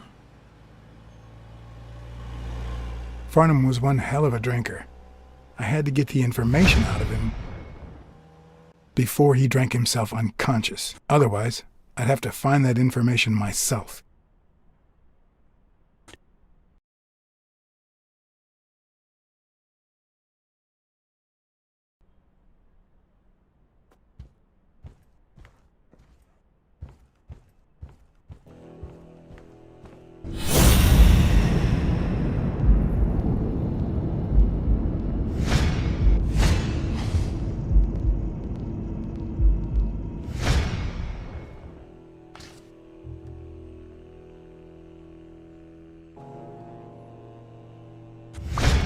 Yes, I got a Vietnamese slave last time. No, please, come in. Of course, I remember you. Take a seat.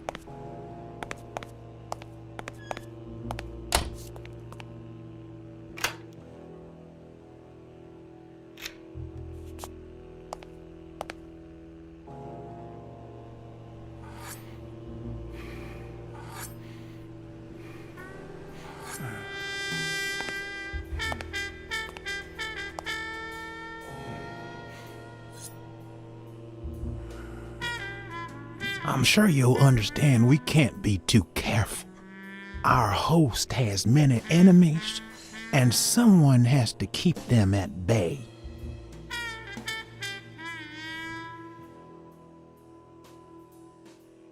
Sure, I get it.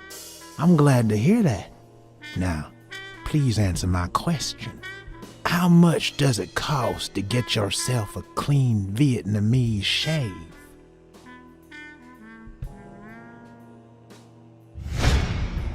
Then, sure enough, Booth put the nail on the coffin of my first marriage. You know, the wife that caught me cheating with the maid.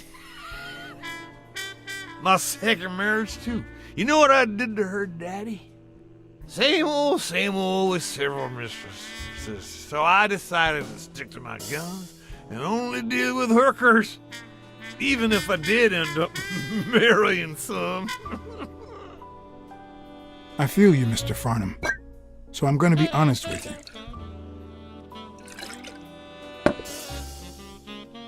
I spent all my savings on poker. And if I had any money left, I'd spend that too. Poker's not the trouble. It's the play with no bills in your pocket is the trouble. Oh, trust me. I had plenty of bills. Come on now. You ain't got a pot to piss in, son. I just paid 10 years worth of your salary fixing to play me some poker, and that's no more than petty cash to me. Petty cash, to be honest. I asked you how much. Of course they gave me my receipt. Who do you think I am, boy? Wait, I'll show you. I got it somewhere. Just a sec. I'll get it. I just put it over. I think I'll be right back.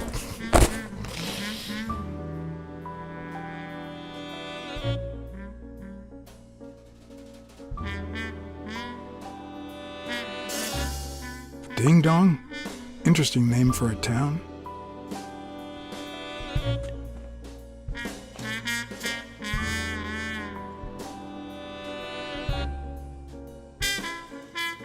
Why didn't you just say you had the receipt in your pocket? I'm almost certain, but tell me, who told you to come to this barber shop?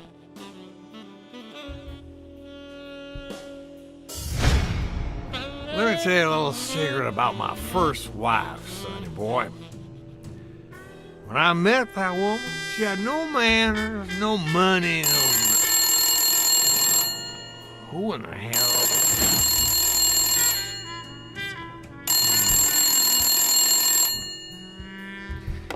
Farnham. My God, if it ain't the hero of the day.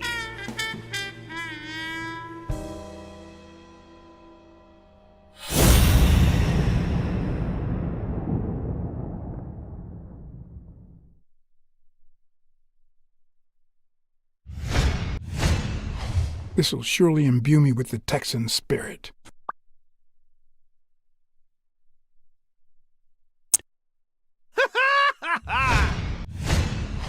It's not going to be easy to sound Texan, but I'll give it my best shot.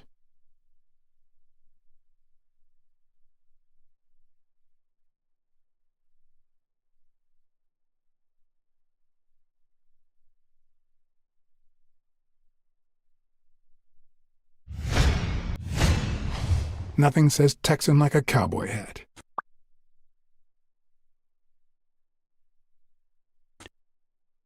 I'll be damned.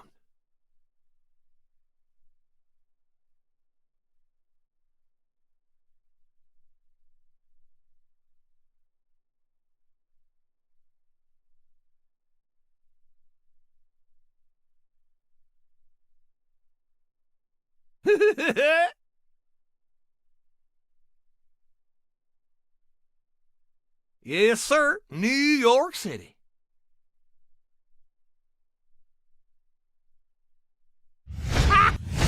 I probably don't need to imitate his Sure gestures enough, during the I'm game, fixing to play but it poker. certainly wouldn't hurt Anyway, to try. Kenny, thanks for fixing the game with Cassidy. God bless you, brother.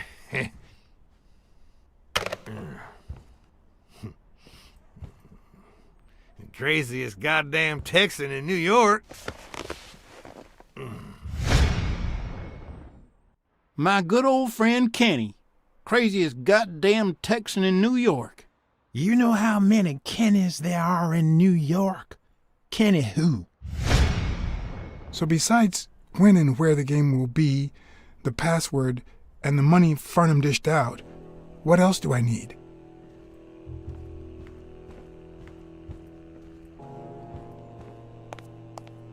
They smell like a party.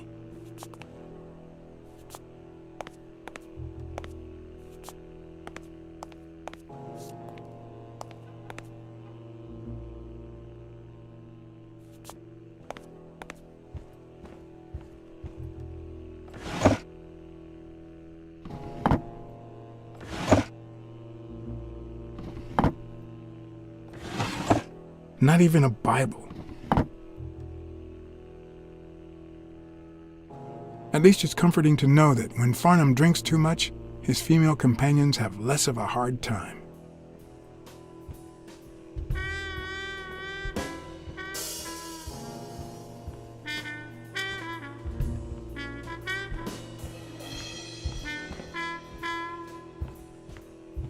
Ding Dong? Interesting name for a town. Kenny. Hey, do you think you can't be friends with someone and not know their last name? Let me think. No.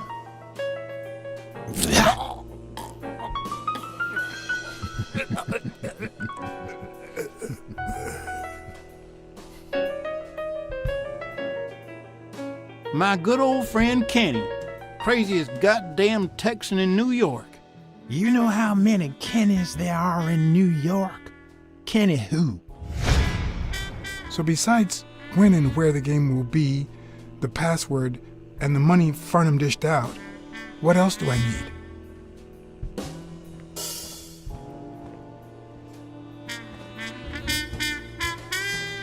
Ding Dong? Interesting name for a town.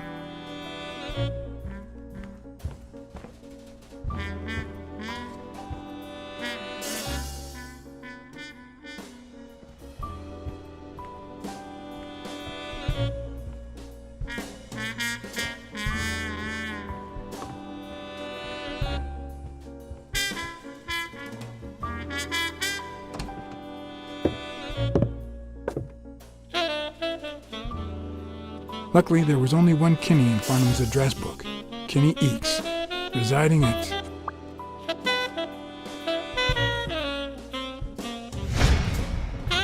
Cornell Plaza, Manhattan. Stunning penthouse.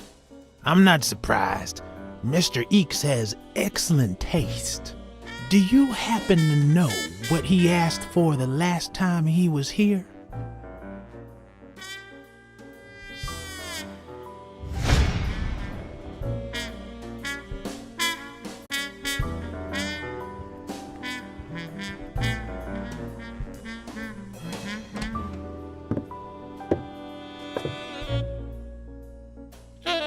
No matter how superficial someone may seem, there's always a way to win their heart.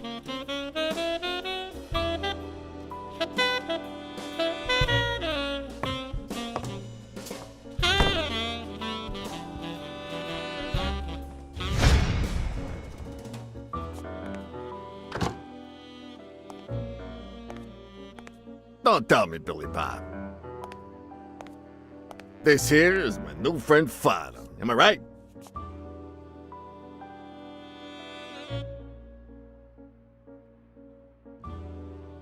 Sure enough, but your slasher friend sure could learn how to treat his customers. Hey, Billy Bob, come on. This guy's a good guy. He's one of us. My apologies, sir. Hey, come on. Let's get in there before they finish all the bourbon without us. I haven't frisked him yet, sir. I don't think that'll be necessary. Mr. Farnham here, he's an honest Texan. And I'm sure he'll hand over his weapon if we ask him to. Right?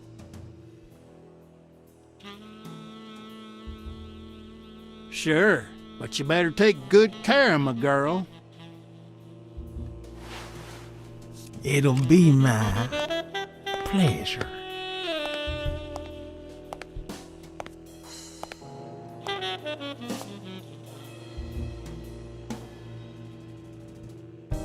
Welcome, gentlemen. Chips are on the table and guns are in the safe. Now, we got a lovely night of poker ahead of us full of smoking and bourbon. So let's get started. Take a seat, Mr. Farnham. Let me introduce you. To my right, wearing gray boxers and weighing in at 140 pounds, the owner of Pink Vice, the largest meat market in all of Manhattan. In other words, a real son of a bitch. No offense to the women he exploits. Our reigning champion, Oswald Quince. A title I aim to keep, provided our new contender here doesn't interfere.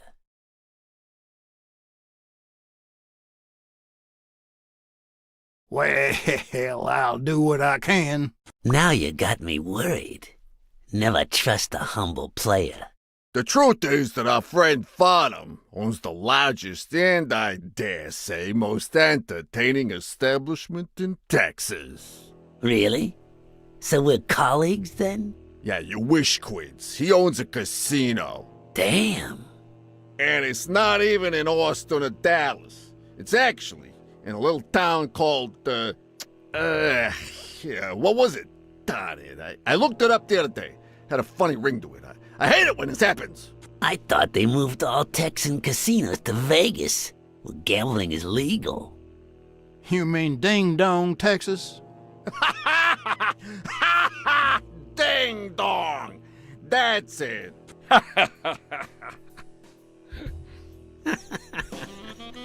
Who'd ever think of a name like that? Well, casino or no casino, let's just hope he doesn't keep as many aces up his sleeve as the late Ventimiglia, huh? Amen. To my left, wearing brown boxers and weighing in at 396 pounds. Frank, show some respect, huh? The hospitality tycoon, Polly...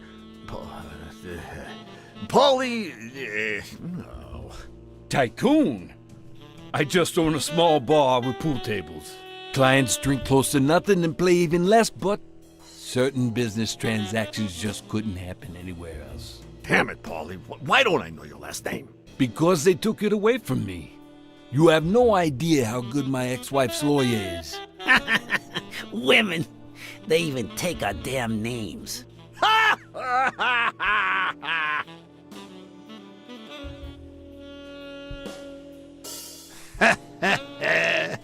You're too much, Paulie.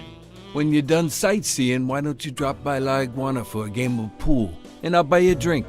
But I have to warn you, my clientele isn't crazy about furry fellas such as yourself.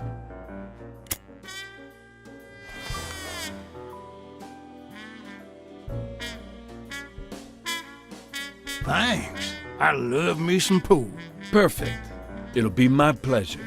You looking to start your own pool business, Farnham? This guy here wants to start a boxing association in Texas. And guess who he's turning to for advice? To be honest, several things got me worried, so I'd be much obliged for any counseling. So, what worries you?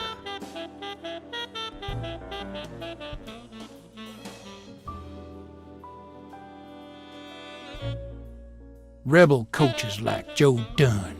Oh, I see you done your homework. That bastard wouldn't accept the most basic rules. For example, banning boxers from official competitions when the managers don't belong to my association. Hey, don't get me wrong, I'm sorry for his death.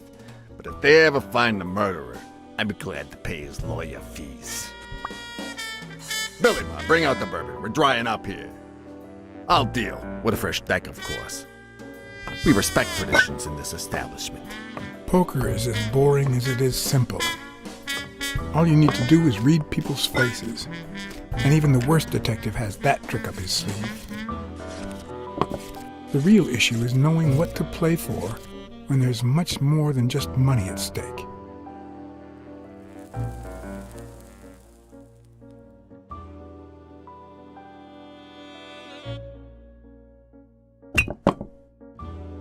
Damn it! What again? How many games have you won in a row, Quince? And here I was hoping that Farnham would steal your championship belt. I don't think he'll need a belt, especially if he ends up losing his pants. Mark my words, Farnham will be calling his wife before the night is over. Ha! Oh, hey, by the way, did you guys hear about Kenny's wife? Pretty tragic, huh? What happened? Oh, plain bad luck. Hey, but Farnham, I'm sure you know more about it than I do.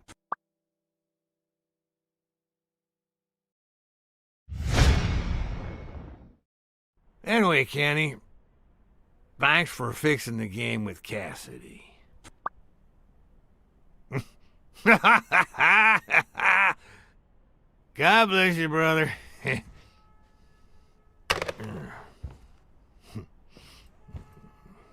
The craziest goddamn Texan in New York.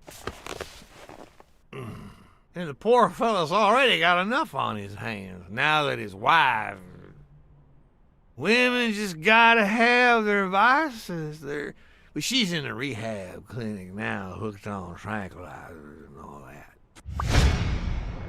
That's it, tranquilizers. Don't tell me women don't have their vices, too. Bring out the bourbon, Billy Bob. Come on, give me the bourbon. Maybe I spoke too soon when I said that poker is easy for a good detective.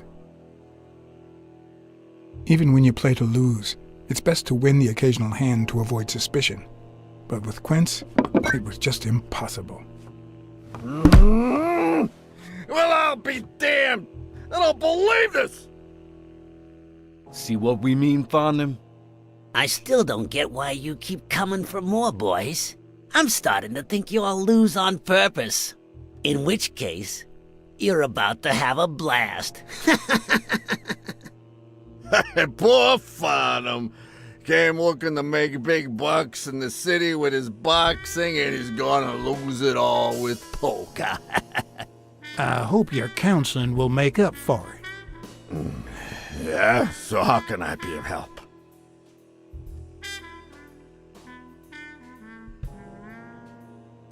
Those there athletes hooking up with each other, like Al Stone and Helen Moore. I see you subscribe to What's News. Yeah, my star boxer. The reigning champion. He's having an affair with America's sweetheart. Hey, I got nothing against those two idiots falling in love. Don't get me wrong, but it's taking a toll on his performance. I don't think he'll lose against Yale, but I'm starting to worry a bit.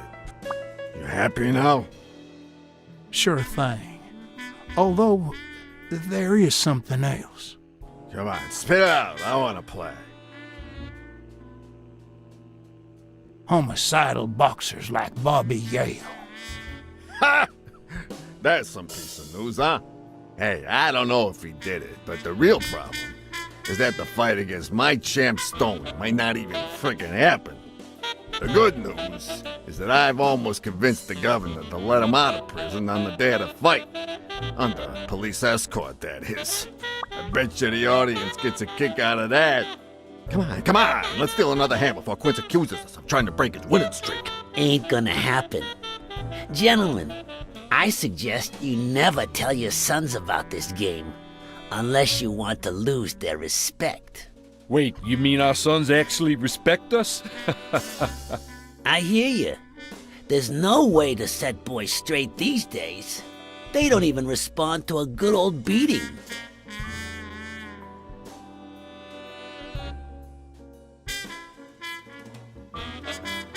Then try not beating them. There are better ways to educate boys. Hey, careful, Quince. You're talking to a pro. So, Kenny told me you had quite a house full. How many kids you got in that house full of yours?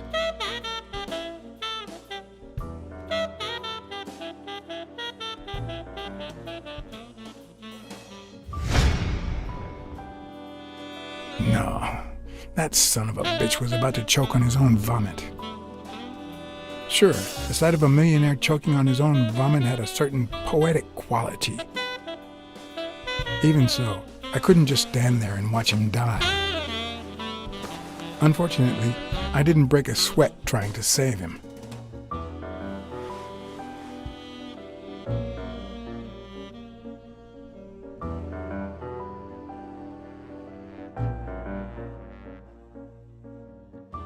How many kids you got in that house full of yours?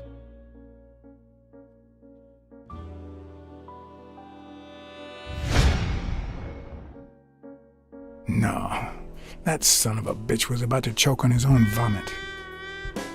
Sure, the sight of a millionaire choking on his own vomit had a certain poetic quality. Even so, I couldn't just stand there and watch him die. No, deserving or not, the man would live.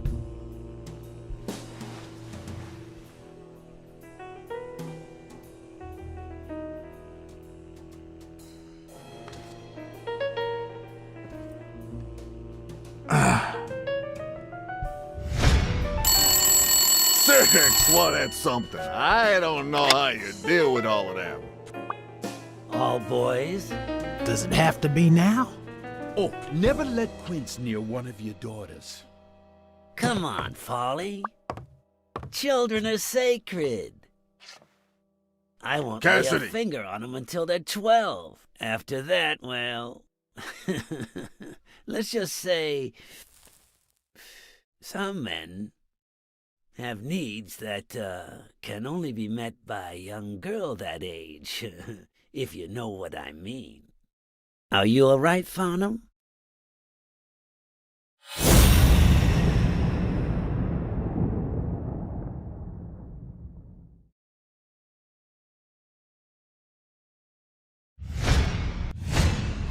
There goes your winning streak, you sick bastard.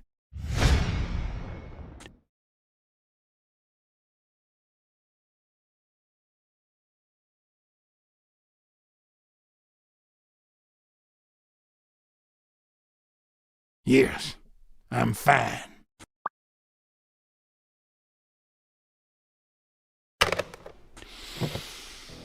Now, what if that lovely 12-year-old girl was your sweet little niece, or my cousin Mike's niece? And what if she disappeared a while back? And what if she'd been taken to work uptown? In a brothel, huh? What do you think about that? I don't know what you're talking about, Frank.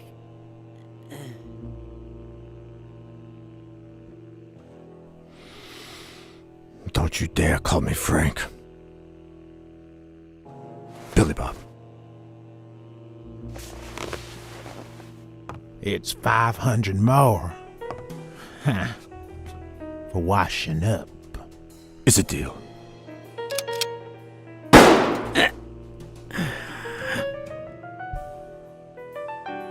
Sorry for the spectacle, fellas. I had no idea the game would end like this. Please, take my tokens, and that flying scumbag's tokens as well. Now, if you'll excuse me, I have some family matters to attend to. If you decide to go ahead with your new venture, call me, Farnham. Your behavior at last night's game was utterly insulting. Never contact me again, or I'll put an end to your pathetic life. If our common acquaintance should ask you about your business endeavors, tell him that boxing is too violent for you. Signed, Frank Cassidy.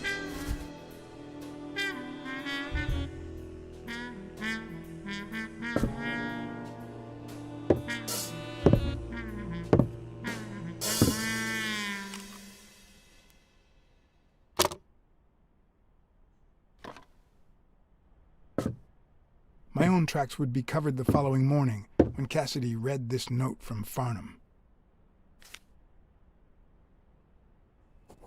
Dear Mr. Cassidy, although I'm grateful for your kind help, last night's game made me realize that boxing is just too violent for a peaceful Texan like myself. I have decided to invest elsewhere. Yours sincerely, Howard M. Farnham II. Damn Texans.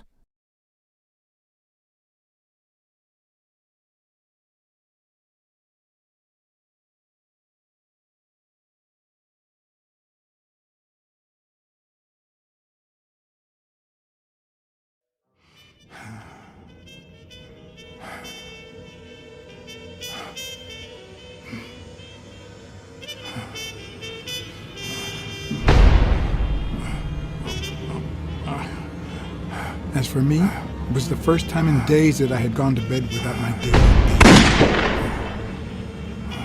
A real shame.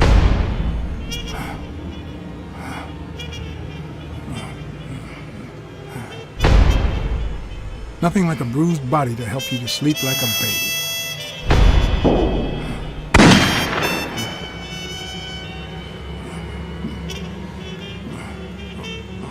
Maybe I should have given myself a beat.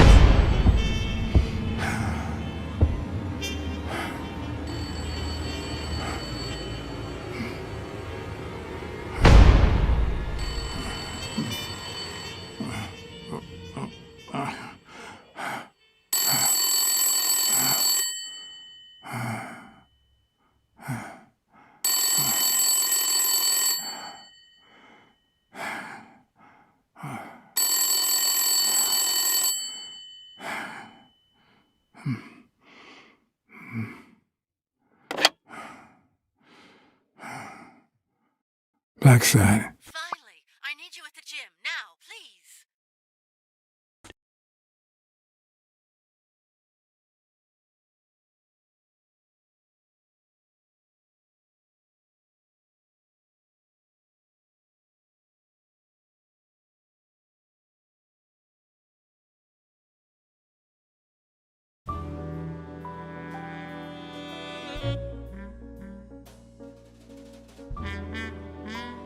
It was like this when I got here.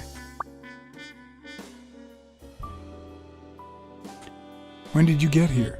I've been calling you for over an hour. Calm down. I'll take care of this.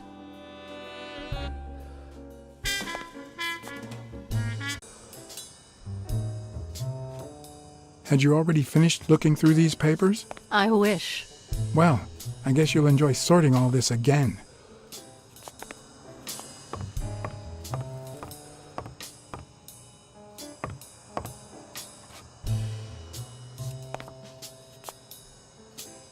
Bingo. What is it? Nothing. Just a freshly signed contract.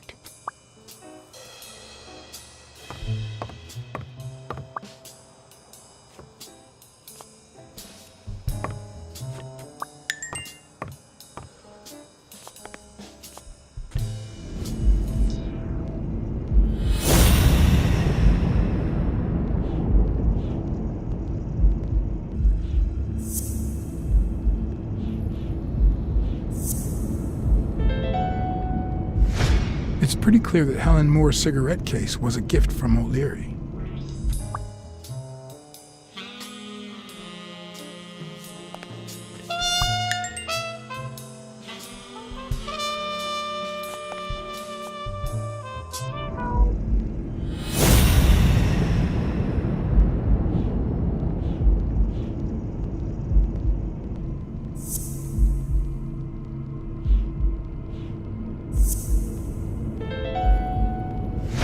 If she's still in love, why does she claim she hates him? What is she hiding?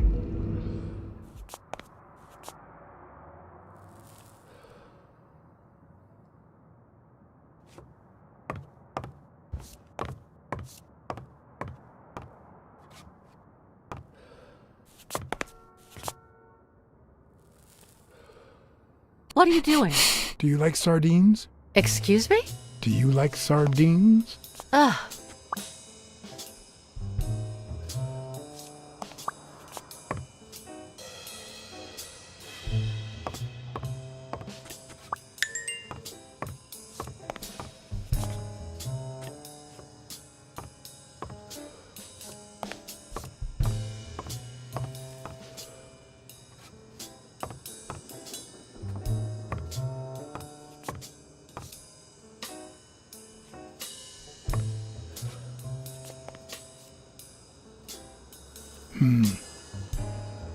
Looks like the burglar isn't interested in bureaucracy. Not that I suspected otherwise, but it's obvious they weren't looking for money. Did they take anything? No, although...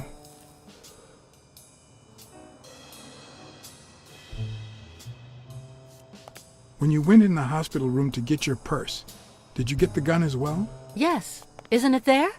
I put it back. I'd rather not go through that again.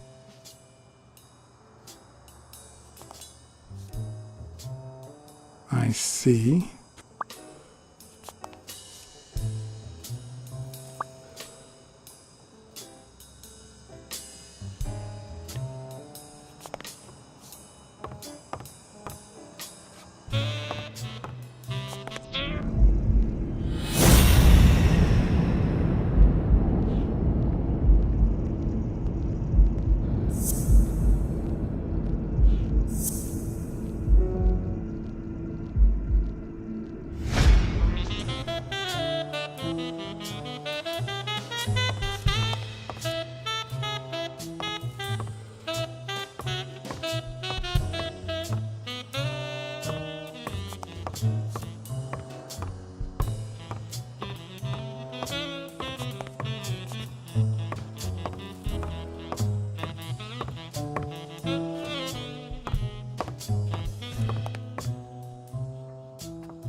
Is this yours?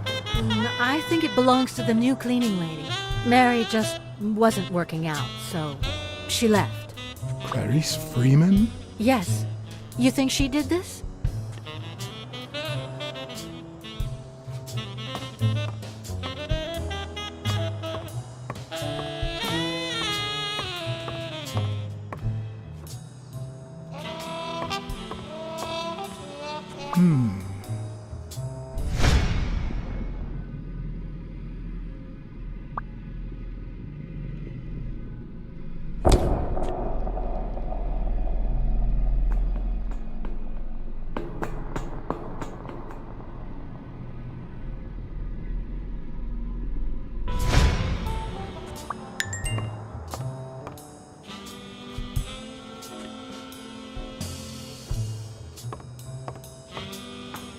Wait here, please.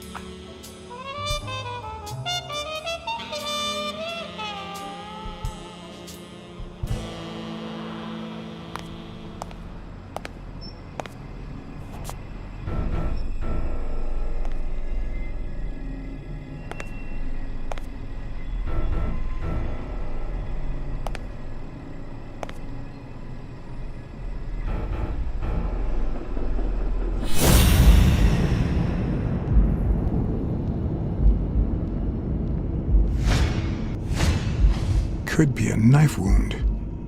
The murder was brutal.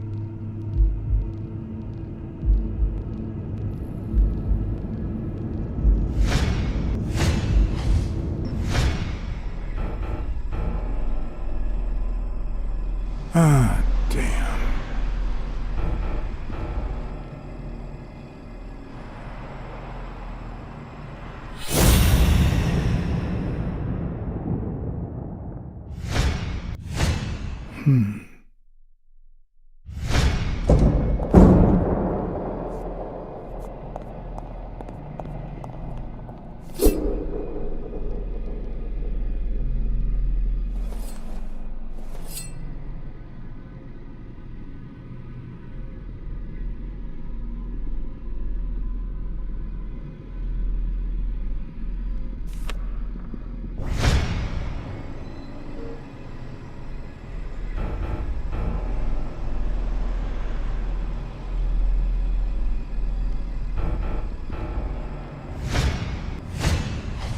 I can just picture her saying, "Honey, I found a job.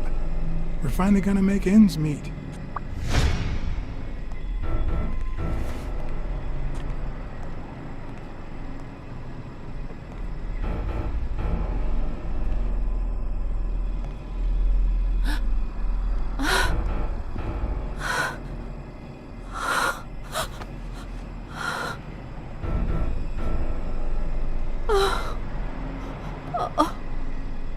I want you to call the police, son, and then go straight to a friend's house. Don't even think about going home, and definitely don't come back here.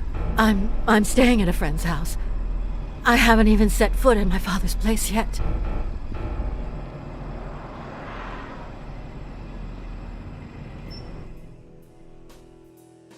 Good. Do you have the keys?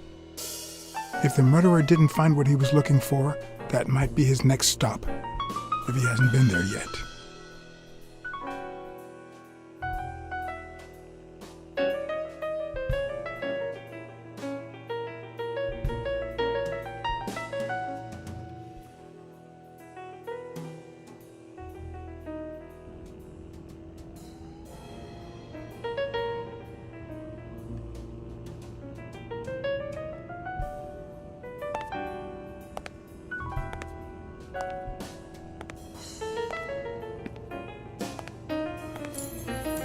For once I had the keys to the place, which meant I wouldn't have to use my lockpicks or...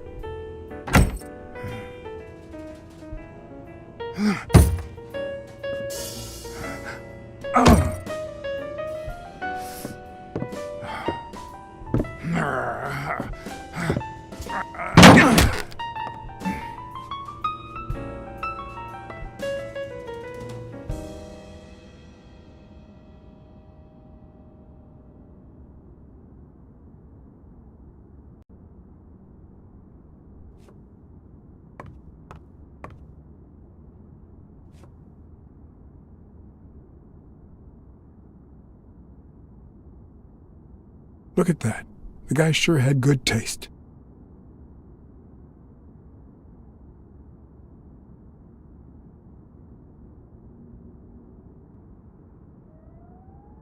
I see more art in a boxer's hypnotizing footwork than in certain modern paintings.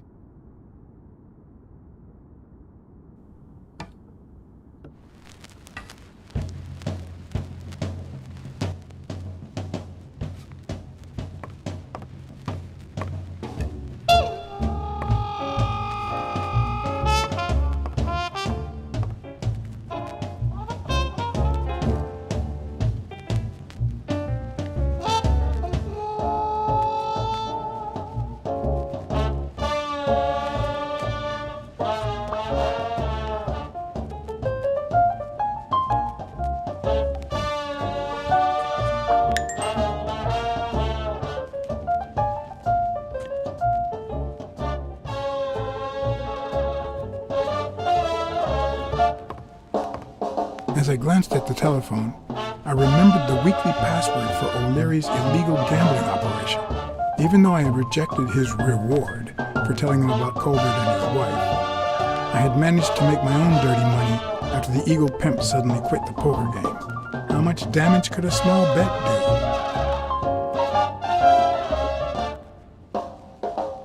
What harm could I do? Only the invisible type.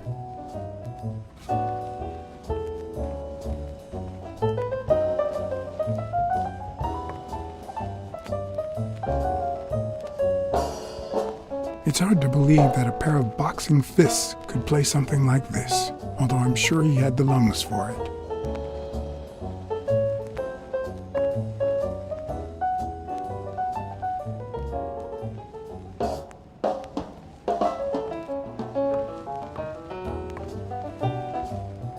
It looks like Dunn had already begun to move his things.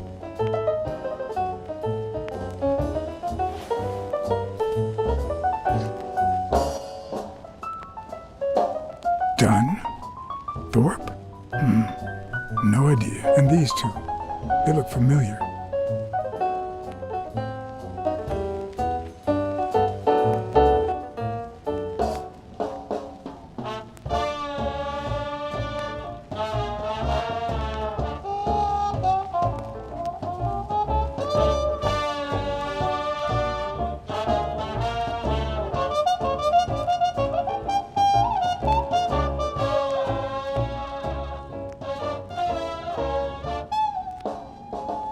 Wasn't Dunn's nickname the Quiet Lynx?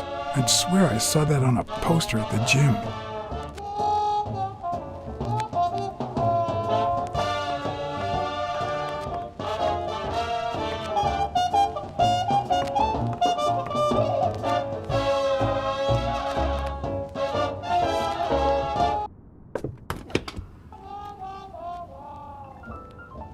ready-made meals on airplane trays in front of the TV. Who would have thought we'd end up eating like this? Dunn died 4 days ago, and that lettuce still looks okay.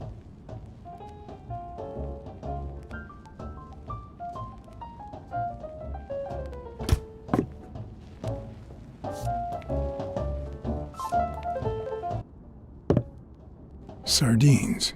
It's been open for a few hours.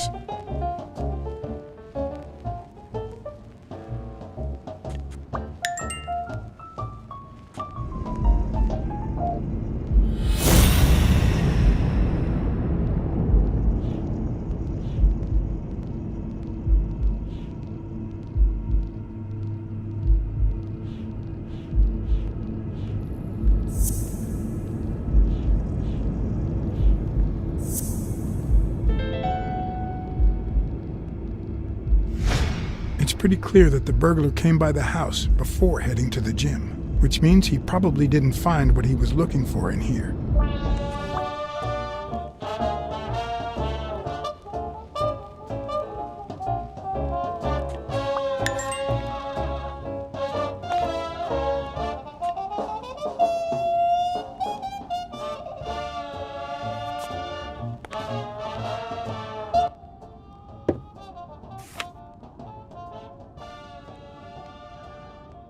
Of course. Now I see how Dunn bought the apartment he was going to share with Mary. This place has to be empty in 2 weeks for the new owners. I wonder if Sonia knows about this.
Could this be the origin of Sonia's interest in business management?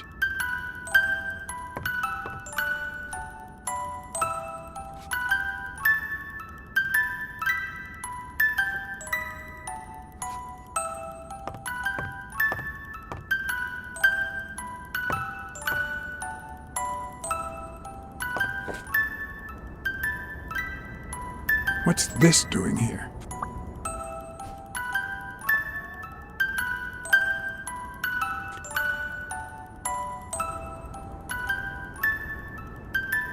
One of the very few teen idols who only got better with age.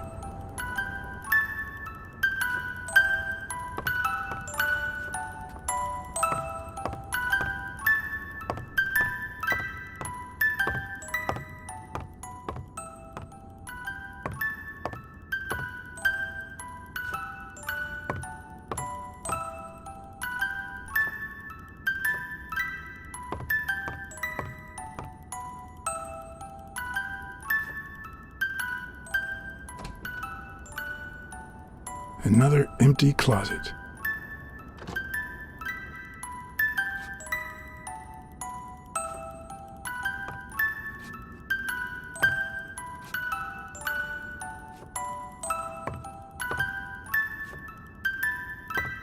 You still looked at her every morning, so many years later, with a new love? Maybe we don't need to forget. Maybe pain just transforms into, I don't know, something.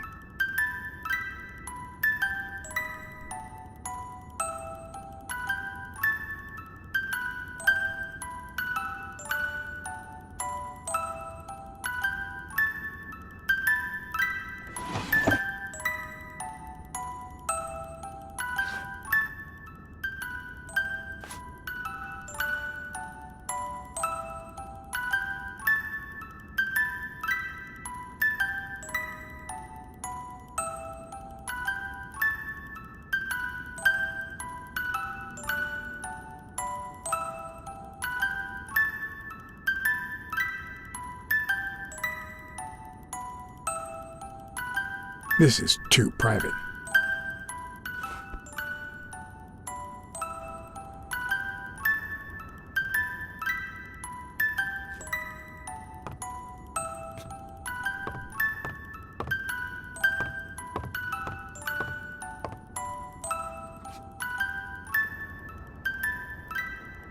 Is this how he got in?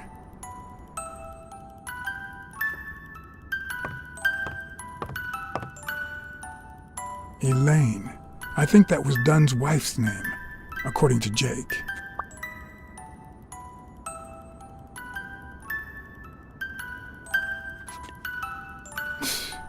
No matter how hard I look, I'm not getting anywhere. I need to talk with Sonia, and maybe with her uncle Tim.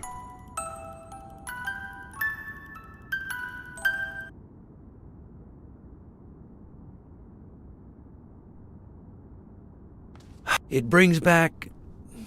I don't know. Bad memories? A pessimist, are we? It's like remembering the last day of summer. Scenes full of joy, picturesque landscapes, and yet the light is faint and the air is still, the calm before the storm. I know that feeling. I figured that much. I can see it in your eyes. We met in the Army. We were all professional athletes. They called us the Olympic Five. Who's the guy on the right? Angus Mitchell, our combat medic and a doctor with the New York Warriors. It was Spanow who got him assigned to our platoon. Hey, isn't that Craig Spanow? The guy on the Morley's billboards? Yes, indeed. Our captain. He was the oldest, after all, and star of the New York Warriors. He was an orphan, you know. But he loved the sport so much that he said baseball was his family. He was the one who had Mitchell assigned to our platoon. Was Dunn already boxing? Yes, he was. I had already seen him fight before I even met him. He was as humble in the ring as he was in life. He'd always let his rivals take the initiative. I remember how he barely dodged the blows. If you didn't look at his feet, it seemed like he wasn't even moving. And the footwork, pure dancing. You could almost hear the music. The song would play until his opponent was exhausted. Then came the drum roll, followed by Dunn's victory by KO. Who's the guy on the left? Ah, Viktor Sukovsky, the athlete. You've probably heard of his medals. What about you? I had just signed with the Milestones. I hadn't even played my first game, but people said I had a bright future ahead of me.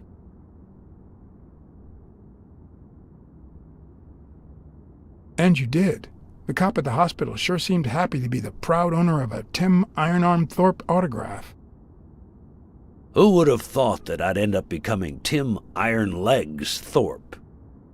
What happened? I fought the Nazis for 2 years, up there in the sky, over Europe. And I never set foot in a field hospital. 3 years later, I crossed the street without looking. And look at me now. What happened to all of them? Zukovsky died the same day they injured Dunn. Dunn received an honorable discharge and came home. He quit boxing and opened his gym. Mitchell was redeployed to a field hospital. Spano and I continued in the same unit, but nothing was ever the same. You see what I meant with the last day of summer. And after the war, well, who the hell cares? I do. What happened to Spano? Well, you've seen the billboards. He made it big time. When I was forced to retire, I got him some advertising deals. That's how I founded this agency. But then, something happened to him. He became sullen. He fell out of shape, and slowly but surely lost touch with reality. He withdrew from public life and broke off our friendship. Haven't heard from him in, 3 years? And believe me, I've tried to contact him.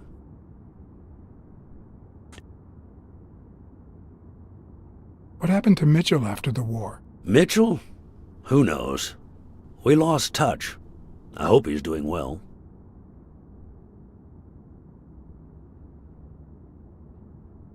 You think Spano might have been involved in Dunn's death? Spano? No way. He and Dunn were always... Well, Spano's changed so much that it's hard to say. I think I saw Mitchell not too long ago, but I can't remember where. Seriously? Please try to remember. I'd love to hear from him again. I'll do my best. Allow me to double your wage. You have to find the murderer. Maybe Dunn stayed in touch with Mitchell or Spano. Maybe even with both. But he never told me anything. Maybe Sonia knows. I doubt it. But that's not the only question I've got for her. May I?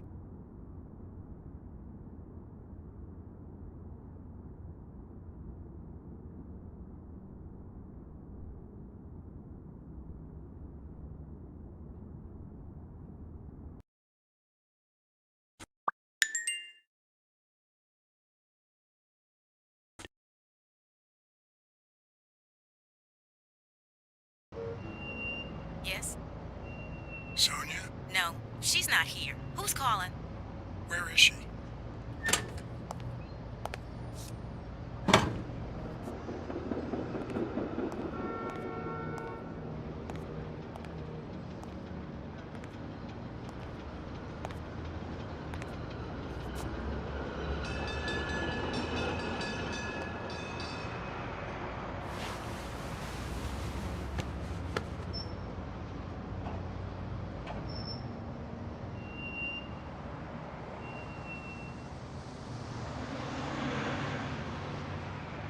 Was your father still in... Have you ever wished you'd never been born? What?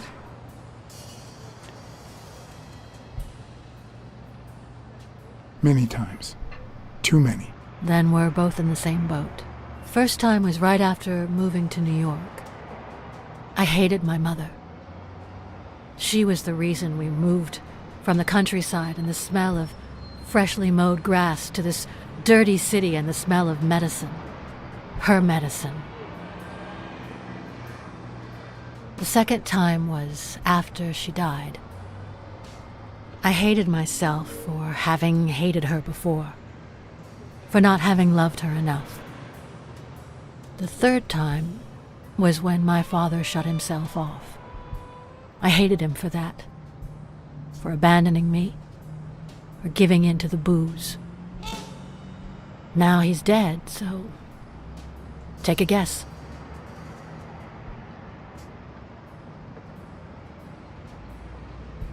You've realized just how much you really loved him.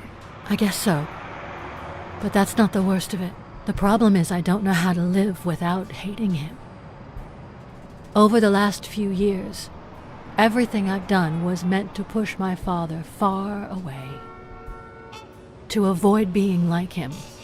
To avoid making his same mistakes. Without him, I just don't know who I am. And you won't even let me hate Bobby, which might actually help me.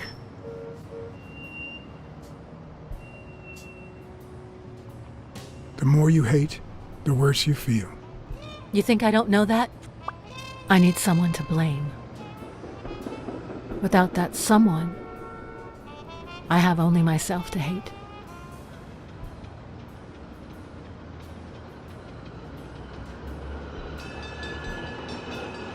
I'll find the person who did this. I promise. Let me have my doubts.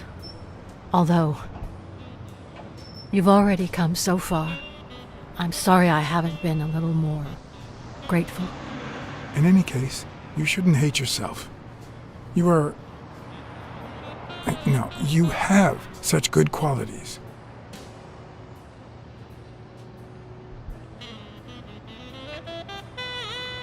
You're kind, smart, and beautiful. Are you really trying to flatter me now?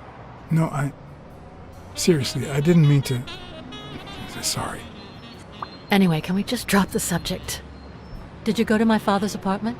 Yes. The thief went there before coming to the gym, which leads me to believe he didn't find what he was looking for. And what was he looking for? That's what I intend to find out, with your help.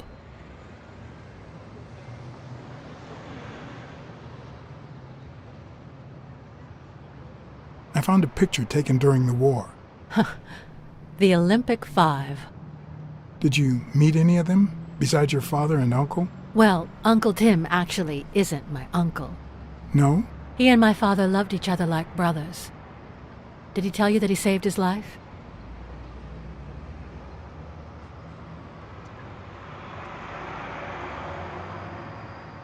Your father saved Thorpe? They were flying over Brittany in a 3-unit fighter plane. Zukovsky was the pilot, my father was the co-pilot, and my uncle manned the machine gun. Suddenly, enemy fire killed Zukovsky and injured my father, which is why he never boxed again. My uncle jumped out of the gun turret, ran to the cockpit, and managed to pilot the plane to safety. Oh, the times my father told me that story. And now...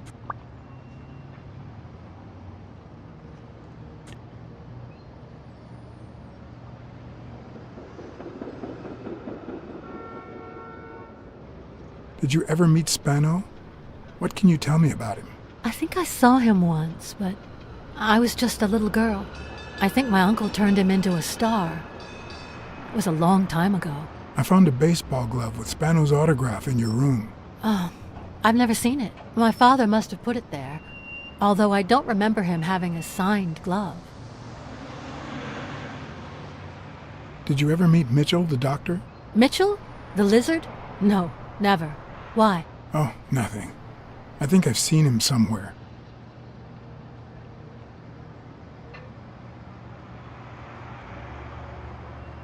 I saw your old room. That's embarrassing. Stop, or I'll end up hating you.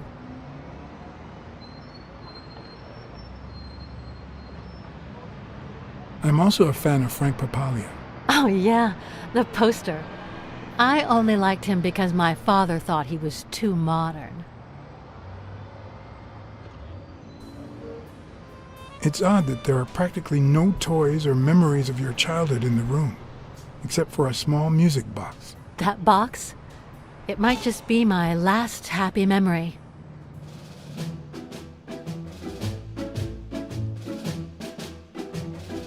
It's from before my mother got sick and we moved here.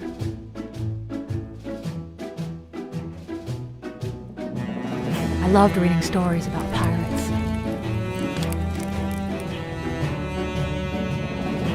So my father drew a treasure map for me. I searched the whole house, one clue at a time. It led me to this enormous tree in the yard where Daddy had put up a tire swing. X marks the spot, so I dug to find my treasure. I loved the music it played, the ballerina and the little secret compartment. Oh, the secrets I kept in there. I think it's the first time I heard you call your father Daddy. Really?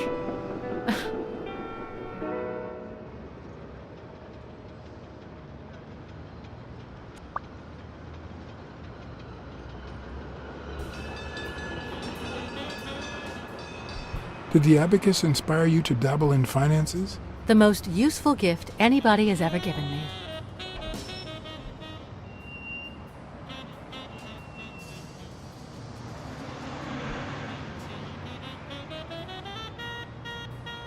A gift from your Uncle Tim? He used to say that in this day and age, a woman should know how to count. My father didn't agree, but he didn't oppose it either. People thought he was a liberal because of his attitude towards racial issues. But at home, things were different.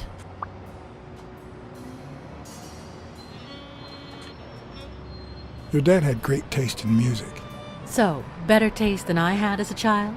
Well, now you've put me on the spot. You don't know how happy that makes me.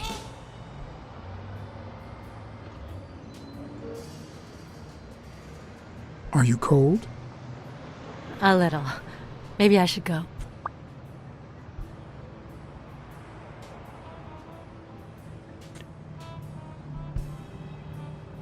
Yeah, it's getting late. Anyway. Thanks for the company.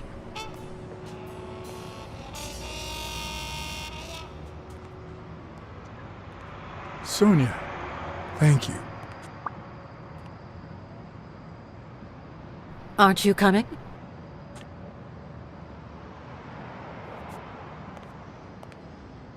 I knew I was looking at a solution, but what exactly needed solving?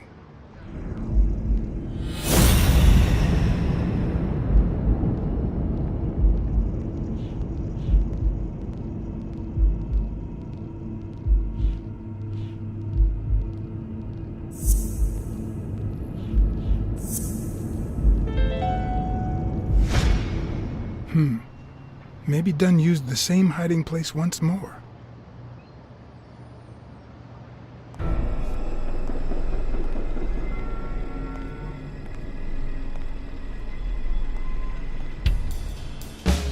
I'll never understand why detectives and criminals bluster while they fight each other in the pictures.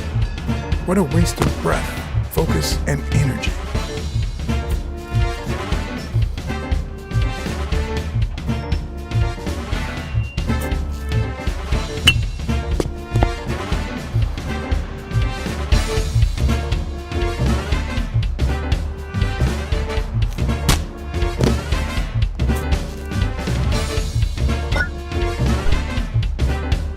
It's not the lack of credibility in the screenplay that bothers me.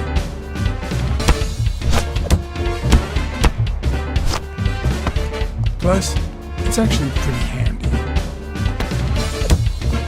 When a crook talks to you in the middle of a fight, you know you're up against a rookie.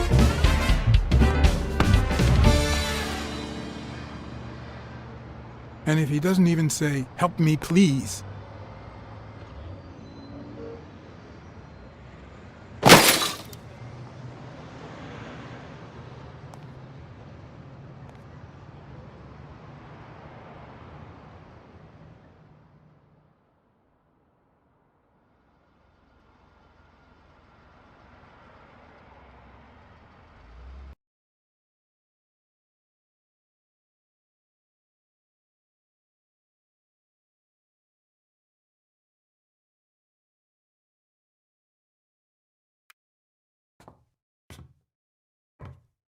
What did they say? Nothing serious. I lost another one of my 9 lives. Oh, this hurts. Got many left? I'm in the red.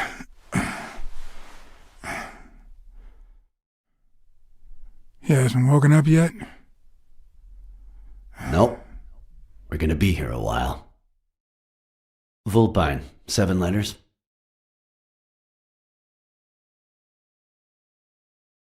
Scheming? You think that's the same thing? No. Sounds a bit off to me.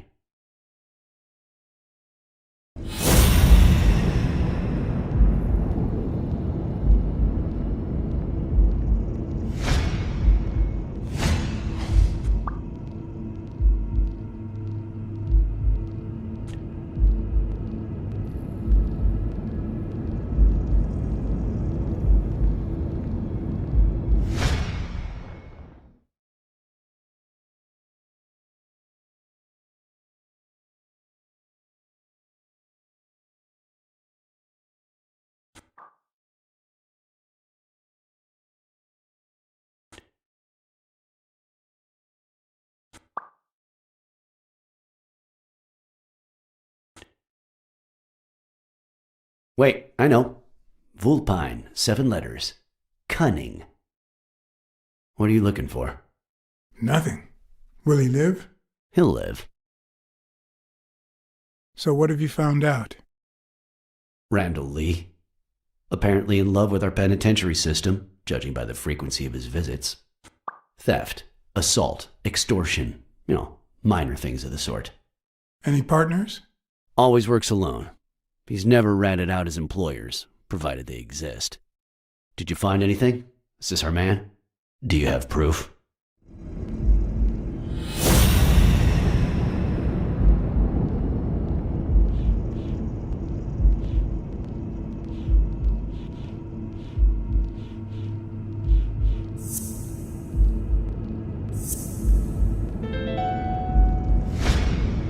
Looks like we know who tore his pants following Clarice Freeman up to the rooftop.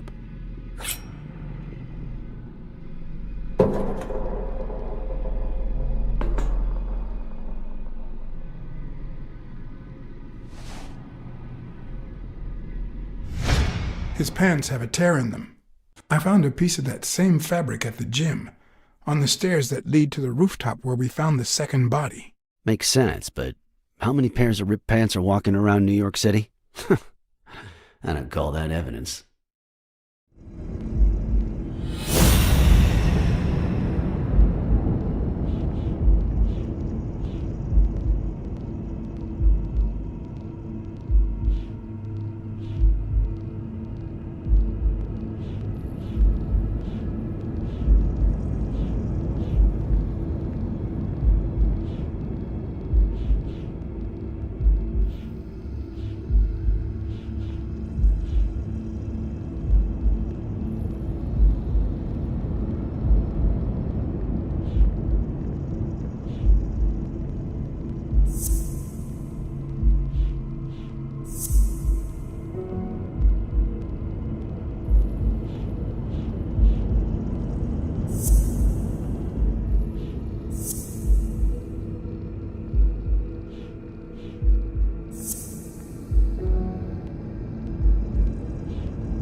The guy who broke into the gym in Dunn's place has a thing for sardines.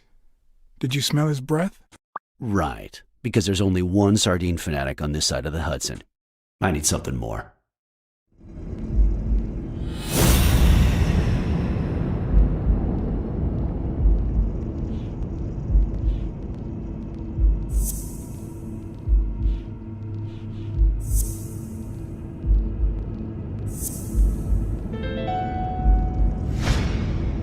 I saw footprints from those very same shoes next to both the gym murders. Unless you're telling me that shoe is a limited edition, I'm gonna need something else.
One of the thugs that attacked me the other night had a snout just like his. I'm sorry, but you can't incriminate someone based solely on species. What else you got?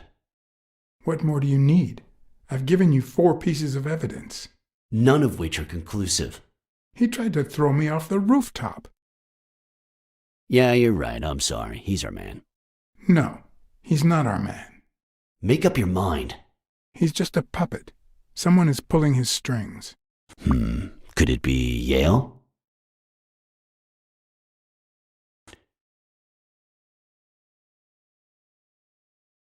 He's hiding something for sure, but I don't think he did it. By the way, was he discharged? His room is empty. They let him out yesterday. He's in police custody now. You can tell he's an athlete. Made quite the comeback. Anyone else would have taken 10 times as long. Anyway, he better be fine. You know they've ordered me to escort him to Madison Square Garden on the day of the fight.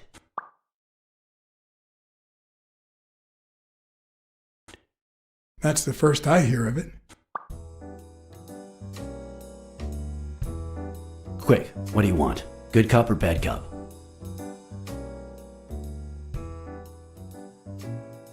I'm the bad guy.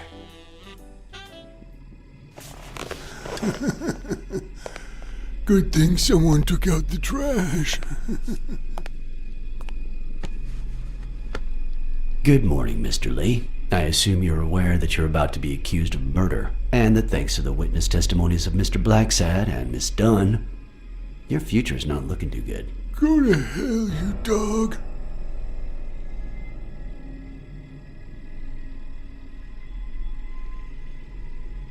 I swear that if I catch you outside, you'll wish you were in hell.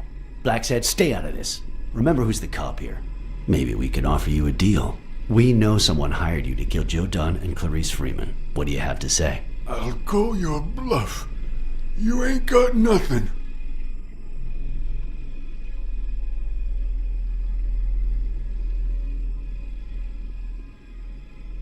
Your friend the Hellhorse doesn't seem to feel that way. Although I'm afraid he won't be talking anymore. Shut up, or I'll kick you out. If you tell us who hired you, we'll help you. What can you offer me?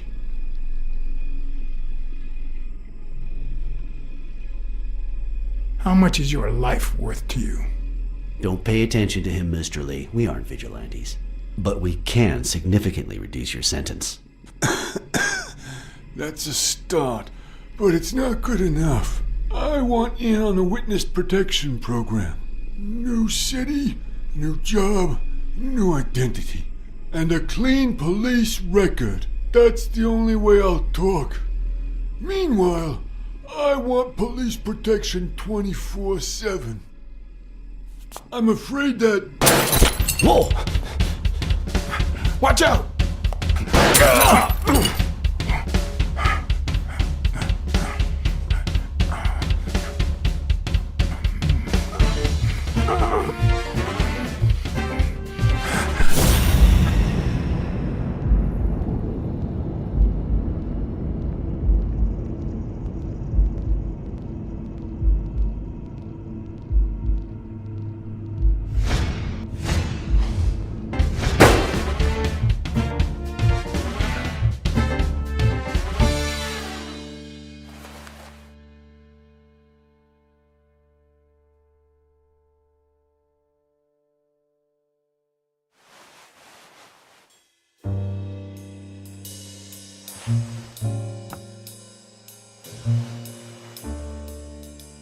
Luckily, Smirnov's wound wasn't as bad as Randall's. Unfortunately, the police found nothing on the nearby rooftops. Our best shot at finding the killer was gone, so I went back to my previous lead.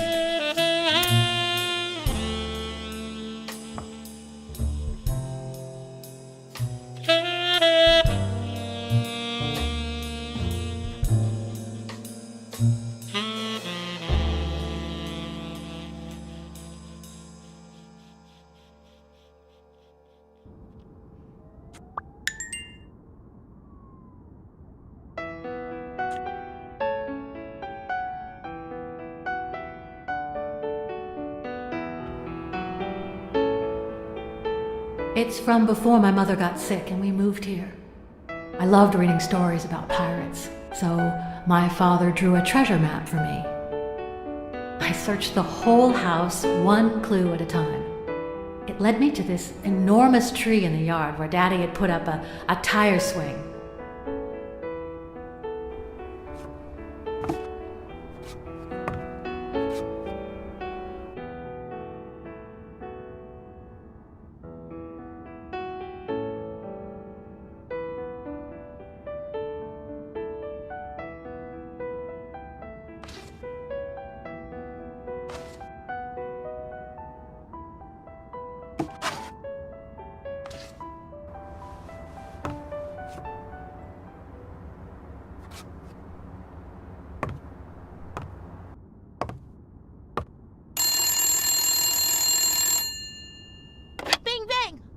Hello, Smirnoff residence.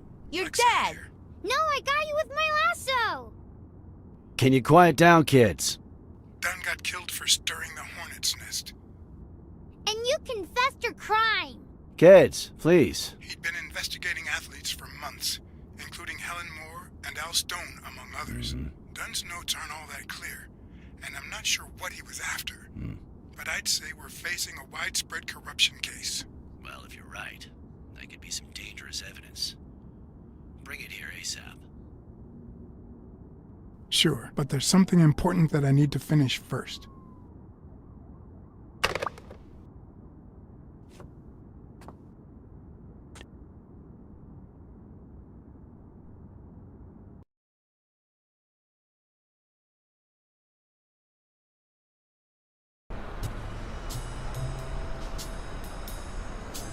I wanted to follow a certain lead on my own before Smirnov had the chance to see anything.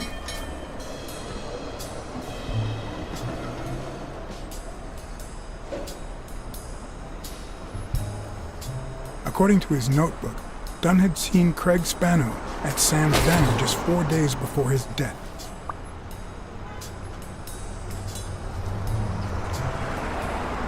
Get out of here, pussy!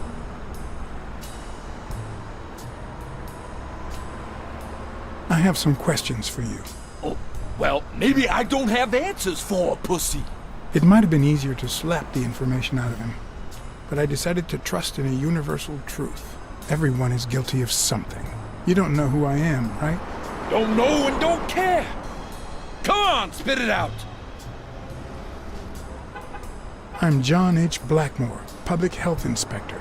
Oh, yeah, right. There are some real freaks around here, so I have to be firm, you know? Have you eaten? Dinner's on the house.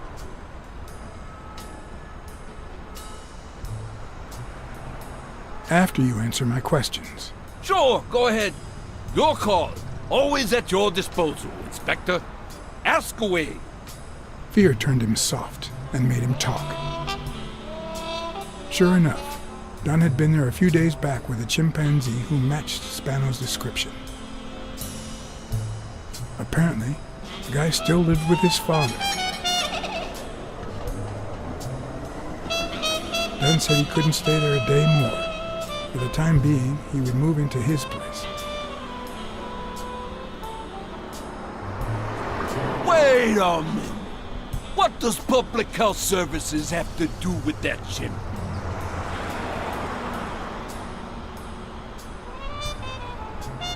The chimp died of food poisoning. But wait! He didn't even eat! Which is even worse.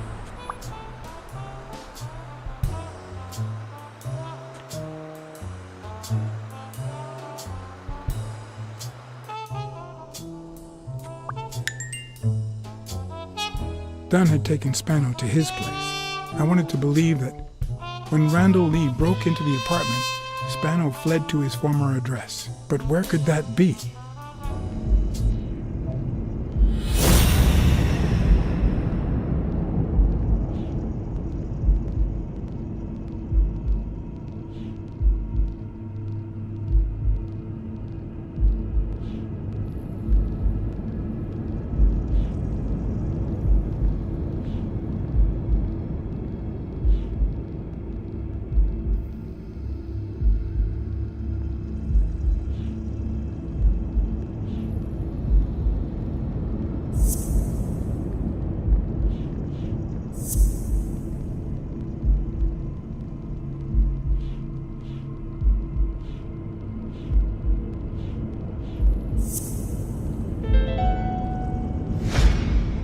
Gotcha.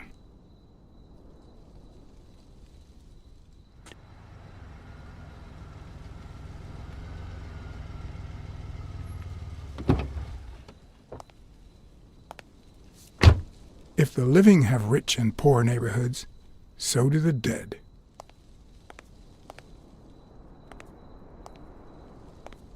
In the mid-19th century, Greenwood became the resting place to the city's most distinguished citizens. Thinkers, scientists, writers, inventors, artists, businessmen, politicians, police officers, thieves, pimps, and murderers.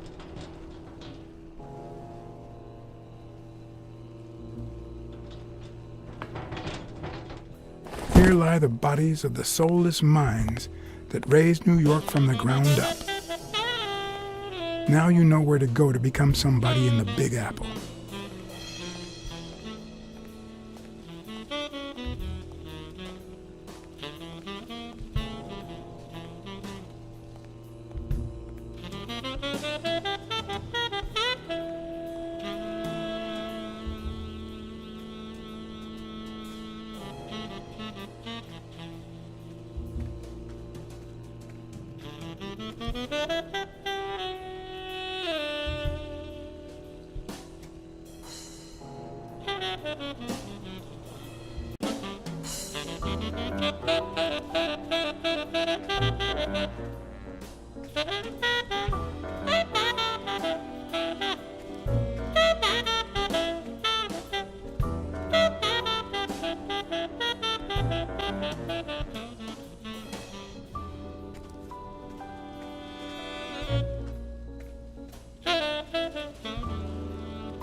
A Celtic cross.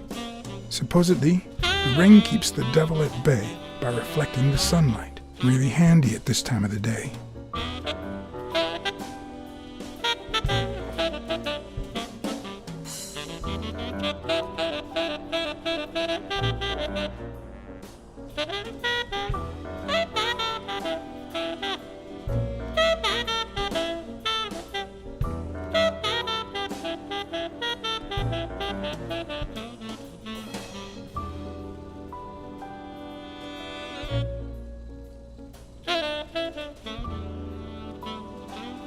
According to the book I found at Dunn's place, fans of the sport leave baseballs on Braddock's tomb to pay their respects. It's strange that I don't see any.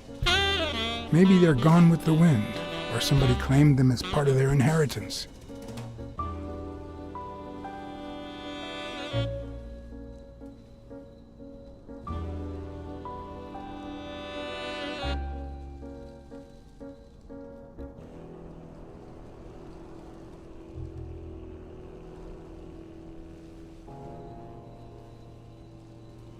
It'd be even better with a skull between the bats.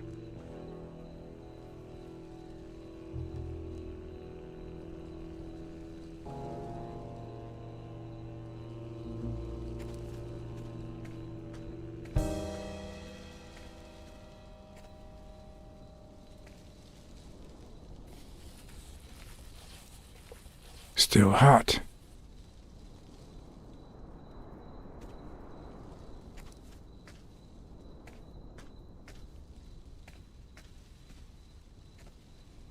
I've never trusted angels. When they fall,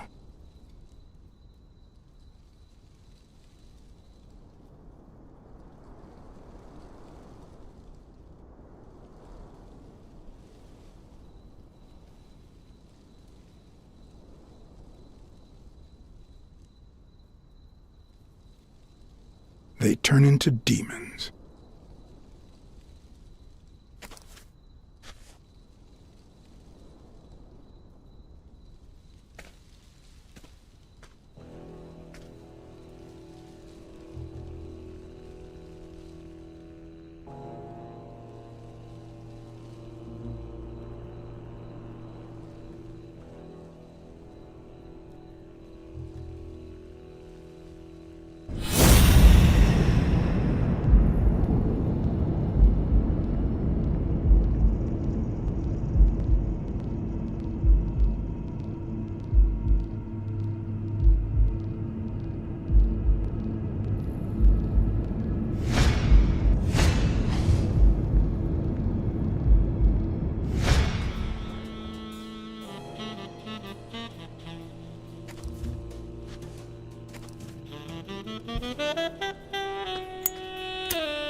I've always been a New York Warriors fan, although to be honest, they're not what they used to be. Yep, they just haven't been the same without Craig Spano.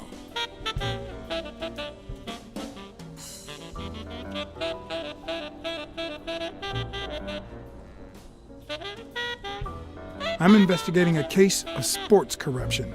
I think a considerable amount of athletes are involved, both current celebrities and former stars. Joe Dunn met with someone at the diner, close to his gym. Then he took that person to his house, so that he didn't have to live at the cemetery. I would have never guessed the person's identity.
Who are you?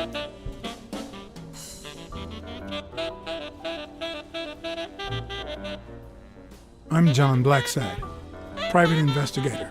How's Joe? One question at a time. It's my turn.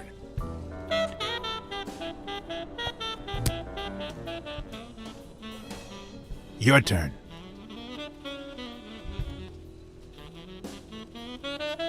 What was your glove doing at Dunn's place? Because Dunn said he was shaking the hornet's nest, that sooner or later they'd come after me, because they wanted to kill me, because he offered me his home, and then vanished.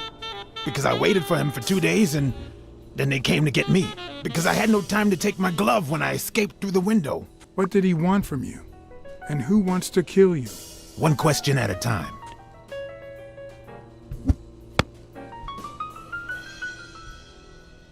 How's Joe? What would happen if I told him the truth? Would he lose it? Could I take that chance?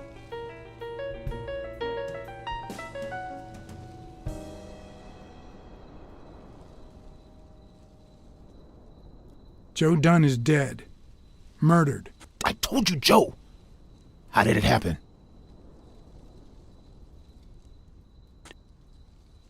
One question at a time. My turn.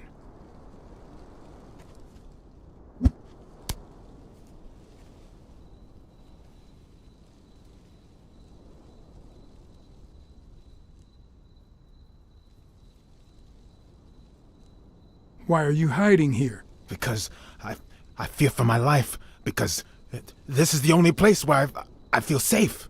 Because Dunn took me to his place, but the guy who ruined my career came to kill us both. Because it's the same bastard that had Joe killed. Our old friend, the surgeon.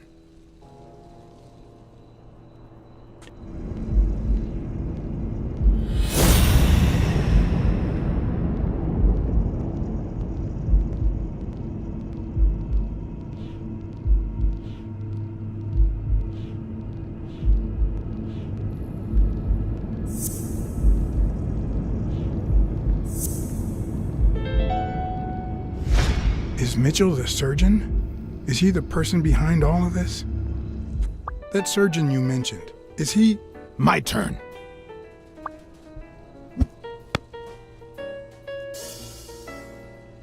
I want to know why I should trust you.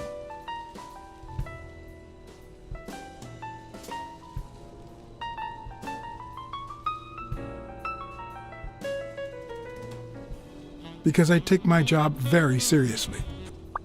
It's my turn. That surgeon that you mentioned, is he in this photo I got here? Ow! Hey!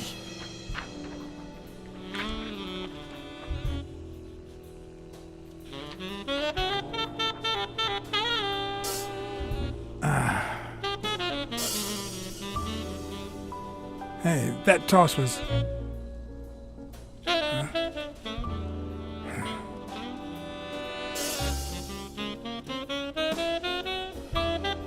Both my ear and my self-esteem would hurt for days.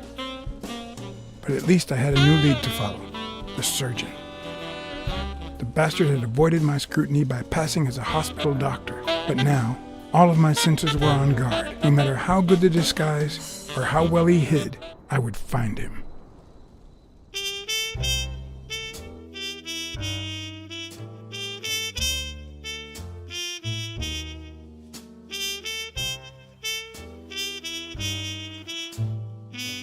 So, what you're saying is, 1, there's a corruption scandal involving all kinds of athletes.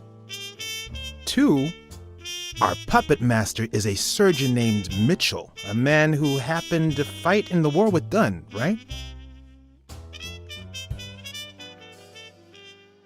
Every lead I've found points to him. Anyway, where was I? Number 3, right? 3. Since Dunn was on his trail, Mitchell hired an anteater to get rid of him.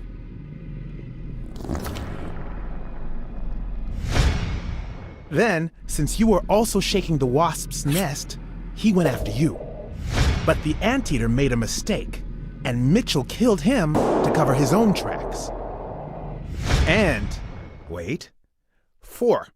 The key to all this lies with a common friend of Dunn's and Mitchell's, Craig Spenow. Do you really trust him?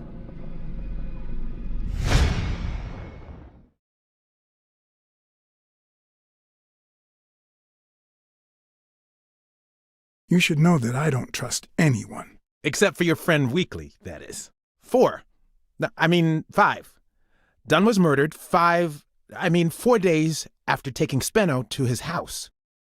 If that doesn't make him suspect, makes sense, doesn't it? Yeah, it could make sense. Ha! Who's the detective now? Let's follow up with the suspects. You told Smirnoff that even though you're sure Yale is innocent, you think he's hiding something. But what about O'Leary? 6.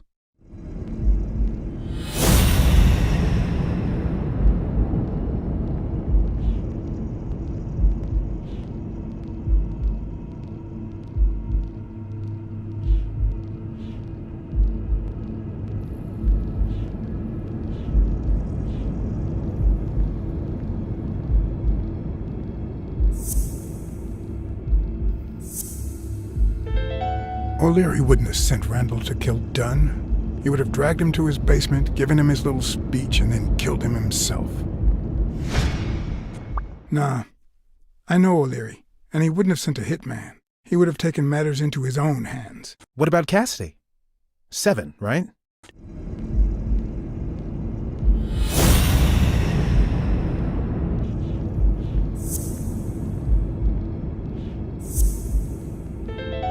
I think it's safe to rule out Cassidy as Dunn's murderer. He seems too impulsive to have planned such a twisted crime. Whoever planned the whole thing knew the suicide theory would fall through, so he manipulated the clues to incriminate Yale. Cassidy is too impulsive to pull off such an intricate plan.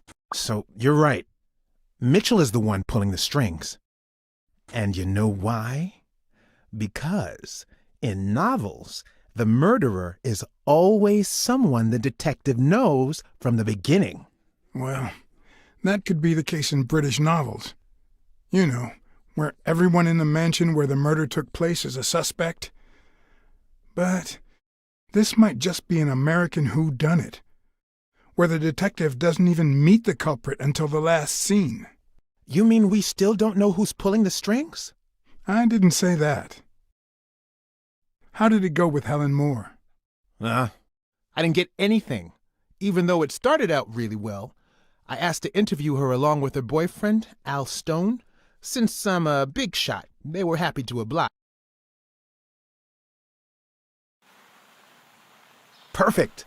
Now, time for the interview. I'll go back and forth so you don't get bored. So, who goes first?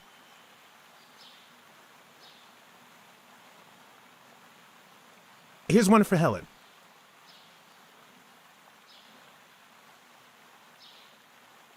Dating a boxer can be dangerous. Aren't you afraid that those blows to the head will take a toll on his intellectual capacity? Honey, take a look at my man and then look at yourself. You really think I'm with him because of his intellectual capacity? Helen! Write this down. Nothing will change my man. His smarts, manliness, and integrity are all boxing proof. Okay, now... Here's a question for Al.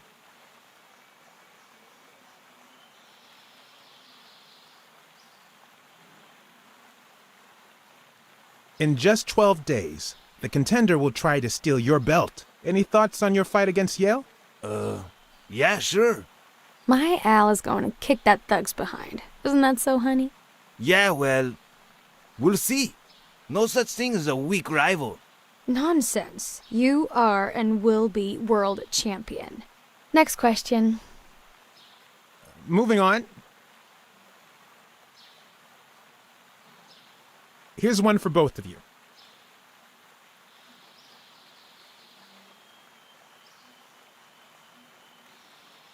Have you thought about marriage and children?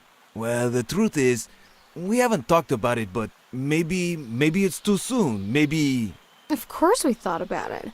Al is simply too private, that's all. That's all we can say for now. But tell your readers to watch this space. Now what? Time for a picture. How should we pose?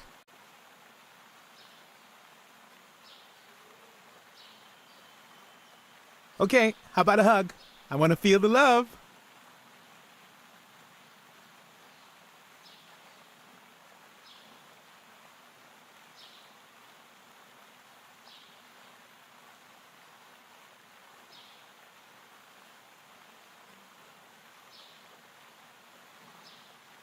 You're the envy of all America. Okay, one more question, and... Al, honey, can you answer it? I've got to go say hi to a fan. I'll be right back, Mr. Pulitzer. Wait. You mean she stopped smiling when that fan showed up? Yeah. Could you describe him for me? I'll be able to show you something as soon as I'm done developing these pictures. And actually, I thought it was odd, too. So while I continued to interview Stone, I managed to take some pictures of Moore and whoever her mysterious fan was.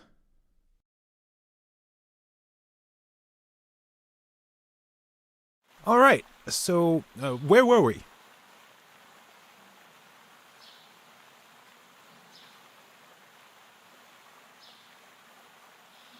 Your manager is Frank Cassidy, president of the Boxing Managers Association of New York. According to him, only boxers working with member managers should be allowed to compete. What do you think about that? Cassidy is a great manager, really. No complaints there. And the work he's putting in as president of the association is really valuable. But, I don't know, maybe in this case, Joe Dunn was right. Wait, no. Could you keep that last comment off the record? You know, on the down low. My lips are sealed. Let's get that picture taken.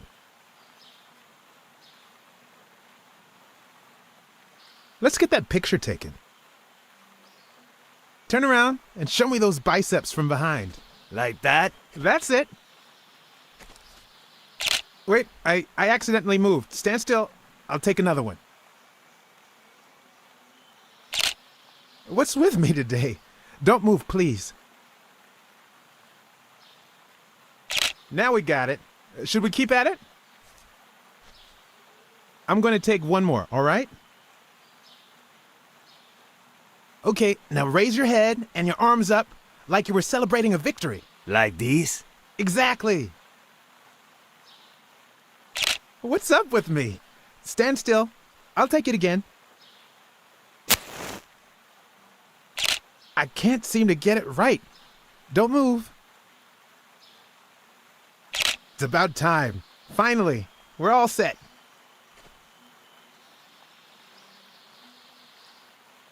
Wait. So, Are you telling me the photos are developed? Or is that what you said to Stone? Both. Just look.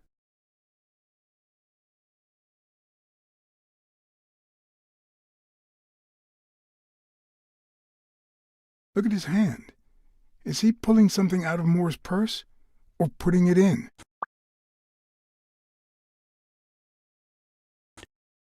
How much do you think each bicep weighs? A lot. But less than your tongue. You're hilarious. Who's that guy? I know he's not a fan. You should have seen her face when she saw him. Can't you just see the love? I'm not so sure, to be honest. Love is not subservience. You know, I thought he'd be cocky, but he didn't seem too convinced about beating Yale. Well, maybe he's got reasons to doubt. I think she only smokes when she's nervous. What was making her nervous?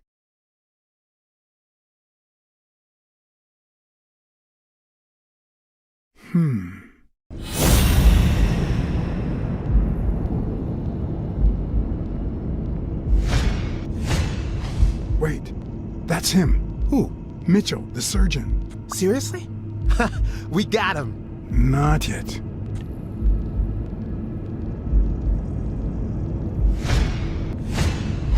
I've seen that matchbox before. Focus, Blacksad. We need to figure out how to find that Mitchell guy. Hey, pal. Did you hear what I just said? We need to keep looking at all those pictures. We need a clue that'll take us to Mitchell. Hey, see? There. Just like I was saying.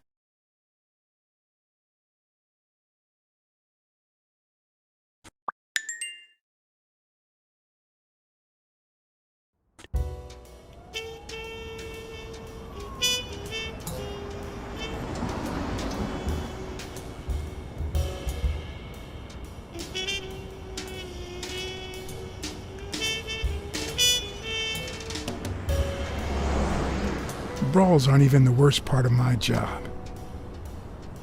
Sure, you may take a beating, but at least you get the chance to defend yourself.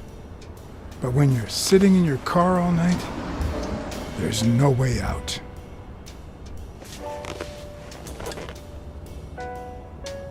Your legs cramp up, your back and neck feel stiff. Your entire body aches to be somewhere else.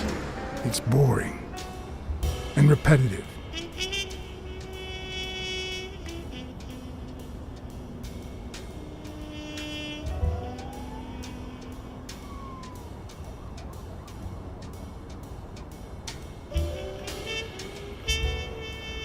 People were finally leaving the place.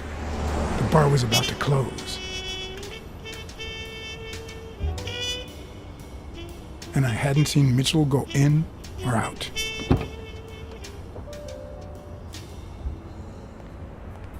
I had no choice.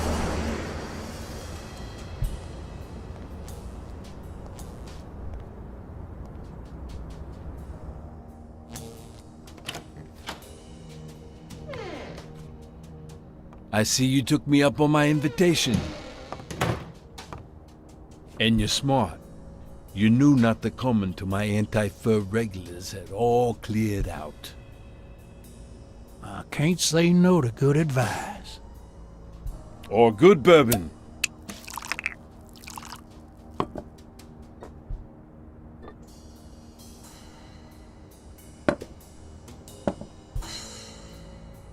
Here's looking at you, Mr. What was your name? As far as I knew, La Iguana always stayed neutral. He played poker with Cassidy. But his joint was used as the gambling drop-off for O'Leary's operation. Did it make sense to keep faking it? Or was it too dangerous not to? Blackmore. John H. Blackmore. I knew it. Although your Texan isn't half bad. Let's just say I represent certain sports lobbies I'd rather not talk about. I understand. My pleasure, Mr. Blackmore.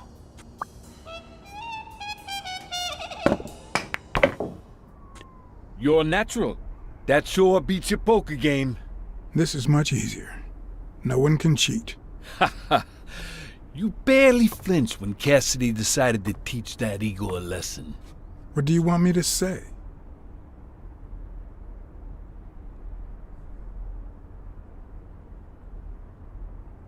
I was too shocked to be surprised, to be honest. The people I work for generally try to avoid these situations.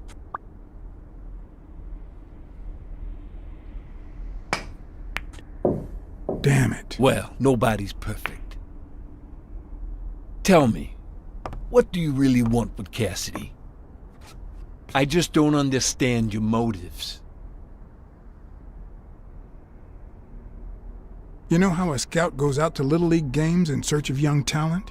Well, that's what I was doing at your poker game. But it's too soon to tell. Don't worry about it. I was only curious. So, what about me? What do you want from me? No one comes to La Iguana just to drink and play pool. I'm looking for one of your regulars, Dr. Angus Mitchell. What for?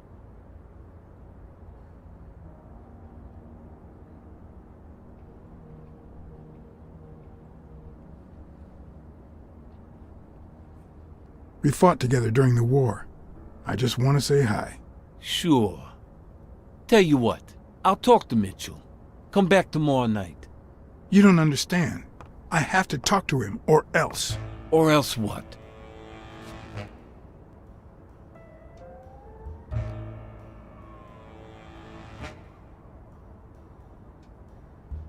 You'd be losing your chance to make a pretty penny. I know how to reward my allies. You think I'd spend my time in this dump if all I cared about was the money? Please, cut the crap. Anything else?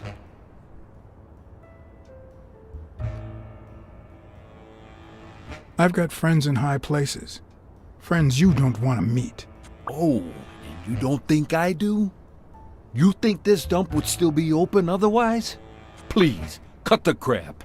I hate to say this, but you're running out of options. I don't think Cassidy would be too happy about the role his poker buddy plays in O'Leary's gambling operation. I'm sure you understand that. Son of a bitch. Ha ha ha. All right. Give me your phone number, and I'll give you a call when Mitchell shows up. No. You're gonna call him right now, and you're gonna give him this message. But when you're sitting in your car all night, there's no way out.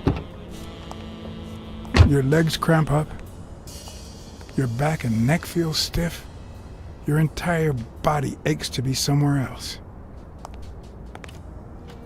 It's boring and repetitive.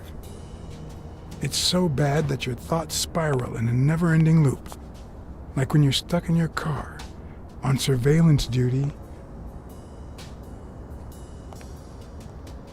The owner of La Iguana was supposed to tell Mitchell that a certain anteater was still alive, and that it was only a matter of time before he ratted him out. With a bit of luck, that would make him nervous enough to force his hand. Now all I had to do was follow him.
We'll be just fine, don't worry. Gil, stand guard right here. If the cat shows up, you know what to do. I'll be back in an hour.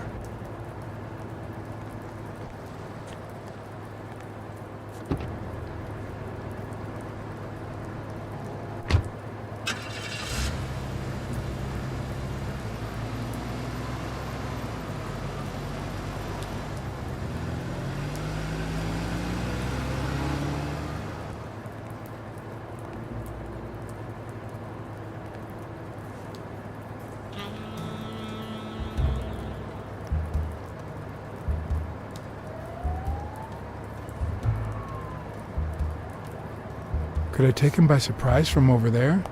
Although I don't know how I'd get there.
When you want to be silent, noise can be your best ally.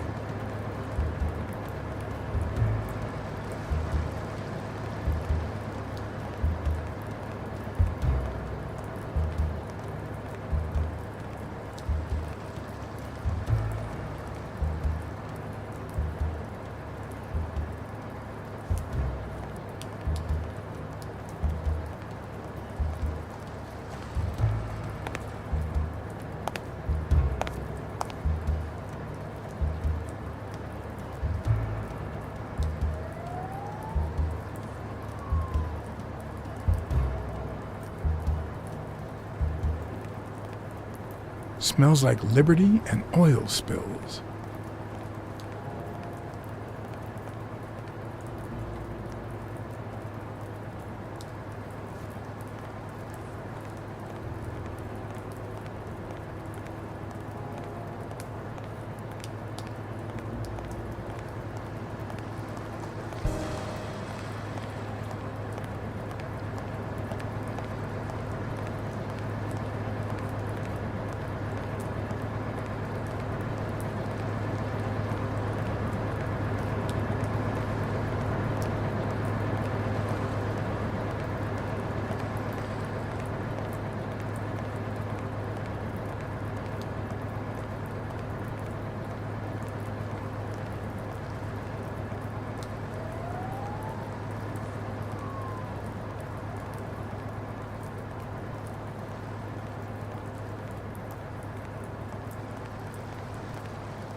I did mess up a guy's face with an extinguisher once, but this kind is too heavy for my current needs.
What does this place have to hide?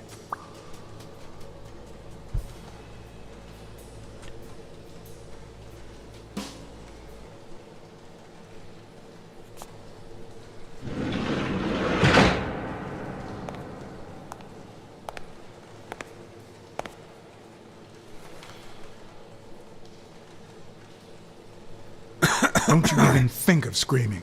I might not even talk.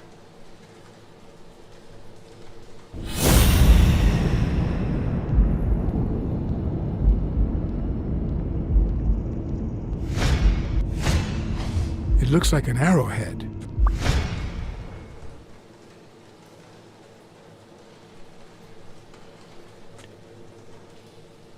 Where did Mitchell go? Mitchell? What Mitchell? Answer my questions, and I'll protect you from Mitchell. What? As soon as he finds out you've talked to me, he'll kill you. Just like he did to your partner, Randall Lee. I don't know what the hell you're talking about.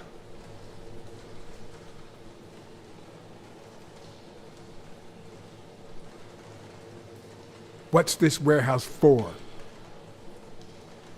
It's where I take my naps. I thought that was obvious.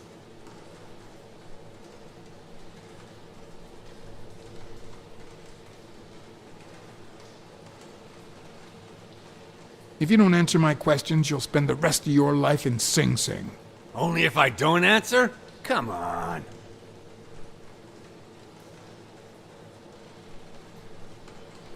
What's Mitchell up to? Damn, are you in love with this guy or what? I'll give you a minute to think about some more convincing answers.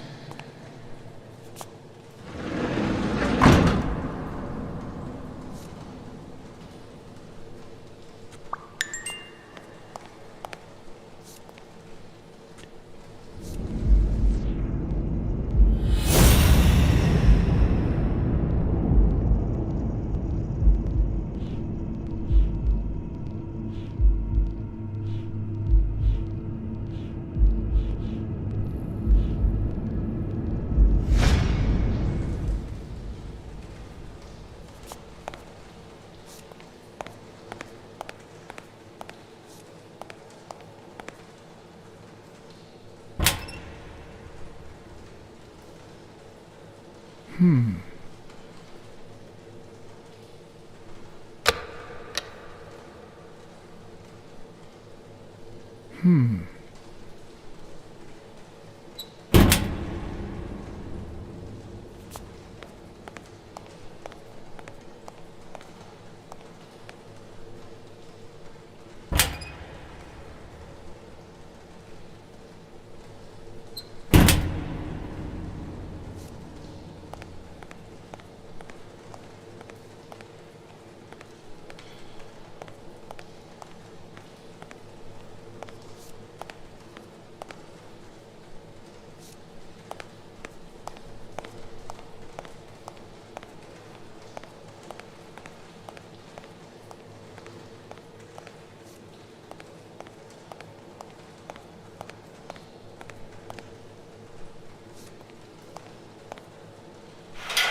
According to this, the warehouse belonged to a Canadian import company.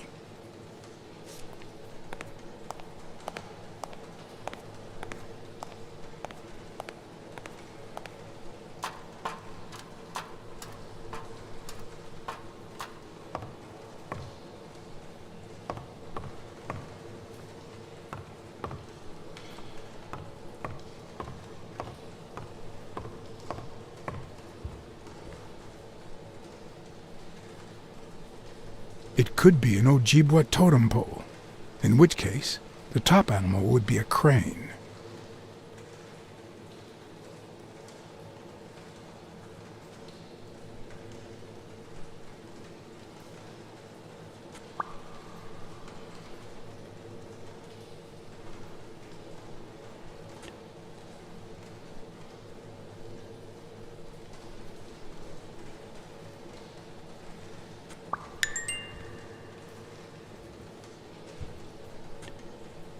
If I'm not mistaken, these are incense sticks, used in cleansing rituals.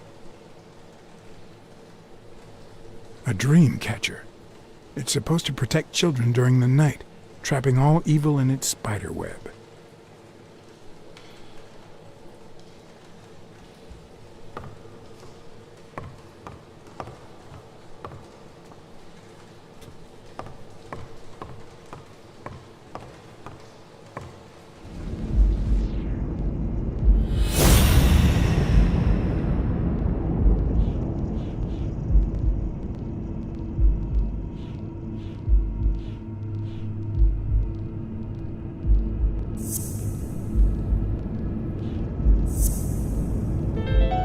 Everything seems to prove that Gil is a Native American, and I'm almost sure that the woman in the picture is his mother.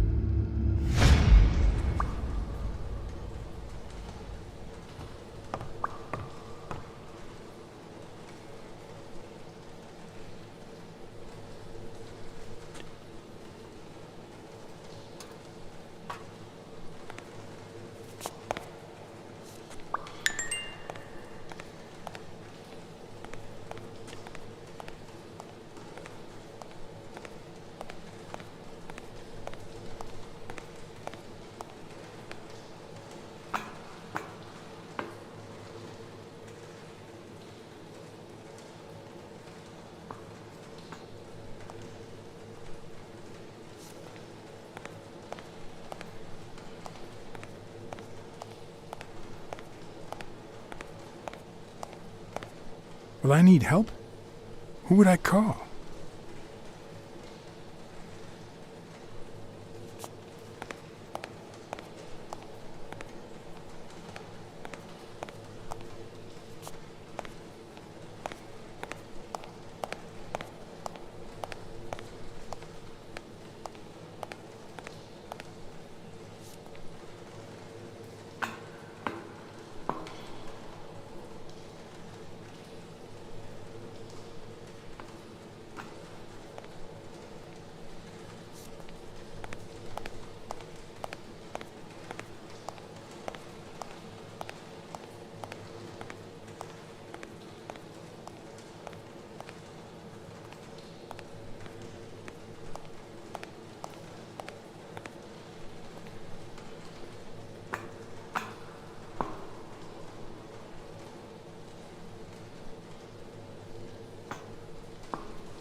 Smirnoff. Pier 36. Meet me in an hour. Blacksad? If you're coming from Montgomery, it's the 6th sea-facing warehouse. What's going on? And bring the cavalry.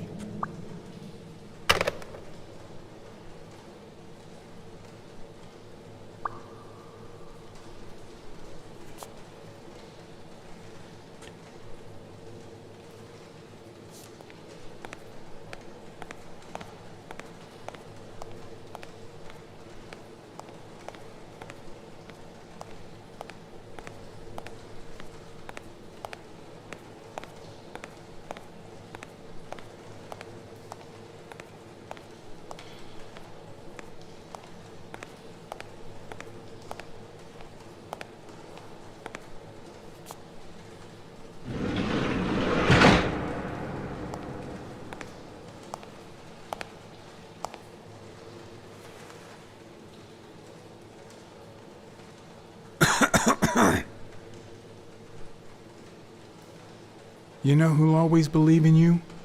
Your mother. My mother never lost her faith in me. And I gave her plenty of reasons when I was a kid.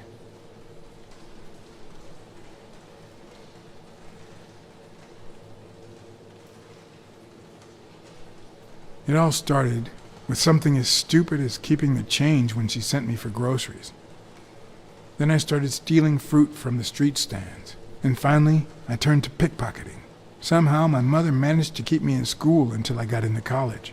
But I never gave her reasons to believe in me then either.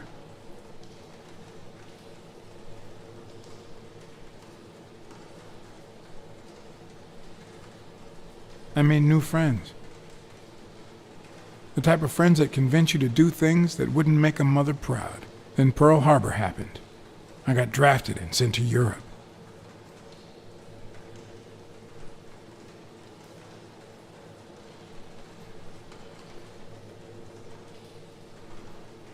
They told me killing was my moral duty. but I discovered it could be addictive. Not all victims were Nazis. But when I got back, I was treated like a pariah, a veteran outcast who never should have come back in the first place. And yet, my mother never ceased to...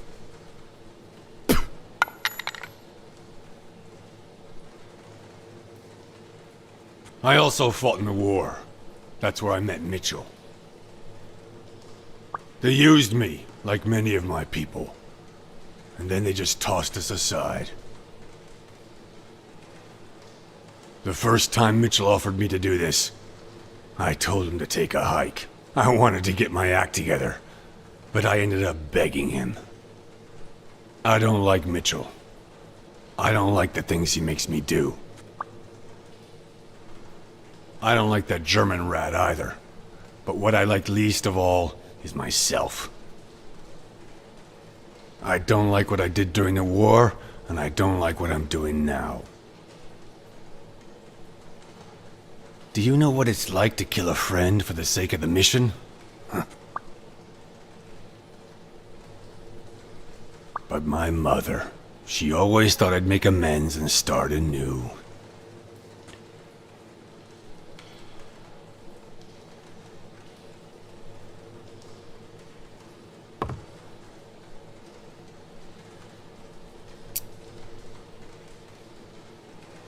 Maybe it's time I did just that. It's number 3.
Going!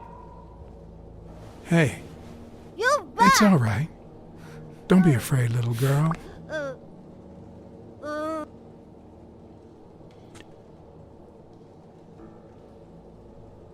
I'm a friend, okay? Vita, no hurt!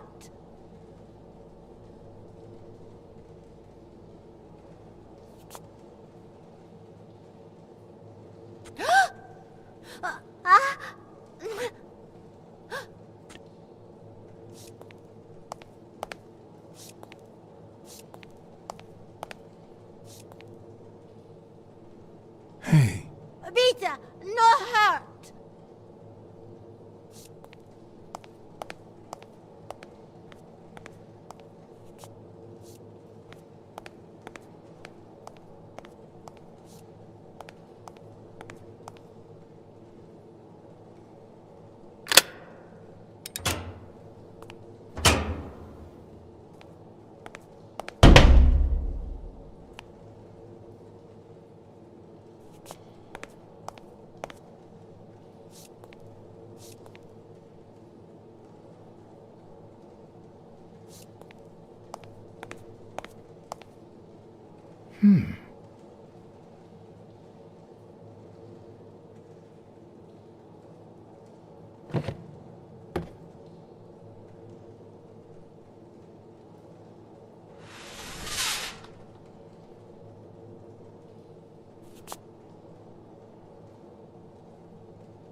Subject, Brunhilde Gruner.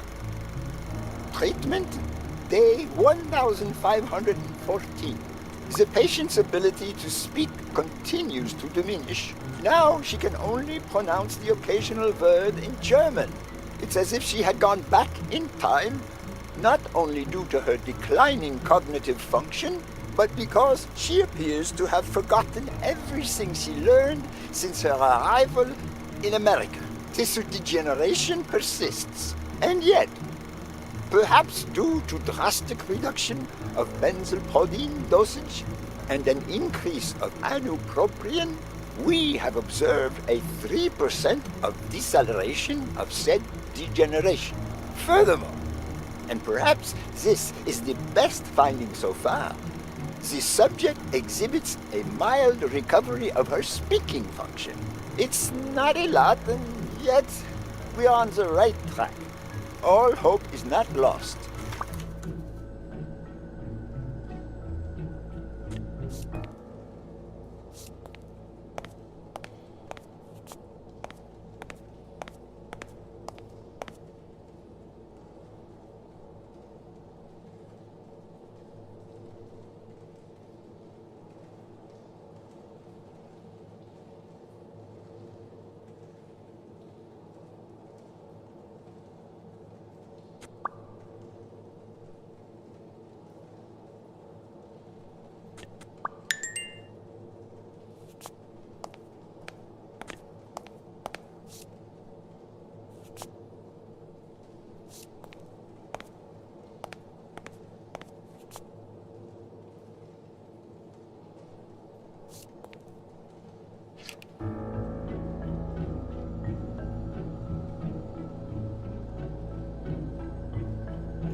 Subject, Craig Spano.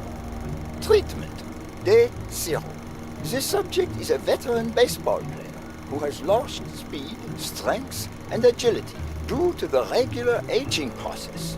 The patient refers intense pain on the right scapula, most likely caused by an old injury. Unfortunately, due to the injury's nature, surgery is not advised.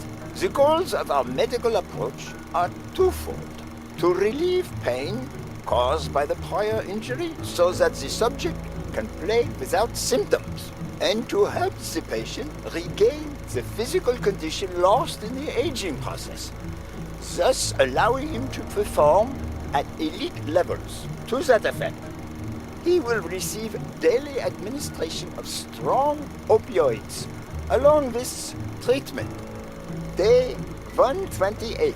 Treatment so far has been a success on all fronts. The patient no longer feels pain when using his right arm, circumstance that allows him to pitch without fear. Furthermore, the patient's athletic performance is not only up to par with that displayed at the height of his career, but it has even exceeded all expectations, improving the subject's precision and focus. So far, the only side effect seems to be a slight euphoria experienced 3 hours after dosage, which subsides 4 hours later, taking the patient on an emotional roller coaster of sorts with bouts of mild trembling. Treatment. Day 341. The patient's health has visibly deteriorated. Moments of euphoria and boosted physical performance have become increasingly shorter, while the ensuing periods of depression and weakness have become longer, including severe trembling and tachycardia. Although we have met all therapeutic goals, we will proceed to terminate the treatment in order to avoid causing irreparable physical and mental damage to the patient.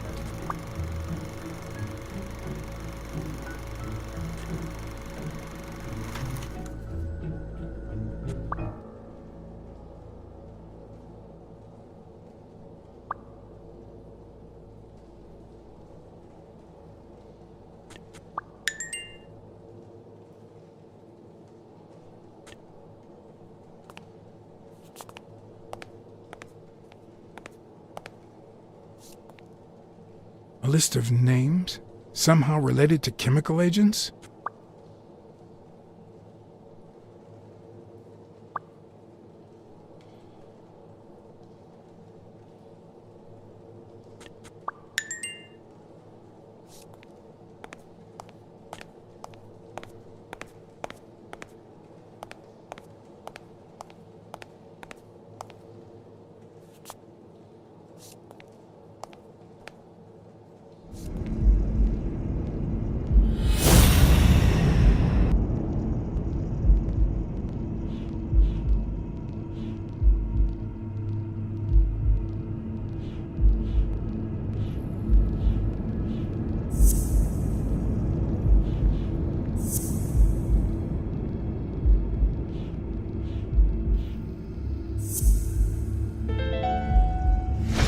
Mitchell is cashing in by selling drugs to enhance athletes' performances.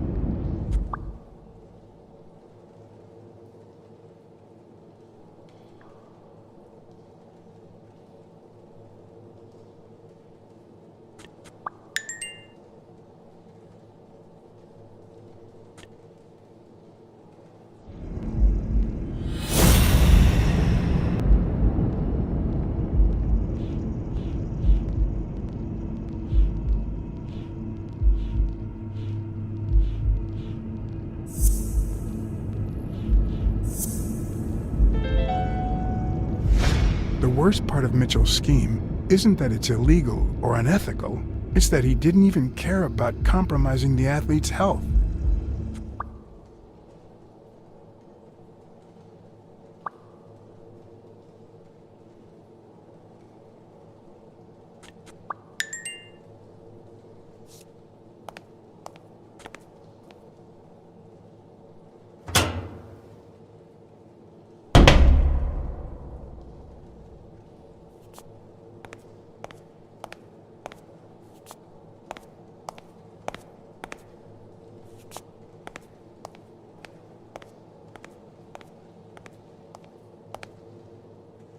Hey. Babita, no hurt.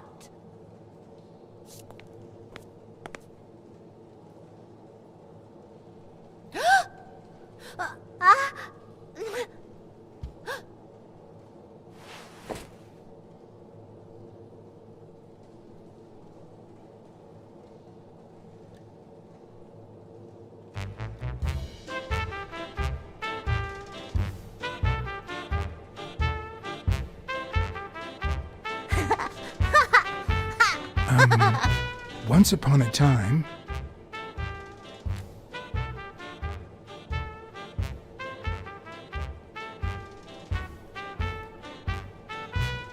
Once upon a time, there was a brave, seafaring little girl called... Brunhilda! Hi, my name is Brunhilda, and I'm very happy, said Brunhilda. And then Brunhilda, who had a beautiful name... Really beautiful. A really beautiful name ran into someone very special. Oh, who was it?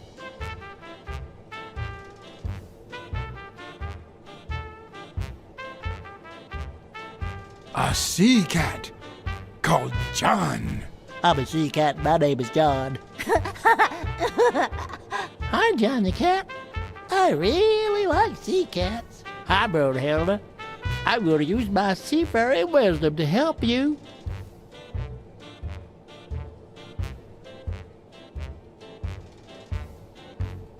Get out of the cage, too. Nein, it's sad. You say silly things, John the cat. So what are you going to help me do?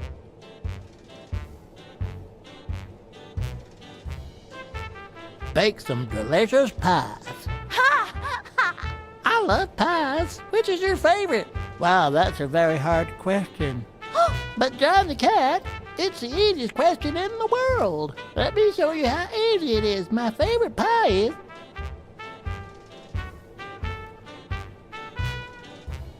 apple! Whoa, Brunhilde? That's exactly what I was about to say. Well,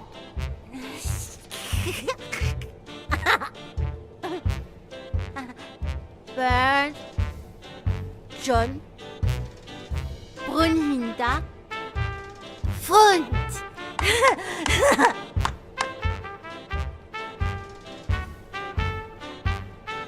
Do play? It's look. Okay.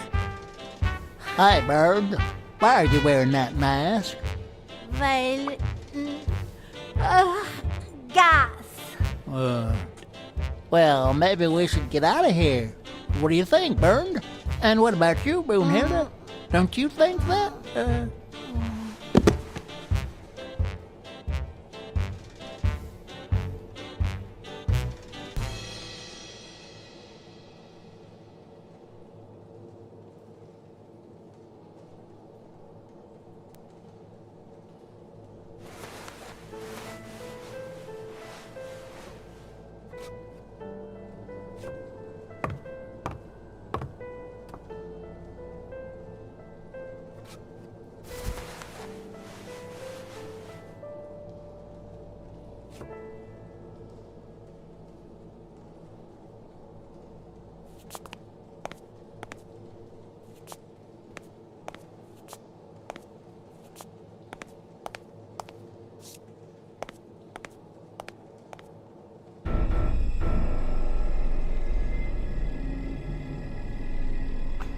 Gil? You know you're not allowed down here. You know you're not allowed. It's... You bastard! I should kill you right here, right now! I don't know. You don't know? I know you're testing drugs on that girl. Brunhilde? No, she's my daughter. She was born with a degenerative disease, a rare condition similar to the Engelmann syndrome. There are only 4 known cases like hers, and none of the patients reach the age of 5. But I couldn't give up. I continued to research and found something. It didn't make her better, but anyway, that same treatment used on healthy subjects seems to improve their stamina and their reflexes. It also seems to improve their pain threshold. Somehow, the Reich heard about my experiments and tried to recruit me to create super soldiers. Yes, that Reich. We're talking late 30s, Berlin.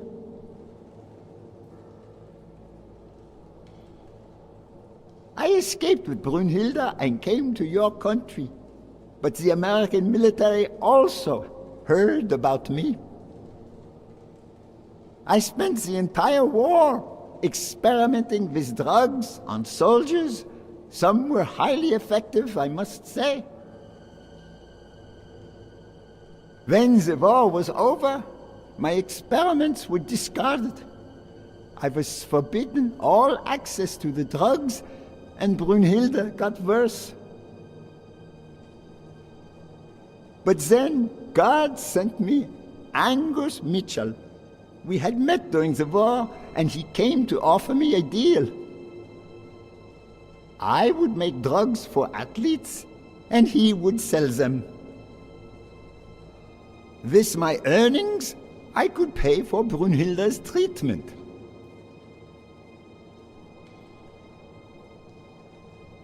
What else do you want me to say?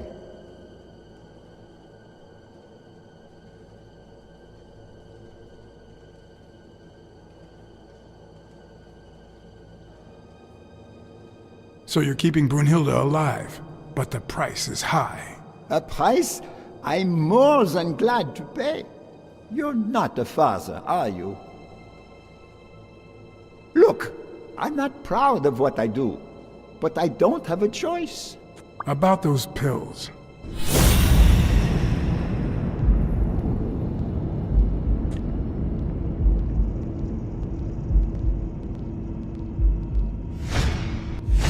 What is he looking at?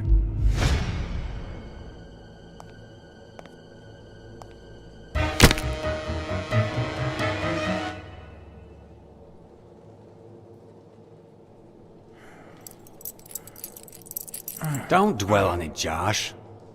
You had to tell him the truth in order to protect Brunhilde. I would have done the same thing. Finish packing up your things and stop torturing yourself, okay?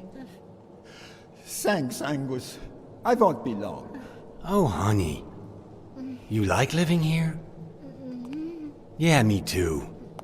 But we have to go somewhere else, and it's all that bad cat's fault. Yes, sweetie. We're going to a new home now. A prettier one, and you'll be happier there. Now go with Papa, honey. Give him a kiss. Go on. Give him a kiss. Go on. I'm sorry about this, Josh, but we gave it our best, didn't we? Huh? What? What do you mean, Angus?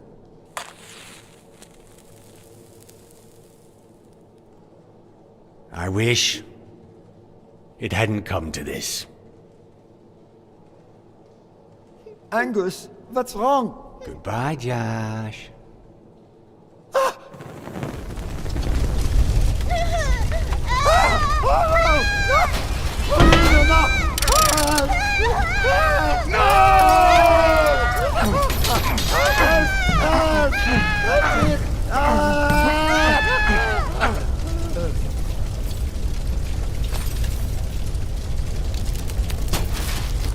I hope you're happy, you son of a bitch.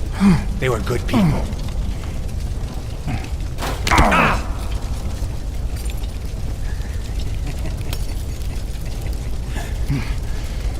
I hope that made you feel better.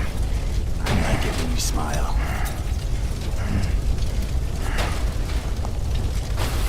You're so far from the truth. What the?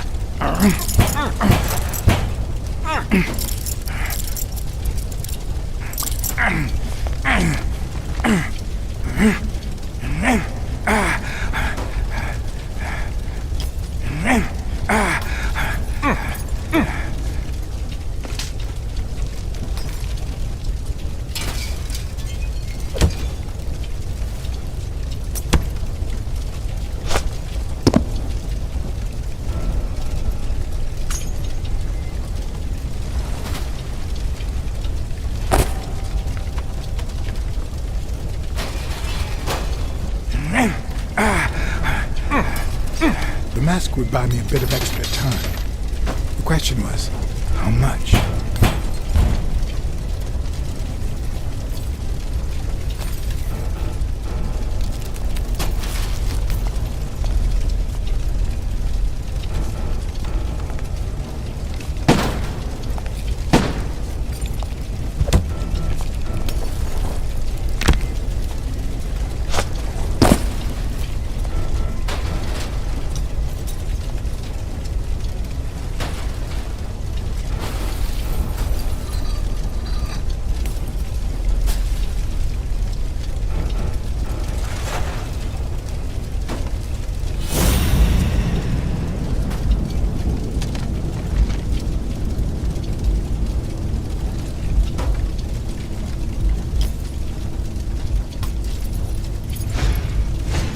Running out of air.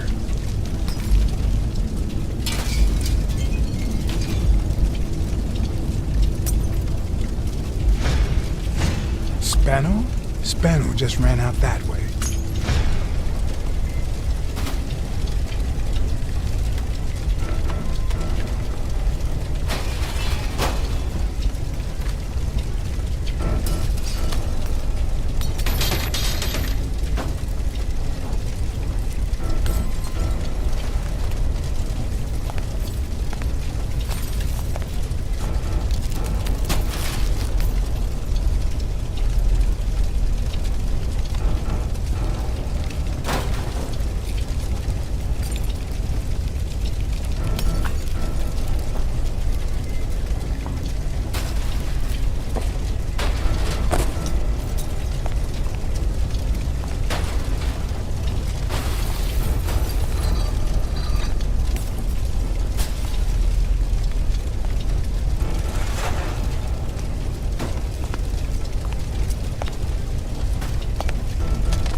Craig's Shadow is back!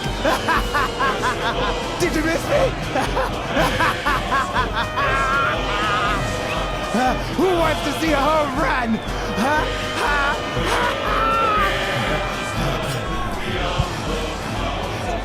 Now you're gonna see. Bring it on! Let's go!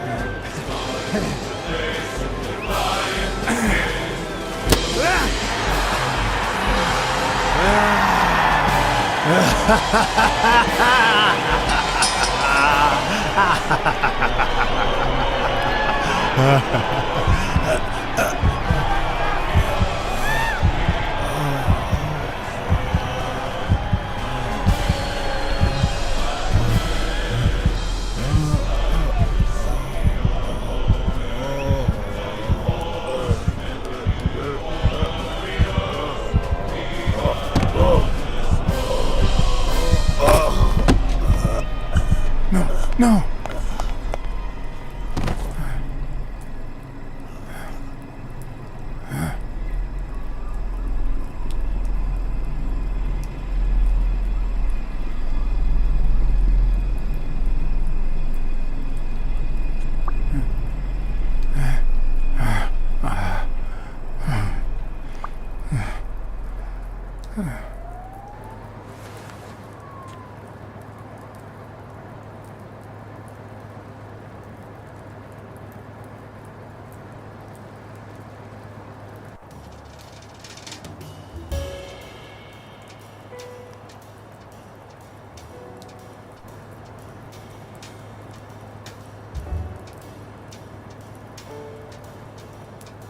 Don't torture yourself. You did everything you could. Will he make it? The doctors think so. They found him unconscious by the basement door. What?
Could Gil have blocked the basement door from the outside to kill Mitchell? You think? That's a serious accusation. Are you sure, or is this just a theory of yours? I'm positive. Gil told me himself. Mitchell practically forced him to work for him. And I've got reasons to believe that Gil is a bit trigger-happy. Besides, I'd say he wasn't even really unconscious when they found him. That he was just pretending. Huh. You think Gil was involved in the previous murders?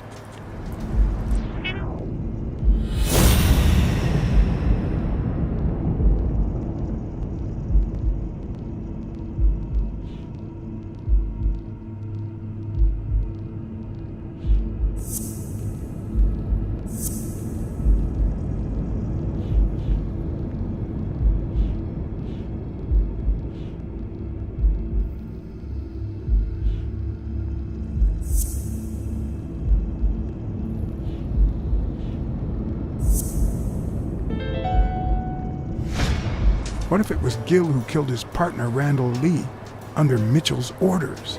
Another serious accusation. Are you sure? Yes. Everything points in that direction, including my gut.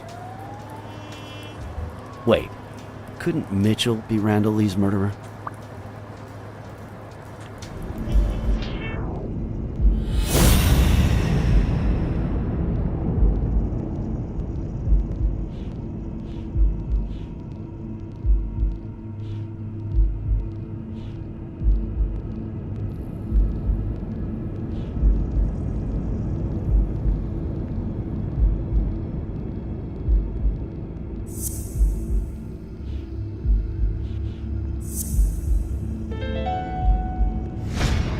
So he misses with 2 shots at point-blank range, and then he hits a guy smack in the forehead from across the street? No. Mitchell is not the sniper who wiped out Randall Lee. Yeah, I guess you're right. But we still don't know what caused Craig Spano's death.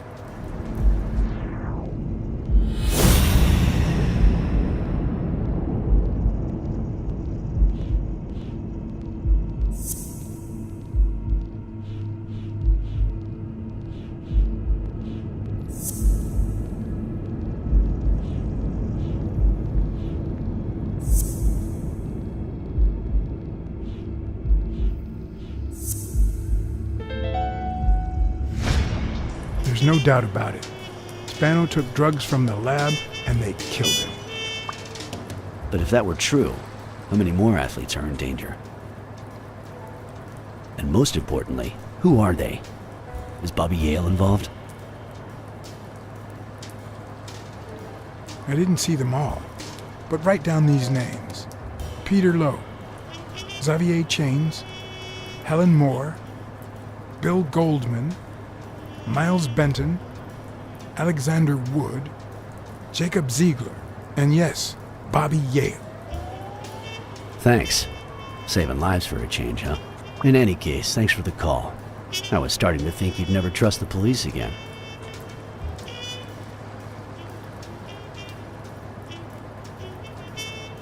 I don't trust the cops. I trust you. Hey, John. Surprise. They could have given a tip to a friend, don't you think? Or is that only the case when I help you?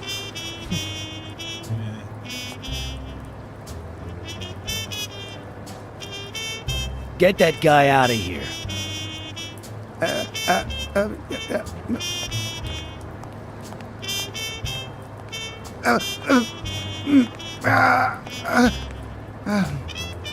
All right. Let's get this over with. When the war ended, Mitchell convinced Grun to use his super soldier drugs on elite athletes. Somehow, Dunn found out about Mitchell's scheme. So when Mitchell heard that Dunn was onto him, he ordered Randall Lee to kill him and frame Yale for the murder. Then, he made Randall search Dunn's house and the gym for any incriminating evidence he might have had against him. The poor cleaning lady died almost by chance. When you stuck your nose in the case, he tried to scare you by sending his thugs to give you a beating. And when that didn't work, he asked Randall Lee to finish you off on the gym rooftop. But Randall not only failed, he got captured. So Mitchell ordered Gil to put a bullet through his head, which only made Gil upset. You kept getting closer and closer to the point of discovering his headquarters. When Mitchell realized he was cornered, he burned his bridges by setting the lab on fire, along with Dr. Grun and his daughter. Gil saw the opportunity to get back at Mitchell, so he blocked the only exit so that he would also die in the fire. Did I leave any loose ends? Just a few. But don't worry about it. I'll take care of them now. So I guess thanks for everything.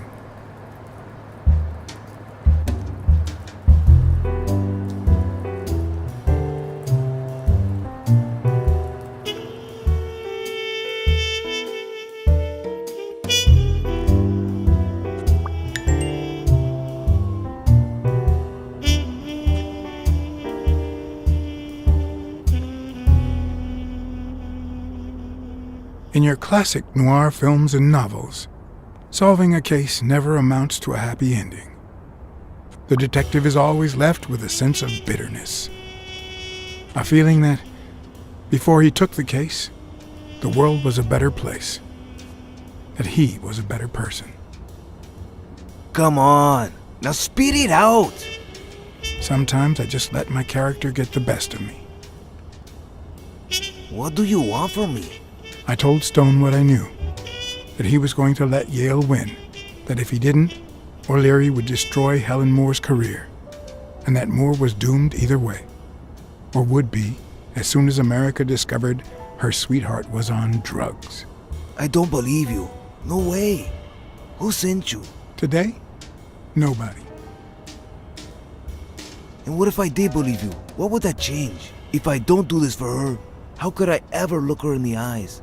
How could we stay together? You think you'll stay together when you lose your title and they accuse her of doping? At least I know I tried.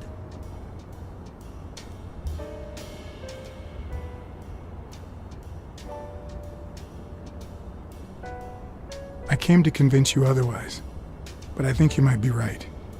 You better take a dive. I didn't take you for a romantic, Blacksad.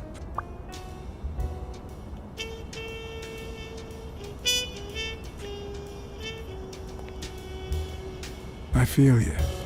But trust me, your manager is a murderer. Get as far away from him as possible.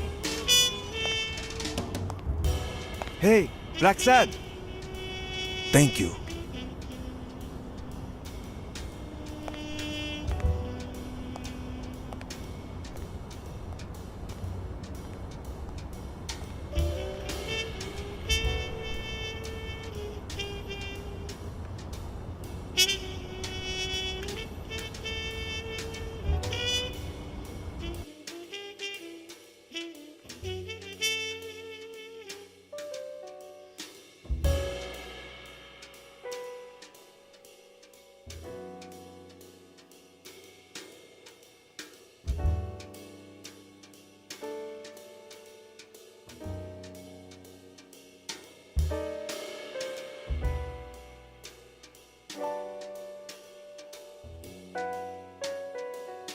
Yale confirmed to me that Dunn found out that Mitchell was giving him meds. That was the reason they argued the evening of his death. In fact, I was clean at the time. Hadn't used for days. I didn't want to go down that road. I wanted to follow Joe. But he discovered everything. He didn't believe me when I said I had nothing to do with it. But you used again. Only after his death. I needed to cope. But the drugs gave you a panic attack. Yeah. But I've been clean ever since. Mitchell gave you the pills when he stopped by the hospital. Hence, your miraculous recovery. Are you planning on taking them before the fight? Do it. Someone has to save that gem.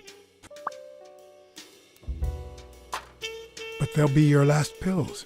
Then what?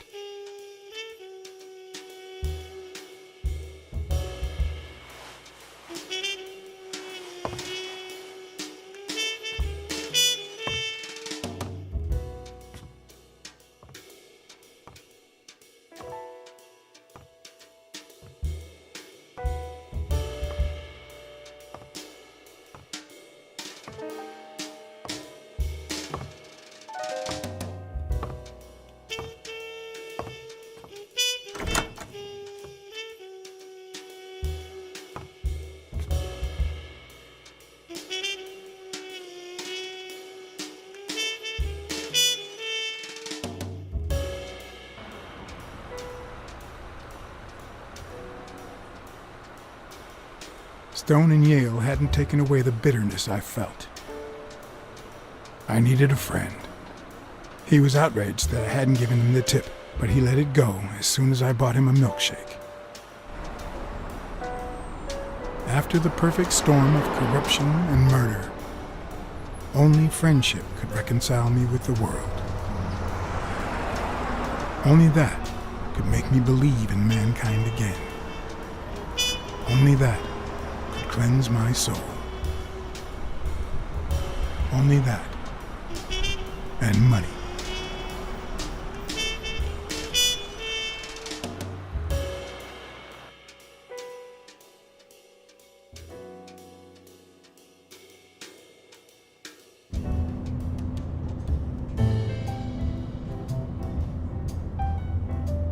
In your standard noir novel, Yale and Stone would be punished for breaking the rules.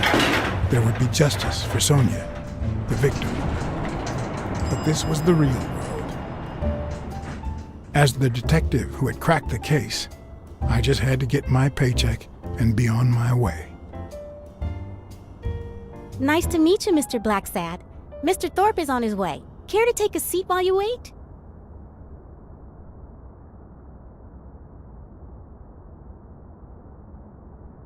I guess I'll just have to wait. He'll be here in a minute. Please, take a seat.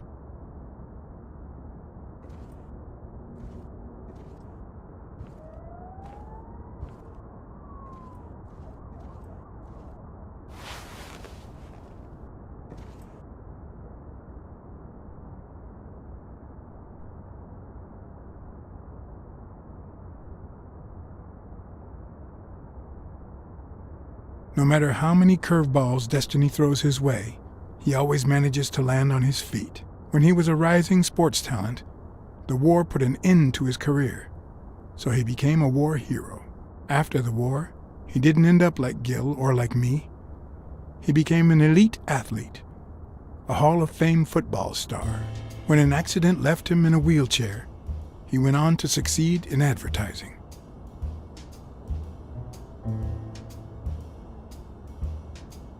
The last time I climbed a skyscraper, I had very different intentions. I wasn't there to claim my reward.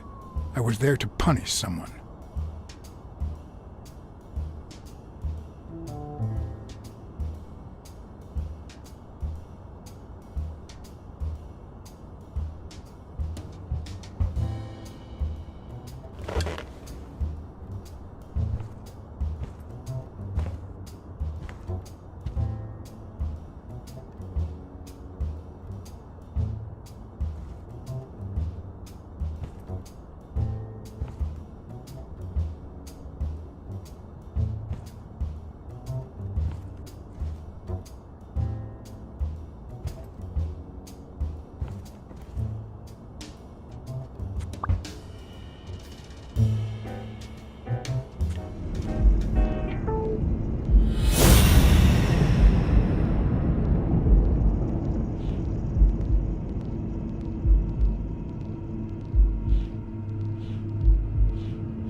That's not possible.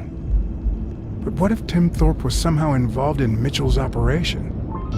Mr. Blacksad? Mr. Thorpe is running later than expected, but he insists on meeting you, if you don't mind. Sure, as long as you help me fight off this boredom. That's not in my job description, but...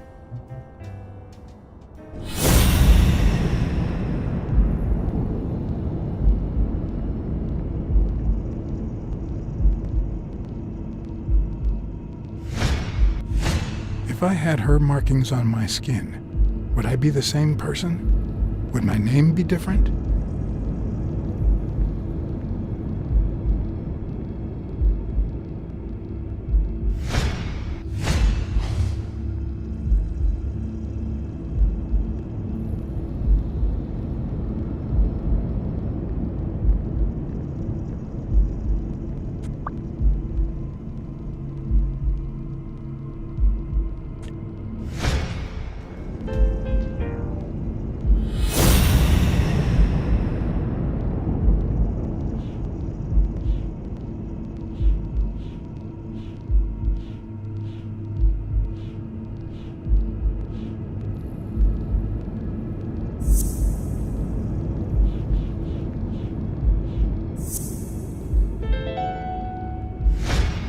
If my hunch is right, there should be a meeting with Mitchell noted somewhere in Thorpe's agenda.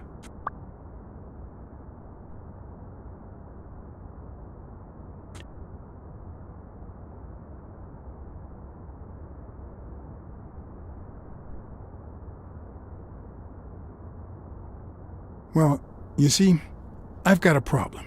In order to figure out how much Mr. Thorpe owes me, I need to know what day I started working on the case. But I can't remember. You wouldn't have that written down, would you? It sure wasn't on my shift. I'd remember. Let me see.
What?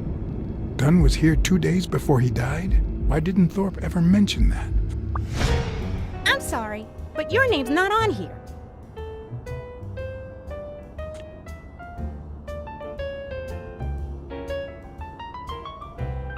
Wait, I just remembered something.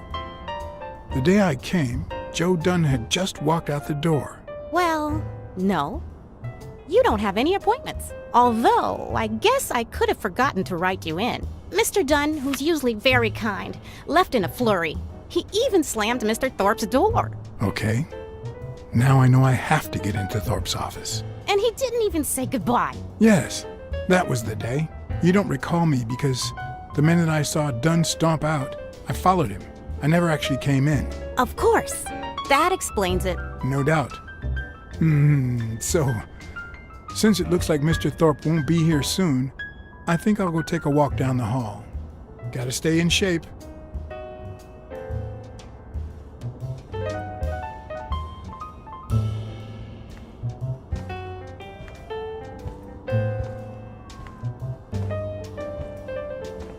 Come on, Thorpe.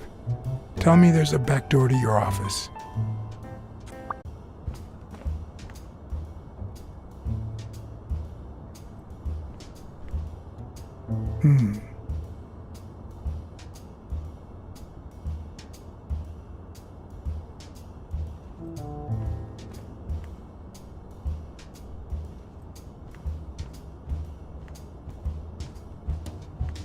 Should I play the Smirnoff trump card again? No, this is nothing but a hunch.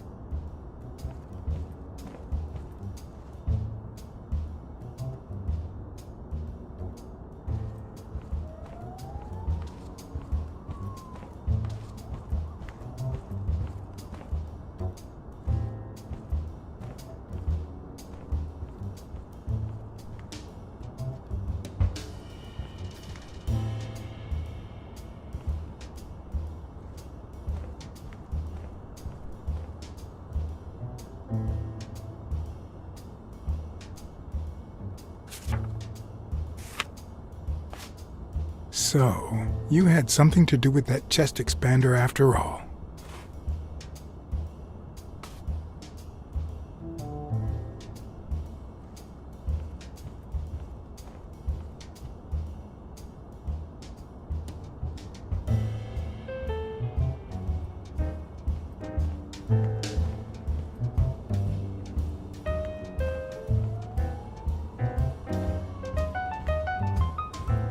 If Weekly were here, I'd have to tie his hands behind his back.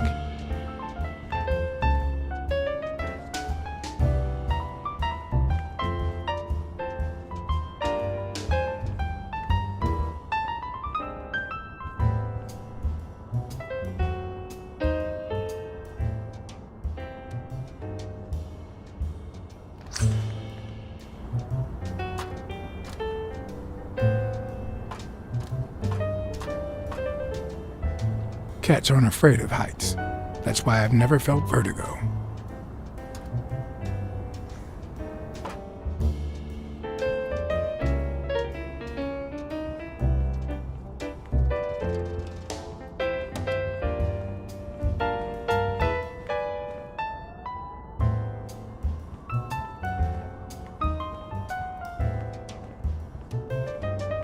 In my experience, when something looks really good, it ends up smelling really bad.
It's a bit strange to see no office chair behind a desk, until you remember the desk's owner is in a wheelchair.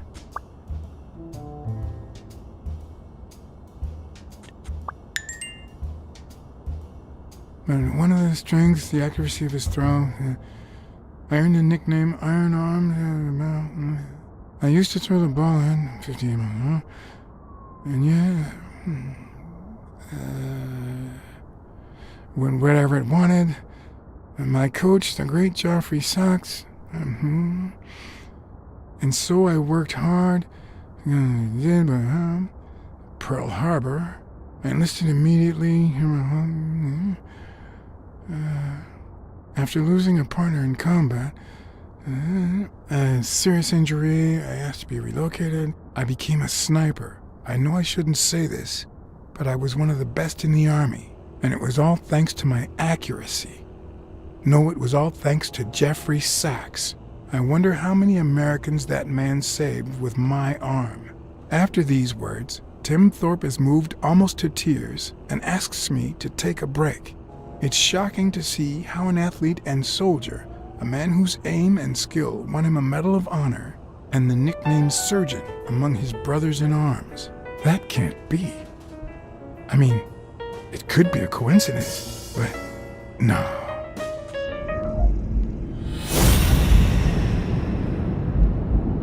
Why am I surprised? In every investigation, there comes a point where every single lead seems to go down the drain.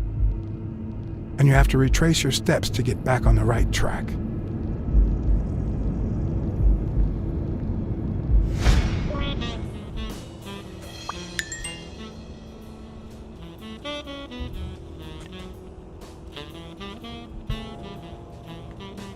I better not use it. It might be connected to the switchboard at the front desk.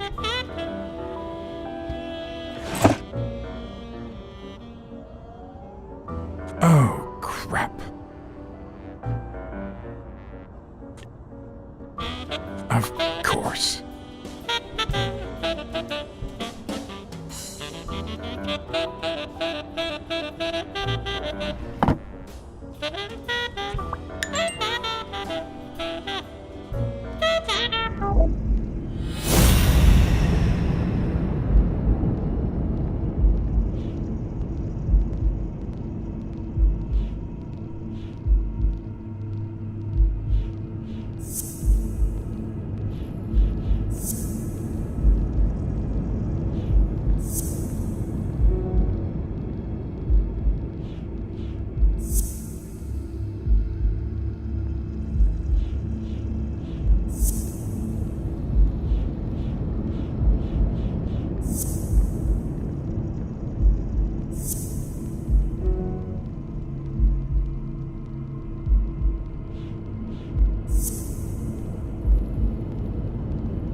That's it. Thorpe is the man behind the whole drug operation.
Wait, what if Groon's drugs helped Thorpe walk?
Of course, it wasn't Mitchell or Gill.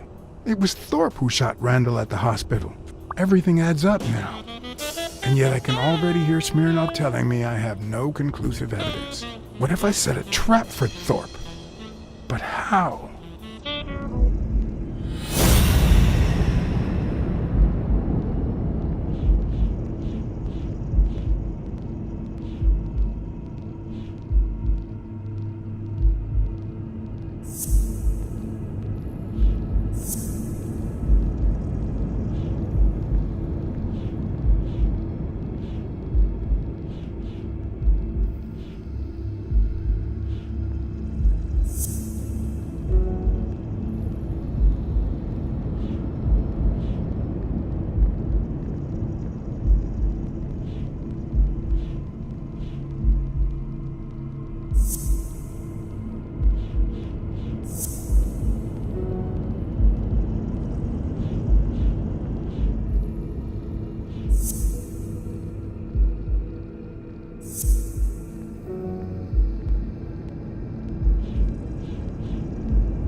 Ha!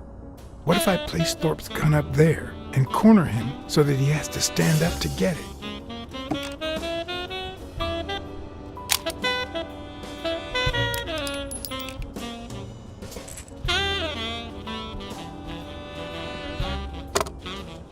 The show was about to begin.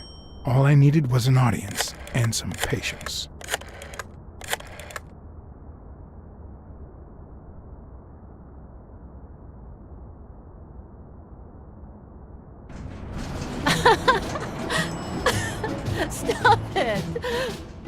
Arr! Don't you know who you're dealing with, matey? What a silly man. Mutiny! You wants to be shark bait, do ya? Oh, Blacksad. I feel terrible for keeping you waiting. John. But you see, there was mutiny on board, so... Stop! You see what I have to put up with. All right, gentlemen, to the cabin with you! Onward! Aye, aye, Captain. Come along, Blacksad. Julie, don't let anyone bother us.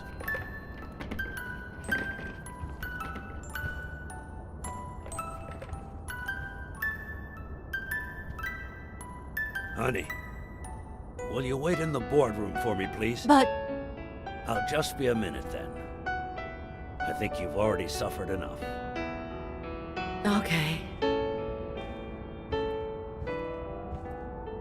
And think about where you'd like to have dinner tonight, okay?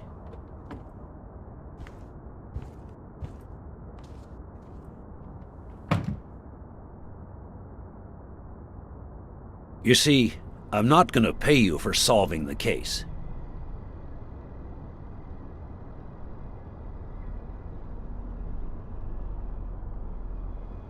Fair enough.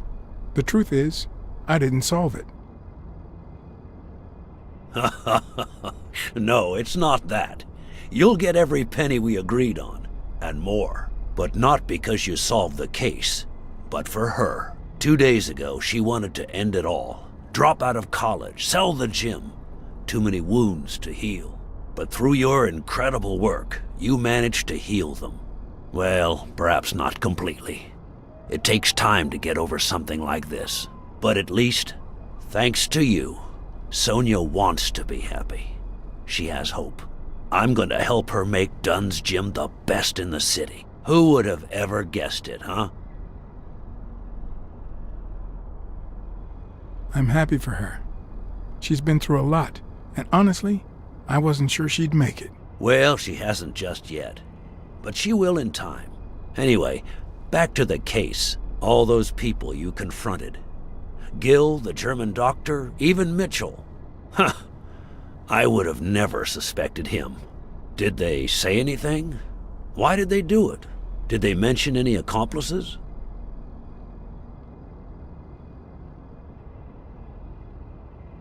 They did mention a certain surgeon.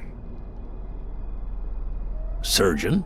You have any idea who that could be?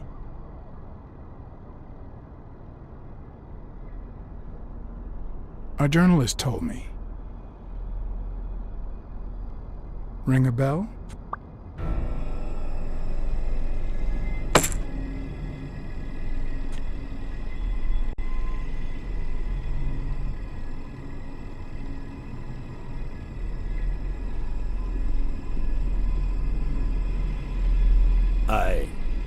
I'm sure you've got good intentions, but you're wrong. What makes you think that? I'm sure there's an explanation. I know you ordered Randall Lee to kill Joe Dunn, and you tried to frame Bobby Yale, who had recently given up your medical services. Joe was my friend. Don't you get it?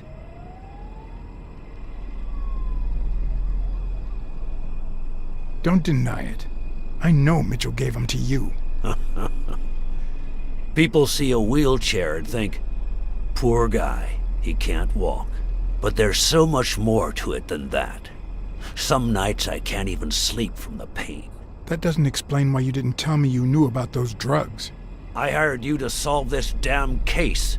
You think that's what a murderer would do? Only because you thought I'd blame Bobby Yale and drop the case. But as soon as I realized something wasn't right, you sent Randall Lee and Gil to give me a scare. And when all that failed, you ordered Lee to kill me. You're the type that won't open his jaws once he's got his prey, aren't you?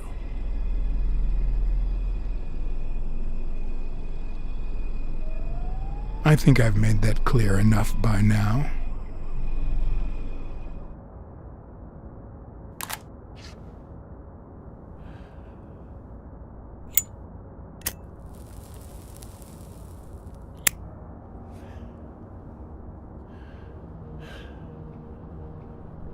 Put yourself in my place for a minute. You're a promising football player who just got back from the war, but you're still a nobody. The man you saved kindly opens his house to you, and that man is still undone by his wife's passing.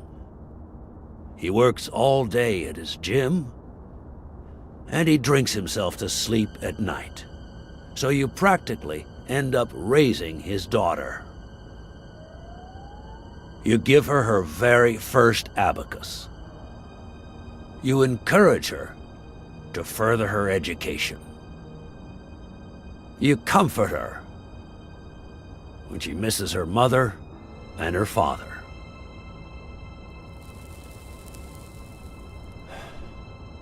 Meanwhile, your sporting career takes off. Life is good. Until one day, out of the blue, an accident cripples you. An old friend, Mitchell, tells you he knows someone who can help you. A German doctor. His drugs take some time to work, but they do wonders. You manage to walk for short bursts at a time, little by little. And those bursts keep getting longer. But the drugs aren't cheap at all. So you have to find a way to pay for them, don't you see?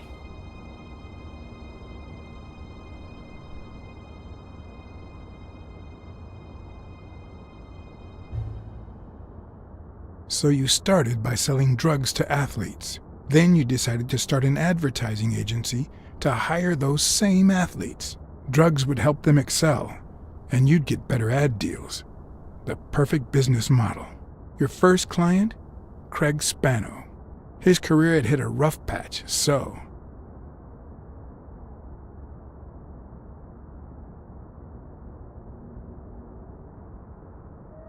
He was the guinea pig for your new operation. And yet, when the drug started having serious side effects, you got rid of him. Afraid he would talk, you tried to kill him. That's why he hid. From then on, your business was smooth sailing. You even began to think you were above the law. You thought that you were untouchable. Until Joe Dunn found out, and then, 2 days before his unfortunate death, he came to see you. That's enough now! You stop it!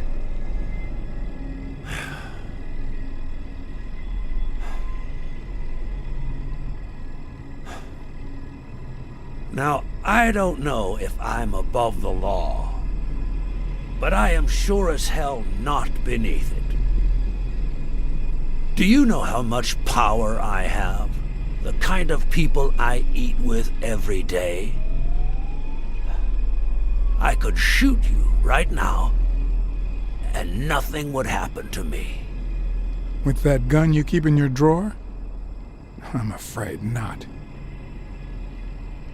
I placed your pistol out of reach, just in case you happen to confirm my suspicions, Iron Arm. And now, if you'll excuse me, I have an appointment with the police.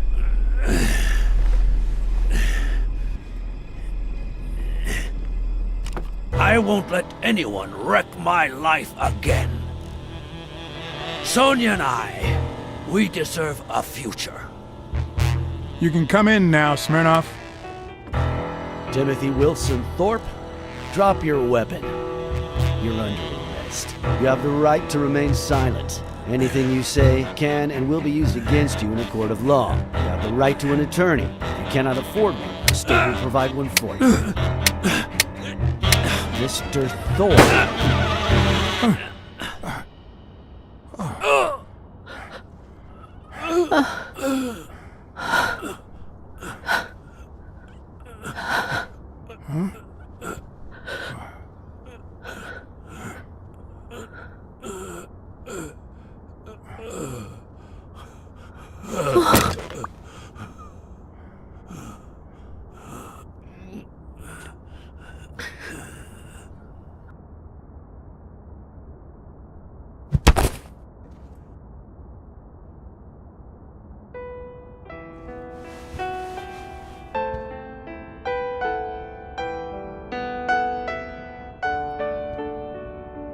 Sonia Dunn, you are under arrest for the death of Timothy Wilson Thorpe.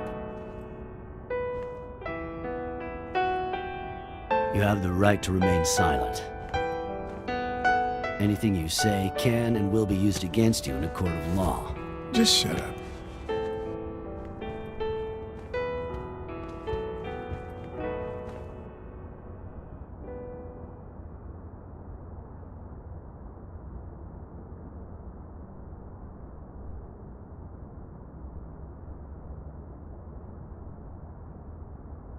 Just give her a minute, for Christ's sake. Can't you see she's still in shock? She'll need a minute to wrap her head around what just happened. And then I'll help you fulfill your duty, Chief. For once, we'll do the right thing. You have the right to an attorney. If you cannot afford one, the state will provide one for you.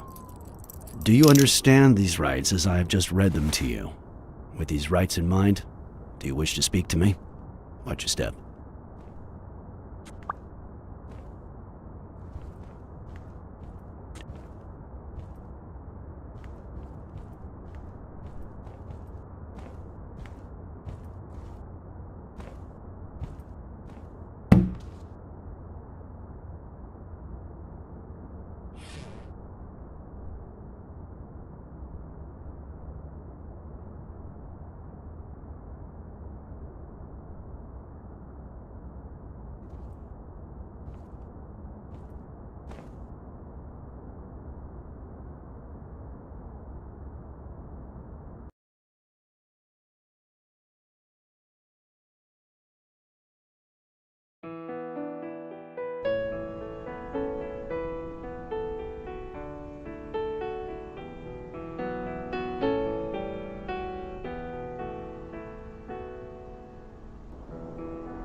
After everything that had happened, the last thing I was interested in was the fight.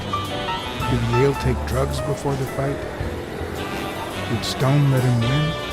I had done everything in my power for things to go the way my moral compass dictated.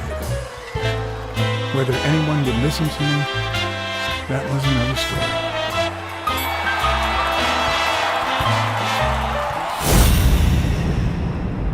Because no matter what they tell us, our actions don't always determine our future. My moral compass. As if I even knew what that means. I didn't even know what to think of my performance throughout the case. Did I have a clear conscience? Would I have made the same decisions, given the chance?